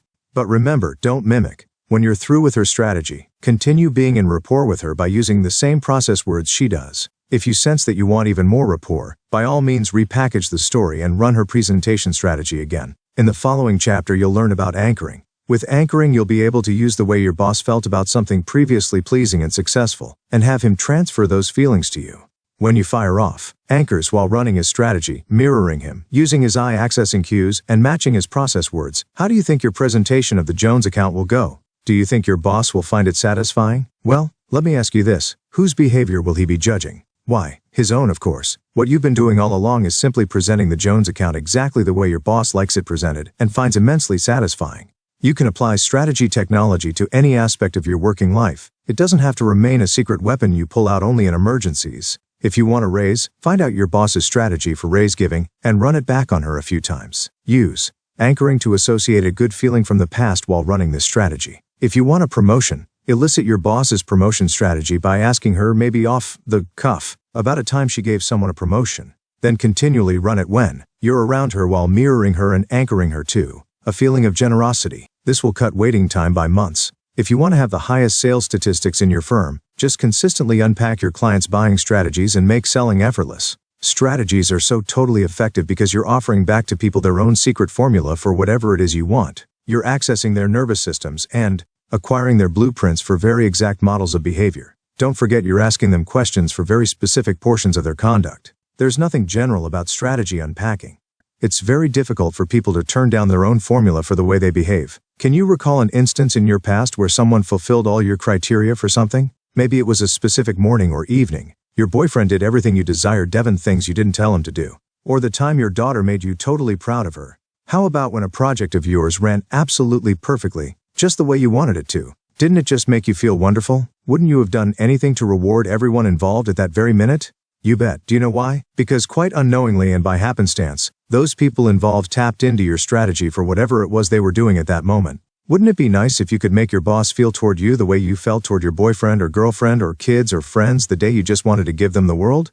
You can, through strategies. Strategy unpacking. Review. We elicit someone's strategy by getting him to slow down and replay for us a behavior we'd like to unravel. The way in which we get a person to do this is by asking certain specific questions about the strategy we're interested in acquiring. These questions are designed so that the person will express herself through her sensory representational systems, in other words, in terms of images, words and sounds, and feelings or touch. Following is a strategy questionnaire. Use it to acquire someone's strategy. The strategy questionnaire. XX equal to behavior. Examples: attracted, satisfied, buying, creative, navigating, perfection, totally committed relationship, great sex, learned something totally, felt good about yourself, motivated, got up on time, etc. 1. Can you tell me a time when you were very XX'd? 2. Can you tell me the very first thing that made you XXXX'd? Was it something you saw, or something you heard, or something that touched you or that you felt? 3. After you XX'd, what was the very next thing you remember that made you XXXX'd? Was it something you saw, or something you heard, or something that touched you or that you felt? Something you saw, or something you heard, or something that touched you or that you felt? For our purposes, learning the first 3 steps of someone's strategy is sufficient. The first question brings them into state, the next 3 unpack their strategy. Strategy playback. 1. Start and continue a loop of rapport by playing back someone's strategy through a story. 2. Package the content of the strategy so that the conscious mind doesn't interfere with the process. Use the strategy as a context or shell around which to place a general story. The content. Repeat. 3. The strategy must be exact, the content unfamiliar. 4. The content can be in generalities. 5. Don't be cruel. Limit your replaying. You don't want to have the entire population of your town falling in love with you, do you? Stop, take a breath, relax. You've just learned quite a lot. It's time to take it easy for a moment. I've given you an awful lot of material in this chapter, but don't be put off by the work. Strategies are worth the effort to learn because once you've mastered the technology, you won't believe how your business and personal life will change. I can't emphasize enough how powerful you'll become. Start out slowly, just observing people, and notice how they have definite steps they go through before completing specific tasks. Then, when you feel like a dry run, play around with the questions and see for yourself how people represent experience. Before long, you'll want to dive in and do strategy unpacking. By all means, go ahead. Take your time and see what happens. Remember though, you're just starting out and might make a mistake or two at the beginning. You should have seen me when I first started. If you looked in the dictionary under the word awkward, you would have seen my picture. But in no time at all, I was zipping along. I promise you that with a bit of work, you'll be able to gain mastery over this superlative technology and have it work outstandingly for you at home, at the office, and in all other areas of your life. Now let's have dessert. Put on your wizard's hat and get a sorcerer's apprentice, because we're moving on to the magic of anchoring. 10. Anchoring. Why? You've had a disagreement.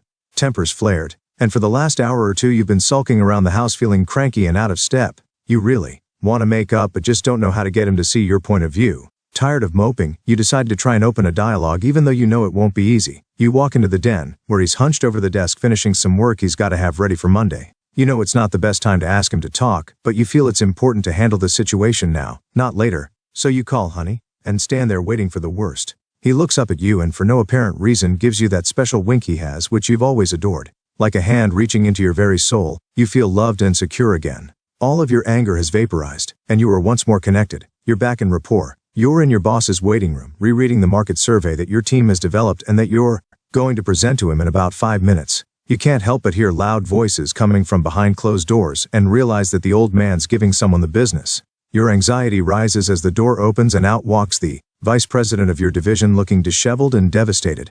The secretary whispers, "It's been like this all day." You hear the buzzer on her desk. She motions you to enter, and you walk into his office upset that you haven't been given last rites. He's standing by the window, looking out, but turns as he hears you approach. You're so nervous you drop your portfolio, bend down to pick it up, and as you do, you unwittingly mutter under your breath, "Jiminy Cricket." You straighten up to find the boss smiling whimsically. You're so flustered you just smile back, hoping it's the right reaction. He proceeds to drop into his overstuffed chair, lets out a relieved sigh and says, "I haven't heard that expression since I was a boy back in Carmel. You know, I remember a time." You take a deep breath and slowly relax, knowing for sure what it must feel like to have 9 lives. This meeting's going to be a piece of cake. You're in bed with her and it's the first time.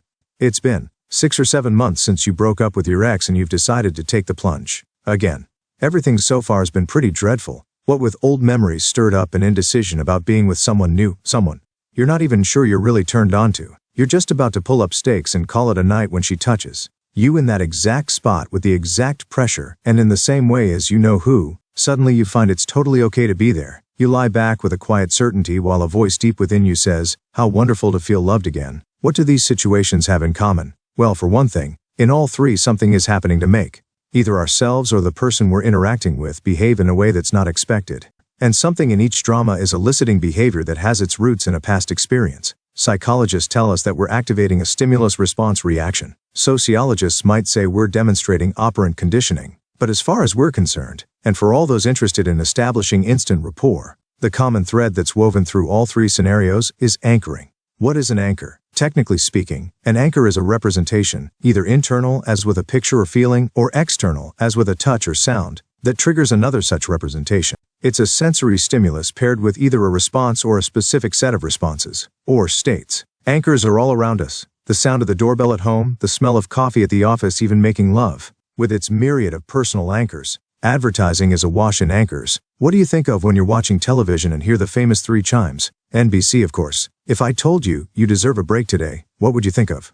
Would you get hungry? Just a little? Before advertising used anchors, if I told you that you deserved a break today, you'd probably agree and ask me to clean your house or maybe do your laundry. The sound of church bells is a commanding anchor. We automatically feel reverence and faith. The sight of the American flag or the bald eagle is anchored to pride in our nation. When someone touches our hand, we reactivate the anchor of acceptance and warmth. Have you ever smelled an old book? Try it. It'll take you way back to your childhood. How about a song you shared with someone you loved? What do you think of when you hear it now? Anchors are powerfully effective. Any portion of a particular experience can be used as an anchor to access another portion of that experience. I'm particularly susceptible to tonal or musical anchors. Because I'm auditory, I lock onto pitch, and melody changes so overtly that the way I'm feeling can be totally shifted into another state just by my hearing a few bars of a song, or a moment or two of a concerto. Whenever I hear the theme from the movie Marjorie Morningstar, my feeling state and even my physiology are immediately changed. That melody is so anchored to the state of losing a love that it's almost impossible for me not to cry. This isn't the best anchor to have when you're out with the guys, by the way. But as a corollary, when my girlfriend called me bummy, a simple, ordinary word, it was such a powerful auditory anchor, linked to a state that was associated with loving her, that I knew she was feeling extra close to me at that moment. And this made me feel wonderfully high, even intoxicated. Such is the power of anchors. Anchors are somewhat different from stimulus response mechanisms in that they don't require reinforcement or repetitive conditioning. In the stimulus response model of learning, for example, each time a correct behavior is made by an individual, he is rewarded by reinforcement, e.g., a smile, praise, a pat on the back, and so on. Anchoring requires none of that. Behavior is created at the moment of anchor installation and really doesn't demand much of a reward and certainly no repetition. So it's entirely possible to anchor someone to a specific feeling state with what psychologists call one-trial learning. In other words, conditioning looks to repeat the desired behavior over and over in order to burn it in, while anchoring requires only one shot, one distinct, well-oiled volley for installation. When we install an anchor, we are metaphorically describing its placement. In case you're wondering exactly how you would use an anchor to establish rapport, let me give you an example. Once I was going out with a terrific woman who was just lovely to be with, but who unfortunately enjoyed smoke. Well, there was no way I could hang out with her and her cigarette pack. One of us would have to go. I thought this might be a good time to use an anchor. One evening she was explaining how very upset she was when she had been fired. I asked her to elaborate on it and encouraged her, gently, then not so gently, to get back into the feeling of letdown and rejection. Now, I wasn't being a sadist here. I simply wanted her to step into the negative experience of rejection so that I could use this state to anchor her away from smoking. You see, there are only 2 rules for anchoring, and one of them is to make sure that whoever you want to anchor is as much in state as possible. Being in state means duplicating a specific feeling now, at the moment or height of a particular experience that occurred in the past. Then, to put someone in a state of anxiety in order to build an anchor, so that we can associate smoking with anxiety. For example, we would either wait for him to be in that state spontaneously, or induce the anxiety by asking him to recall a time in his life when he was in a highly anxious state. We create anchors when we're in an intense state, one in which both the body and mind are in total alignment and total congruency. In much the same way as we did with strategy unpacking, we'd ask the person to get really in touch with how he felt when he was anxious. We'd encourage him to experience the anxiety visually by asking, "What did you see that made you so anxious?" And auditorily by asking, "Was there something you heard or something that someone said to you that made you anxious?" And also kinesthetically, did someone touch you or did you just get a feeling of anxiety deep within you? The person doesn't have to answer with the content of what caused the anxiety. In fact, that's almost unimportant. The point is to get him to step into the state of anxiety you want him to have so that you may install an effective and powerful anchor to it. Anxiety, of course, is just one state you may use to associate an anchor to. Can you think of a good reason to anchor someone to a pleasant state? Of course you can. If you want someone to have all her resources for, let's say, success, available to her when she goes for that important job interview, you'd anchor her to a state of success. And just like anchoring to anxiety, you'd want to make sure that the recall of this state is as vivid and as real as possible for her. So you'd ask the same questions to stimulate success representationally as you did for anxiety. You can always tell from people's nonverbal behavior when they're in state. Remember the expression on your face and how you felt when you got that raise or that date you wanted, or the time you were fired, or the state you were in while on Space Mountain at Disneyland? How about when you got an A on that paper you worked so hard on? You were very much in state then. That's what we're looking to recreate when applying or installing an anchor. When we anchor a person to a particular state, then the information that's recalled by him when we trigger that anchor at a later time is contextual. That means that the feeling state is what's recalled, not the actual content or event. So when you fire off an anchor paired with joy, for example, the person you've anchored to it will re-experience the joy but not the particular experience that caused the joy. This is absolutely terrific because it allows us to create a raw feeling and then associate it with any anchor we choose. If we've anchored someone to joy with a short abrupt cough, for example, he will become joyful, period. We needn't be concerned with joy as it pertains to a specific experience in his past. What this sets us up for is the ability to create joy and have it via anchor associated with us. If we've anchored our boss to joy and we fire off that anchor as we're presenting our point of view to him, what do you think will happen? He'll experience joy. He may not jump up and down and click his heels in ecstasy, but you can be assured that whatever you're saying to him at this point will be experienced through the filter of joy. That's the beauty of anchors. We take a feeling state out of someone's past and anchor it to a present situation. So here I am, out on the town with this lovely smoker, attempting to arouse and augment her recent rejection, and patiently waiting for her to be fully associated to it. When I was satisfied that she was in state, and I can tell you she was, because her eyes watered, and she hunched over the table in the classic loser's posture, I placed my hand on her shoulder and squeezed, gently but definitely. I also leaned close to her and frowned right in her face while telling her, "That's terrible." She agreed, and told me through her misery how nice she thought it was that I truly understood. I thought the only thing that was nice was the anchor I had just installed, and it was, because from then on, every time she lit a cigarette, I fired off the same anchor. I would squeeze her shoulder, frown, and look at her cigarette while saying, "That's terrible." Her unconscious mind paired the present stimulus of the squeeze, the frown, and the words to the past state of rejection, which in turn created an unpleasant anchor in the present. In a short time, she generalized this redundant triple anchor to just the frown on my face. Instead of smoking, she got slightly upset enough to make the experience of smoking feel lousy. That was the end of my problem, and of her smoking, at least when she was out with me. Sometime later, though, during the course of a phone conversation, she casually mentioned that she'd given up smoking. She said it just wasn't pleasurable anymore. I smiled. I tell you this story as a demonstration of the power of anchors. Not only do they allow us to support positive behaviors in others, but they immeasurably assist us in establishing rapport. Of course, you can use anchors for anything. In fact, most of the negative behaviors that couples maintain within their relationships are almost exclusively anchors. Unfortunately, one anchor fires off another, so what you end up with during a fight is two people relating to each other through their anchors. It happens to all of us, and it can begin for no apparent reason. You may look at her in a specific way that reminds her of a look she got in the past that she is associated with. Upset, and she gets upset. She says, "What's the problem?" And that fires off your anchor associated with the boss, because that's the tone of voice he uses. You look down or turn away as a response to that anchor, which fires off her anchor of rejection, installed years ago by her mother. She starts to cry, firing off your anchor of guilt, which was installed by your first girlfriend 15 years ago, and which you don't know how to deal with, and so on. Sometimes we end up going to bed mad, hoping that by morning our psyches will repress these lousy feelings. And sometimes they do, sometimes. But anchors can also help to change all that. Do you know how easy it is to anchor someone to a wonderful feeling? It is nothing more than designing a trigger now to elicit a feeling that occurred then. Anchoring people to any feeling is ridiculously easy yet very effective. But before we talk about actual technique, I'd like to familiarize you with the two conditions that are absolutely necessary to create and install an effective anchor. Condition 1, intensity of state. Probably the most important part of anchoring, either of oneself or another, is the state we're in at the moment the anchor is installed or put in place. This state is important because anchors depend on intensity of feeling to be effective. The more intense or real the feeling state is at the moment of installation, the easier it will be to trigger the anchor response at a later time. Since we're going to use anchors to create rapport, we want to make sure that when we install an anchor it is as fully associated as possible. When an anchor is associated, it is tied to a specific experience. Intensity of feeling is the single most powerful parameter of anchoring in this regard. If, for example, we want to anchor someone to be motivated, we'll want to make sure that she's totally associated to an experience she's had in which she was absolutely and clearly motivated. Encouraging her while in this process is vital, and it's easy to do. Just keep directing her to stay in touch with her sensory experience via sight, hearing, and feelings. People must have strong associations about the state you want to anchor them to. Let me give you an example of anchoring in your life. I want you to fully relax for a moment.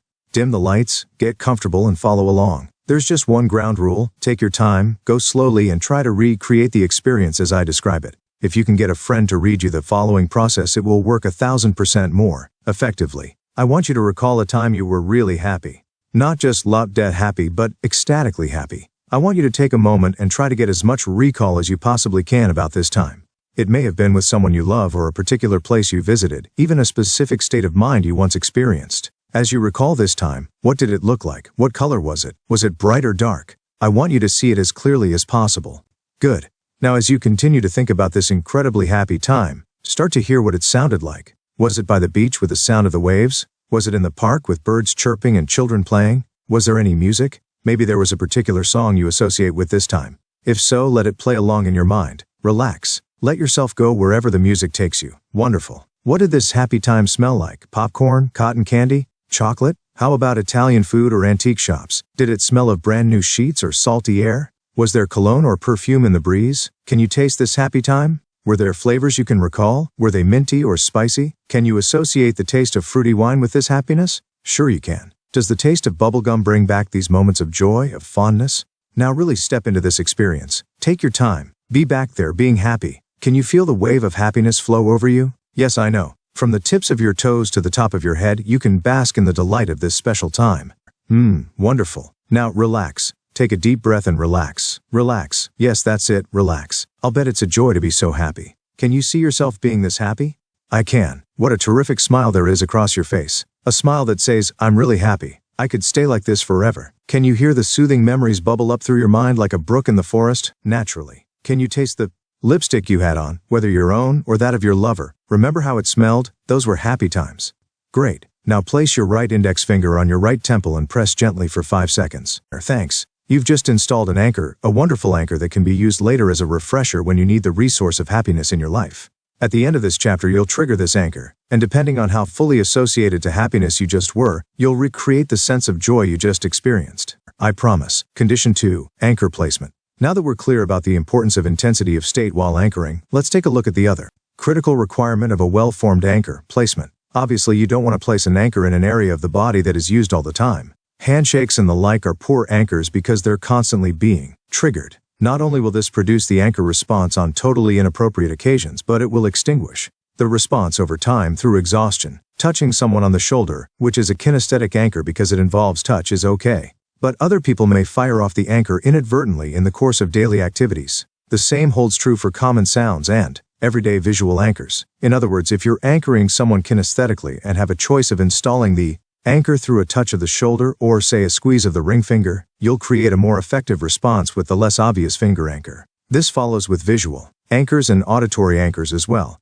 However, because kinesthetic anchors are so strongly wired into our feeling states, they have a slightly higher degree of effectiveness. So if you do have a choice, try and use a kinesthetic anchor. If not by itself, then combined with other anchors, you'll find they will serve you well. One of the techniques I recommend highly is the use of additive anchors. Simply put, additive anchoring, or redundant anchoring, is anchoring someone in more than one representational system at the same time. In the example about the woman who smoked, I anchored her in all 3 representational systems. I told her, "That's terrible," while squeezing her shoulder and frowning. These anchors tend to stay in place longer and are more effective because you're utilizing representations in all 3 areas of experience. Random anchoring. Random anchoring is just a fancy way of describing the process by which anchoring is accomplished through the spontaneous occurrence of intense emotion. This is the lazy man's anchoring system, and of course my very favorite. It's my favorite because it requires the least effort and is often very powerful.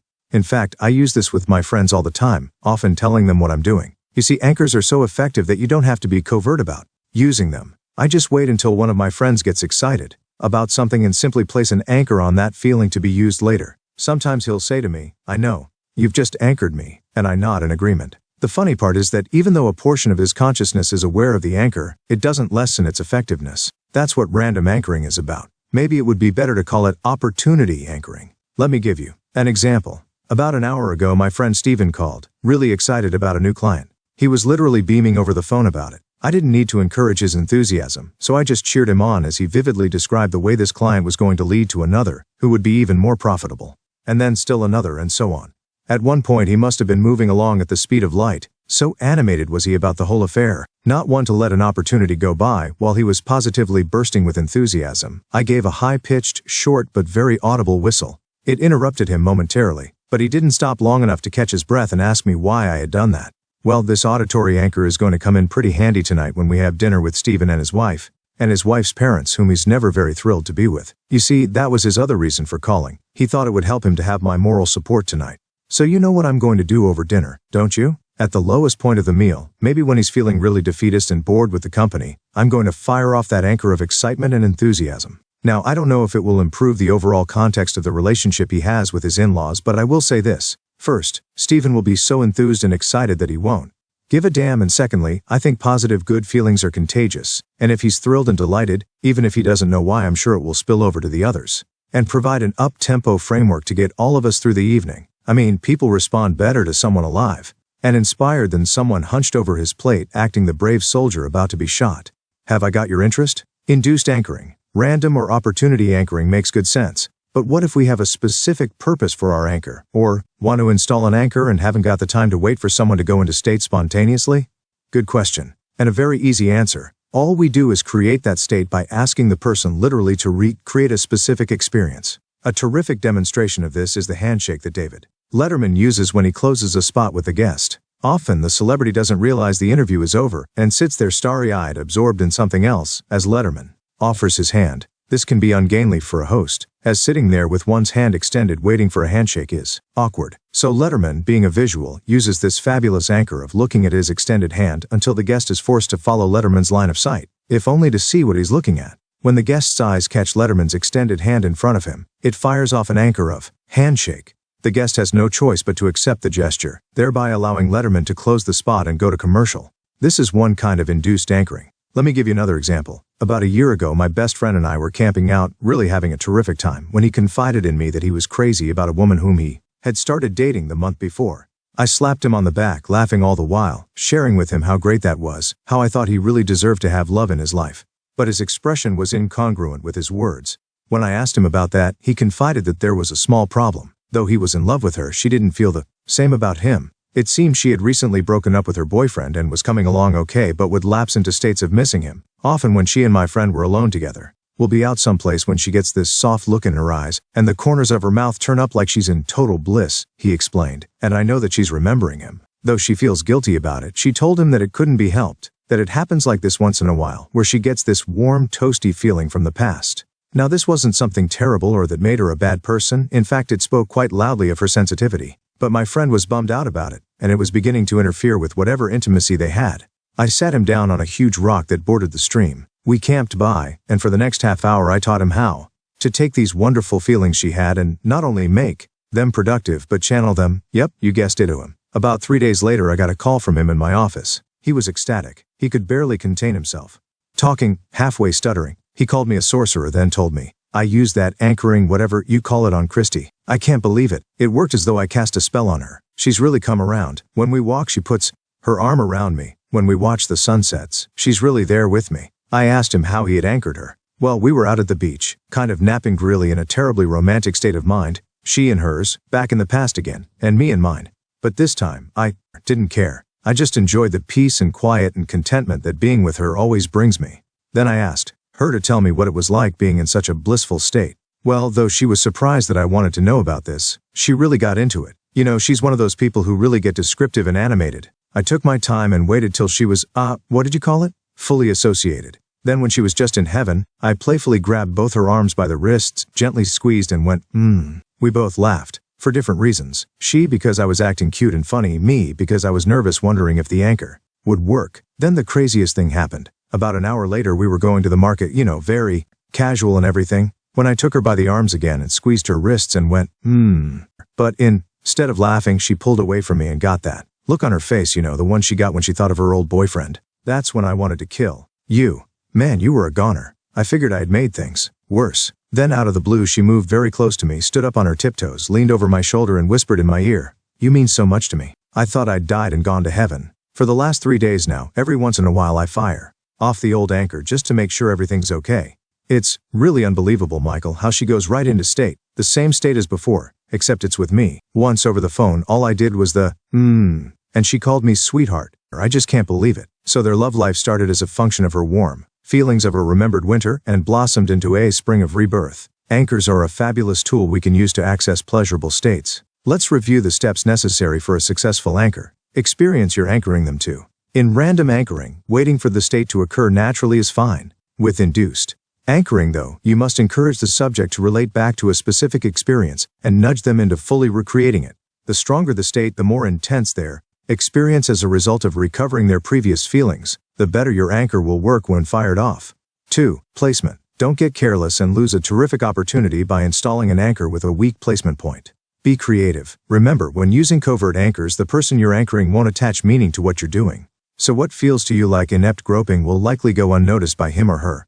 And when possible, go for the kinesthetic anchor. It will produce the best results. However, when social constraints prevent the use of touch, you'll find visual and auditory anchors work beautifully, especially when they're installed simultaneously. Combining anchoring with eye-accessing cues. Eye cues will invaluably assist you in determining when a person is in state. You may install an anchor when a particular eye cue appears. For instance, if it's important that your boss get a picture of what you're explaining to her, ask her if she can picture what you mean. When she does, and her eyes move to the upper left or right, indicating that she is, in effect, picturing what you're talking about, anchor her to that behavior by installing an appropriate anchor. By the way, if she's still not getting the picture, direct her attention to her upper left by moving your hand up there via pointing to something on the wall or playing with your hair, or even looking to her upper left. Then as soon as she does, install the anchor. You might light a cigarette or light your lighter. You can sharply change the tone of your voice, or you can kinesthetically anchor her with a touch of some sort, if that's possible. If you follow the rules of anchoring, it'll be no sweat to elicit that same picture-seeing behavior when you need to again, simply by firing off the anchor you've installed.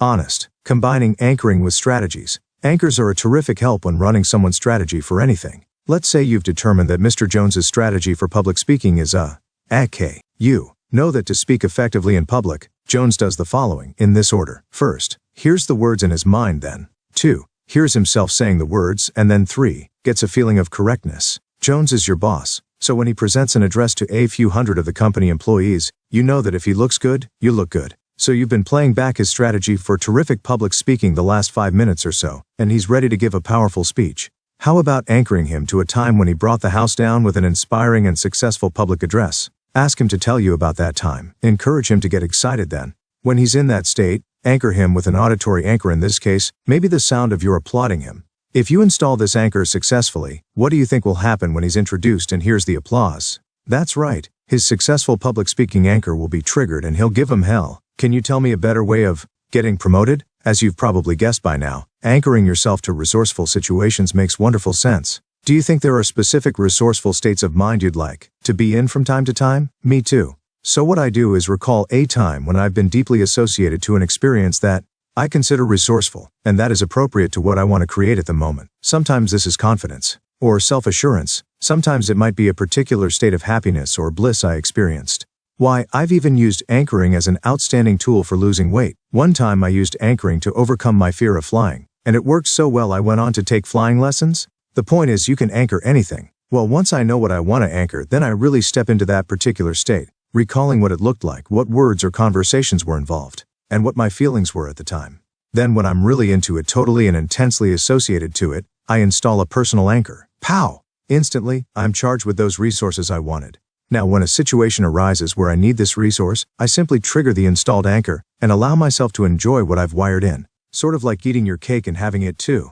Anchoring and anchoring with strategies or eye-accessing cues is like having it all. It is powerfully effective because it combines two singularly wonderful rapport technologies and teams them together synergistically to create unlimited power. Combining anchoring with language. Words are pretty strong anchors. Profanity is an example of this. No matter what state we're in, hearing a real gutter word will take us directly into a different mood. Well, any word can serve as an anchor. Very much like in trance work or hypnosis, words can cause real mood changes. If you'd like to use language as an anchor, just remember that words create pictures, sounds, and feelings. So when you bring someone into state and are ready for installation, use a word that corresponds with the function of the anchor. For example, if you're anchoring someone to playing a great game of tennis, and have gotten her in state by asking her to recall a time she played tennis effortlessly and creamed the competition, using word anchors such as game, set, match, etc. will cause a picture of winning tennis to dance in her head, or it will cause her to hear the crack of a perfect serve, or it will create a winning feeling. Whichever way your partner represents winning tennis in her experience, you've empowered her with a cutting edge, simply with the use of an anchor. Of course, the reverse is true as well. I've had a few matches where I anchored my opponent to his worst defeat ever. I just felt awful as I collected my winnings. Eventually, though, I became philosophical about it all, and I recalled what Woody Allen once observed when he said that playing to audiences who were stoned didn't count because they'd laugh anyway. Anchoring works. Oh, by the way, touch your right index finger to your right temple. Now isn't that just terrific?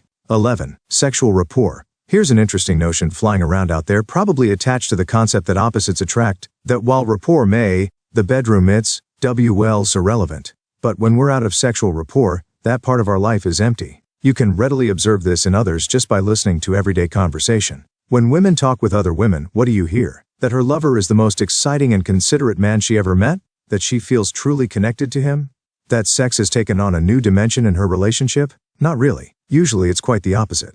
Her lover is too rough and insensitive, he's inconsiderate. When they enter the bedroom, he becomes either a wimp or a madman, and she absolutely doesn't know who he is when the lights are out. And she's probably right. She doesn't know who he is because between them, all sexual rapport is in absentia. Last year, I invited a few friends out to the beach where I live in the summer. One night, as we all retired, I remember being aware of the state of mind we were all in, and couldn't help but notice one particular couple holding hands as they found their way upstairs to their room.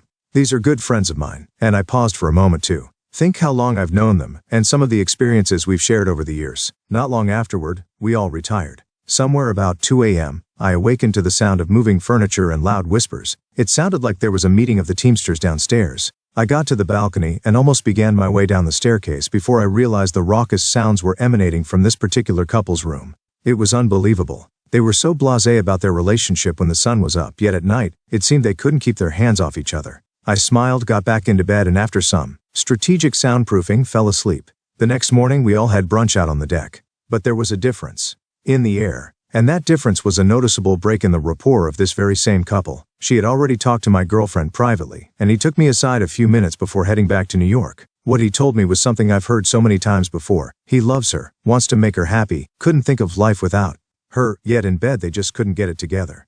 It just wasn't happening. With all the techniques they tried, even pretending they were the flying Wallendas, the bottom line in their sex life was one of tremendous effort that produced negligible results. And my girlfriend had heard pretty much the same thing from her friend. Was I surprised? No way. In fact, this kind of sexual disenchantment has become epidemic these days. When sex is good, it accounts for only 10% of a relationship's consciousness, but when it's bad, it consumes 90% of the relationship's survival. One would think that fulfilling sex should be a natural and complementary part of a communicative and intimate relationship, but it just doesn't work out that way. So what's going on here anyway? You see, without sexual rapport, without that which makes all behavior cohesive and congruent, what's left is our archetypical and oftentimes inappropriately raw sexual response. We value this raw response as being something natural and attractive, even earthy, if you will. We place a premium on those who exude it. We indulge this kinesthetic attribute as though it were a quality one should seek in life. The joke is, of course, that raw or human sexual response is something all of us are born with. But we try to look like the Marlboro Man and the Lauren Woman to become exact personifications of sexual fantasy. And I use the word fantasy because we have about as much rapport with our sexual beliefs as we do with the IRS, so we've set up a situation in which what we get is incongruent or incompatible with what we actually desire. You see, we want intimacy, we want a relationship, we want to connect with another self. But what we go after is some specter, some made-up conglomeration of shimmering facts that has left us, as a society, sexually reportless. Sex requires its own set of rules and conditions for success. And I mean success, not work. For if work were the case, as a species we wouldn't be concerned with how it subjectively felt. And making matters even more complicated, sex needs to be rewarding not just for both together but for each as an individual. How can two autonomous adults with different needs and wants come together in a sexual union that is not only satisfying but also compelling? How can we get what we want while being the fulfillment of another sexual ideal? Well, the answer goes beyond any sex manuals you may have read, any consultation you may have obtained, and any advice you've gotten over the telephone at 1 a.m. It goes beyond thinking of sex as this thing we do. It even transcends the pleasure principle. But good sex, as Dr. Ruth calls it, is as close to your relationship as your own backyard. It's always been there.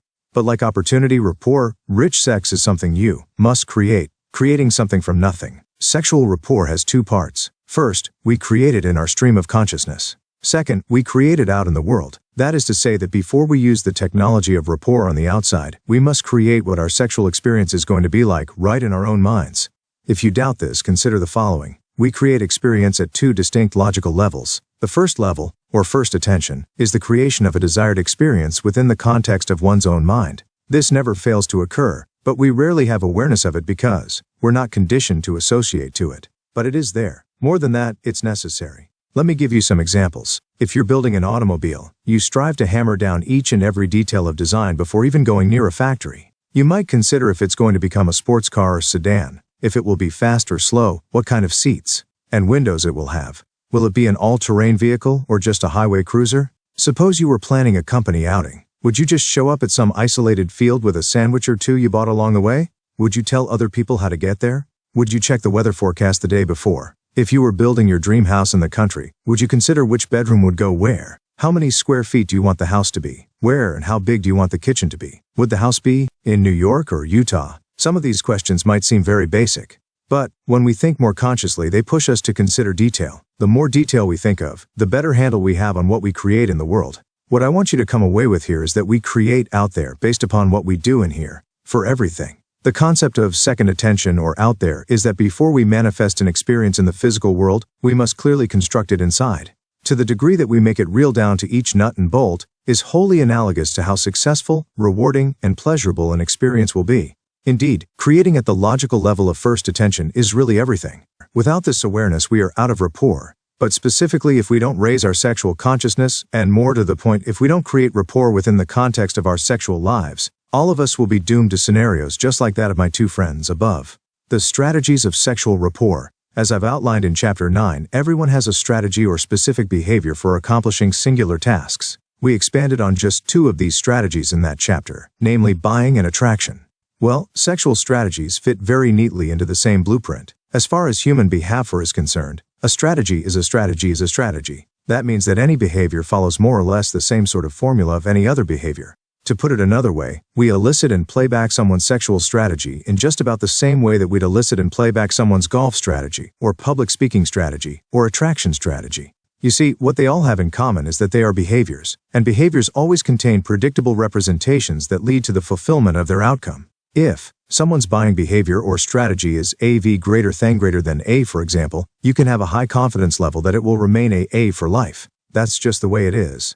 If their strategy for humor is via K, you can make book that that's the way to make them laugh eternally. Whether you like it or not, we're very much like machines in this sense. Press the right button and get the corresponding response. Forever. The mind is a stack of representations and representations of representations that are pictures, dialogues, and feeling states of successive moments of now. Let me give you that again. The mind is a stack of representations and representations of representations that are pictures, dialogues, and feeling states of successive moments of now. Now, let's get specific. While acquiring someone's strategy, for business or social reasons, supports the use of the strategy elicitation questions I've outlined in Chapter 9. There are some obvious reasons why this procedure may not be appropriate for sexual rapport. That's not to say they can't be used, just that there's a more subtle and efficient method for obtaining a sexual strategy. And this is the use of eye-accessing cues as a feedback mechanism for strategy acquisition. So, when you want to find out what another strategy is for unbelievable sex, simply pose one question that will elicit the entire sexual strategy. But before you do, it's important to remember that this person be fully associated to the state you want. That is to say, since you're searching for a deep feeling state, it's necessary to have that person somewhat approximating that state of sexuality while you elicit their strategy. Now, this is something that you can do in many ways. You can simply wait until it spontaneously happens. You can cause it to happen by leading the conversation toward sexual content. You may even wait until you're actually in bed with this person. Remember, this is not an attraction strategy you're running. That was outlined in the chapter on strategies. This is the strategy you run for terrific sex. And that means you've already established an attraction rapport with whomever you're considering having sex with. So, you're with this really terrific person who totally turns you on, and you've led the conversation to the sexual theater. or done whatever is necessary to bring this person to be in as much an associated state of sexuality as possible, and you're ready to acquire their strategy. Great. Now, either conversationally or directly, ask them a single strategy elicitation question. Sex? Can you remember a time when you really had terrific? Remember that the question need only capture the gist of this basic sentence, and also keep in mind that it's posed in only the most appropriate situations. For instance, it might be asked over an intimate dinner as the subject of sex naturally surfaces, or it might be posed while actually in bed, while gently caressing each other. It could even conceivably be asked during a business meeting, so long as the person you're communicating this to is in the same space and as fully and sexually associated as you. At this point, it's all about appropriateness. And remember that the question can be syntactically structured in many variations. For example, in response to a train of thought. So, it was really that great? And you can remember it that clearly? Or no, what do you mean great in bed? Was it that unbelievable? Or tell me what you mean by that. I can't imagine it being that outrageous.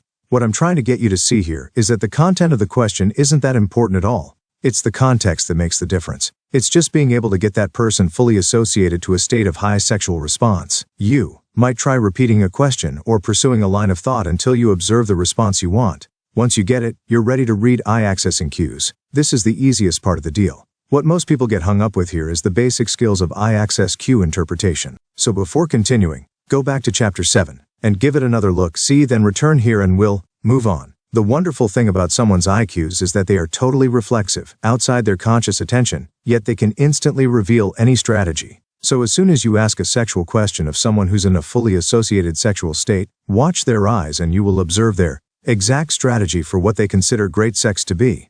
It's up to you then to take that strategy and play it back so that it produces sexual rapport. In response to your strategy question, if someone looks lower right, then lower left, then lower right again, what does that tell you?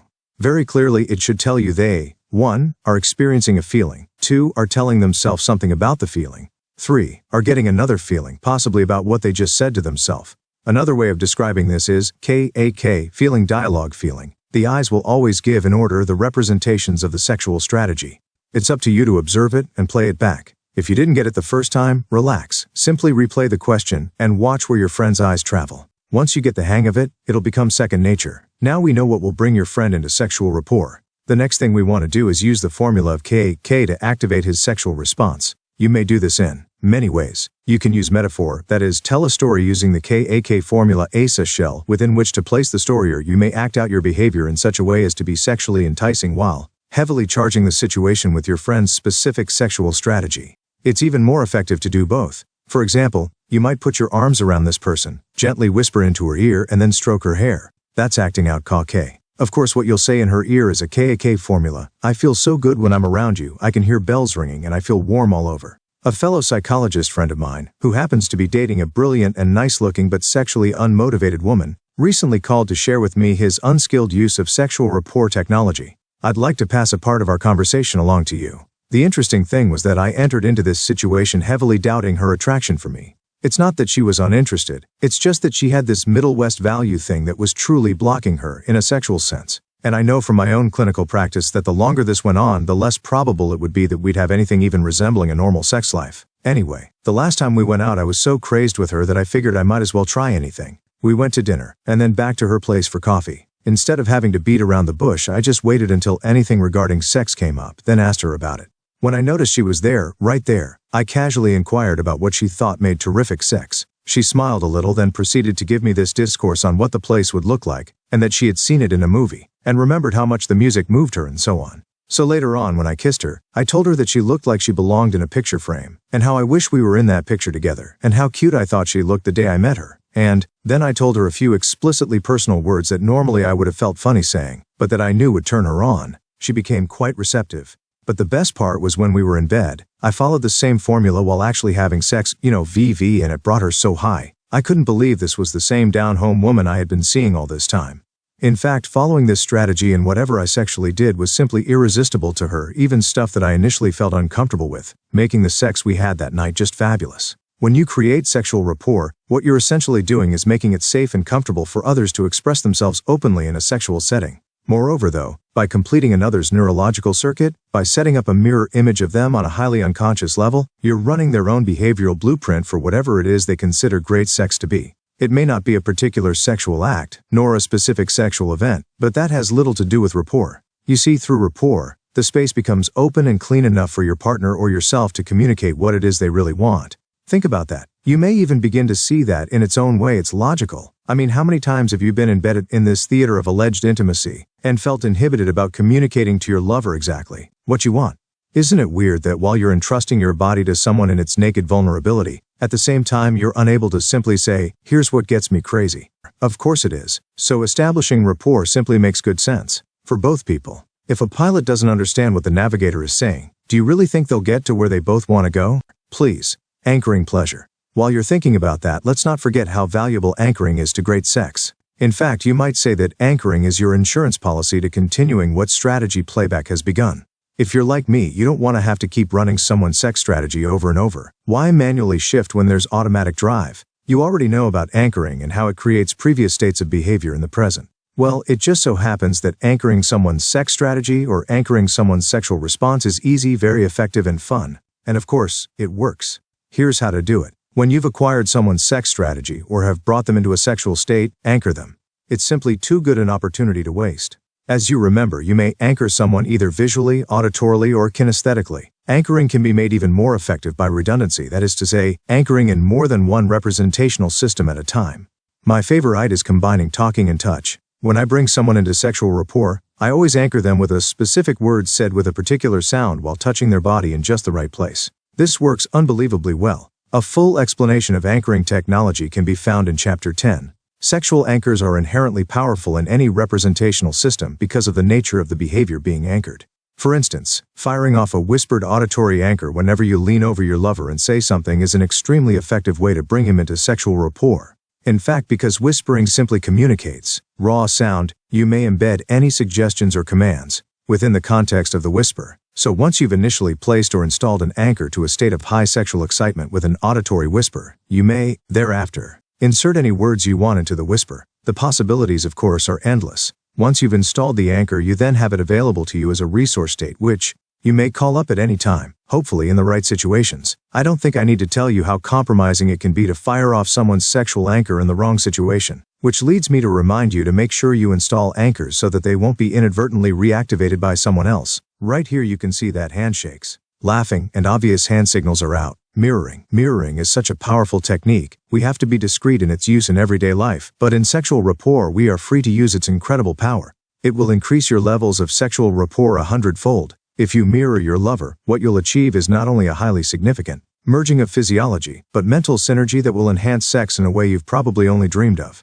A tremendous part of sexual chemistry, and the most powerful mirroring tool, is breathing rhythm. I cannot tell you how important and integral breathing patterns are to sexual rapport. When you match the respirations of your lover, you bring him into an altered state of consciousness that is not only very, very heady, but opens up a pathway for suggestion that is highly influential because of its ability to persuade. You see, sex is located almost exclusively in the mind, and since we know from our definition of the mind that it is a stack of multisensory representations, we can create or enhance sexual reality and fantasy simply by coming into sync with our lover's breathing. Does this mean we must breathe the same way and in the same rhythm as our partner? Of course not. If we did that, we'd probably hyperventilate, and that would defeat our primary objective since we'd be passed out on the floor. But we can directly mirror breathing for brief moments in time, and when we break free of these moments, we may continue the pace by placing our sexual movements in the same rhythm. If you make love to the rhythm of your lover's breathing, you'll create a deep sexual rapport. If your movements correspond to the cadence of your lover's inhales and exhales, you'll be able to provide exactly what your lover wants. And when you feel tired, switch into another representational area by, let's say, stroking her hair, or maybe visual pacing by alternating your facial expressions. Also, don't forget the other sexual rapport technologies you've learned. And be bold. Try using them together, what I call layering. Anchor highly erotic states. Play back sexual strategies while mirroring breathing. Anchor orgasms to a specific personal sound. You see, most of the time, your lover isn't really concerned with what you do, or even how you do it, so much as if you're both on the same train heading for the same destination. It's always infinitely easier to ride the horse in the direction he's going. The best way to sexually travel is, of course, together, but it's even more important to let yourself go wherever the music takes you. With that thought in mind, what I've given you in this chapter is a technology that provides a way for taking your lover along with you, no matter where it is you want to travel. It is, I assure you, a safe context in which to either create sexuality in your life or to greatly enhance it within the parameters of your relationship. In sex, being on the same wavelength is everything. When you pace your lover's breathing, you literally create wavelength after wavelength of pleasure. Now, in physics, this is called quantum theory, but in bed it's called sexual rapport. Conclusion. Once upon a time there was a famous medicine man in northern Canada who was said to have enormous powers. When he waved a blanket at the northern lights, they changed color. Every time he waved the blanket, the northern lights really would change color. One day he lost his blanket, and the northern lights changed color anyway. That ruined his reputation as a medicine man. Life without rapport cares about you pretty much the same way as the northern lights cared about the medicine man. Struggling to get life to work is like waving your blanket at the sky. No matter what you do, life turns out in the same rapportless way as it always did. Now, if you're willing to have rapport in your life, and willing to learn the technology that brings about rapport, there's no doubt that life will respond with an equal measure of rapport. In effect, life will mirror your output of rapport. In doing so, your ability to produce results, both in your personal relationships and in your business affairs, will be greatly transformed. In order for us to get results, it's absolutely necessary that we be able to fulfill others' criteria of satisfaction, if we even dare to aspire to have them cooperate in our own agendas. The very best way to accomplish this is to care enough about our communication with others to ensure that it's clean and easily understandable. When you stop and think about it for a moment, all people really want is to be understood. Totally. When people sense that you understand them, that you really experience the reality of a given situation much as they do, it makes it safe for them. It becomes okay for them to allow their most prized personal signature, their point of view, to be altered. In this way, we can get others to align themselves with our purpose, which is to produce results in our lives. And in doing so, we create rapport. You either have results, or the reasons you don't have results. Rapport relies heavily on aligning ourselves with other strategies. When we want to get a result in our lives as a benefit of another's cooperation, we need simply to find out what strategy that other person uses for the result we want. Given the technology we've just learned, this task becomes a guileless, unconstrained, natural process. The really nifty part about it, though, is that by achieving our goals, we satisfy those who've become part of the program. That's why when we run other people's strategies to gain value, all parties profit. One can readily see how this applies at the political level. Ronald Reagan was a president who fully understood the relevance of rapport. In fact, his presidency succeeded in large measure as a result of his personal charismatic power. He knew that to mold and shape our nation the way he saw fit would require efforts that neither Congress nor the populace would find desirable. But he accomplished it for the most part with relative ease. Reagan knew that if he were in rapport with the people would support him, even if they disagreed with him in principle. That's why when he needed to get a particularly important result, he would run the content of his thoughts and ideas through to the Congress and the public, using our context for listening to them and understanding their meaning. In his fifth presidential year, an independent study revealed that if they could, a vast majority of the voting public would designate Ronald Reagan president for life. What other president could have endured the scandals of Reagan's last 2 years in office, with people openly and harshly critical of him, while maintaining an affectionate rapport with the public? Though we made jokes about him and dismissed some of his later acts as inept, we enjoyed him. We saw things through his frame of reference because in more than one way he reminded us of ourselves. We even called him the great communicator. To this day, the Gipper's Teflon presidency, though criticized for mistakes in foreign policy and laissez-faire management, is remembered more for his ability to get us to like and support him than for anything else. Moreover, because of his skilled use of rapport, the distant future will come retrospectively to analyze the Reagan years as a time of unity and support between government and the governed. Business relationships, like political and personal relationships, are functions of rapport. The more of it one can generate, the greater the chances of positive outcomes. Communication synergy between salesperson and prospect will reflect the seller's ability to establish high rapport. Like a presidency, where the relationship is between one person and hundreds of millions, and a personal relationship, which often is between just two people. The success of any business relationship is based on understanding and trust. Rapport is that vehicle which allows these two conditions to bear fruit. The higher and richer the level of rapport, the more satisfactory and productive the relationship between seller and buyer. When we observe a company whose sales curve is moving downward, we're almost always observing a company whose rapport with its buyers has declined. You now have the technology and the wherewithal to create instant and deep rapport in your life. Practice what you've learned until it becomes fluid and charged with your own personality. Don't impose restrictions on yourself by sticking only to the examples I've given you. Try to expand the technologies and methods you've learned by constantly stretching and reaching for new levels of rapport. If you set about the task of applying the skills of rapport technology to life as you live it day by day, you'll actually notice a major shift not only in the quality of your communication, but within the context of your relationships. You see, the meaning of your communication is the response that you get. So in many ways, the quality of your life is the quality of your communication. You are your communication, both in how you communicate with yourself and how you communicate with others. Do yourself a favor. When you finish reading this book, don't stack it on the bookcase. Instead, read it again. Concentrate fully on each chapter. Really learn the technologies as best you can. You'll know you're really learning the material if you find the book worn and dog-eared after a few months. Many of you came looking for that elusive quality of magic that would transform your relationships forever. Well, your search has brought you here. Take advantage of the beauty you're being offered. You may have just found your heart's content. Don't let go of it so easily. You know how we go through life, and this applies especially to our relationships. Always holding back a percentage of ourselves for the next big hit. If it comes along, we hold back just enough of ourselves that we don't get totally involved, just in case. For example, if we meet someone we're really nuts about, someone who adds immeasurably to the quality of our lives, we still keep 20% in the old silver box, just in case it doesn't work out or someone even better comes along. Well, for once in your life, surrender. Let go. I promise I won't laugh at you if you make some mistakes as you learn about rapport. Give rapport technology all of yourself. Become totally committed to having rapport in your life and making your relationships work. Dive into the technology, immerse yourself in it. Teach it to your friends and family. Let people know you're involved and care enough about them to want to improve your abilities and the quality of your interactions. If you have considerations and judgments about the validity and credibility of this technology, continue to have them. I'm not asking you to give them up. It would be a shock to your system if you did anyway, but just for once let them be there and forge ahead in spite of them. Give yourself a break. If, after committing yourself to this technology, studying it, learning it, using it, and sharing it, you want to toss it aside, feel free to do so. That's your right. But at least give yourself a chance. I mean, if you're going to look for another way to affect change, what else will you look for? Isn't rapport the missing link? Doesn't it make sense? If you always do what you've always done, then you'll always get what you've always got. Do you know what a gluon is? It's an extraordinarily small subatomic particle. It was named gluon because it holds together the other subatomic particles such as positrons and mesons. In a sense, it's the glue of life itself. Well, rapport is akin to a gluon. At the heart of all true relationships, there's rapport. Without it, we fall apart. With it, we're related.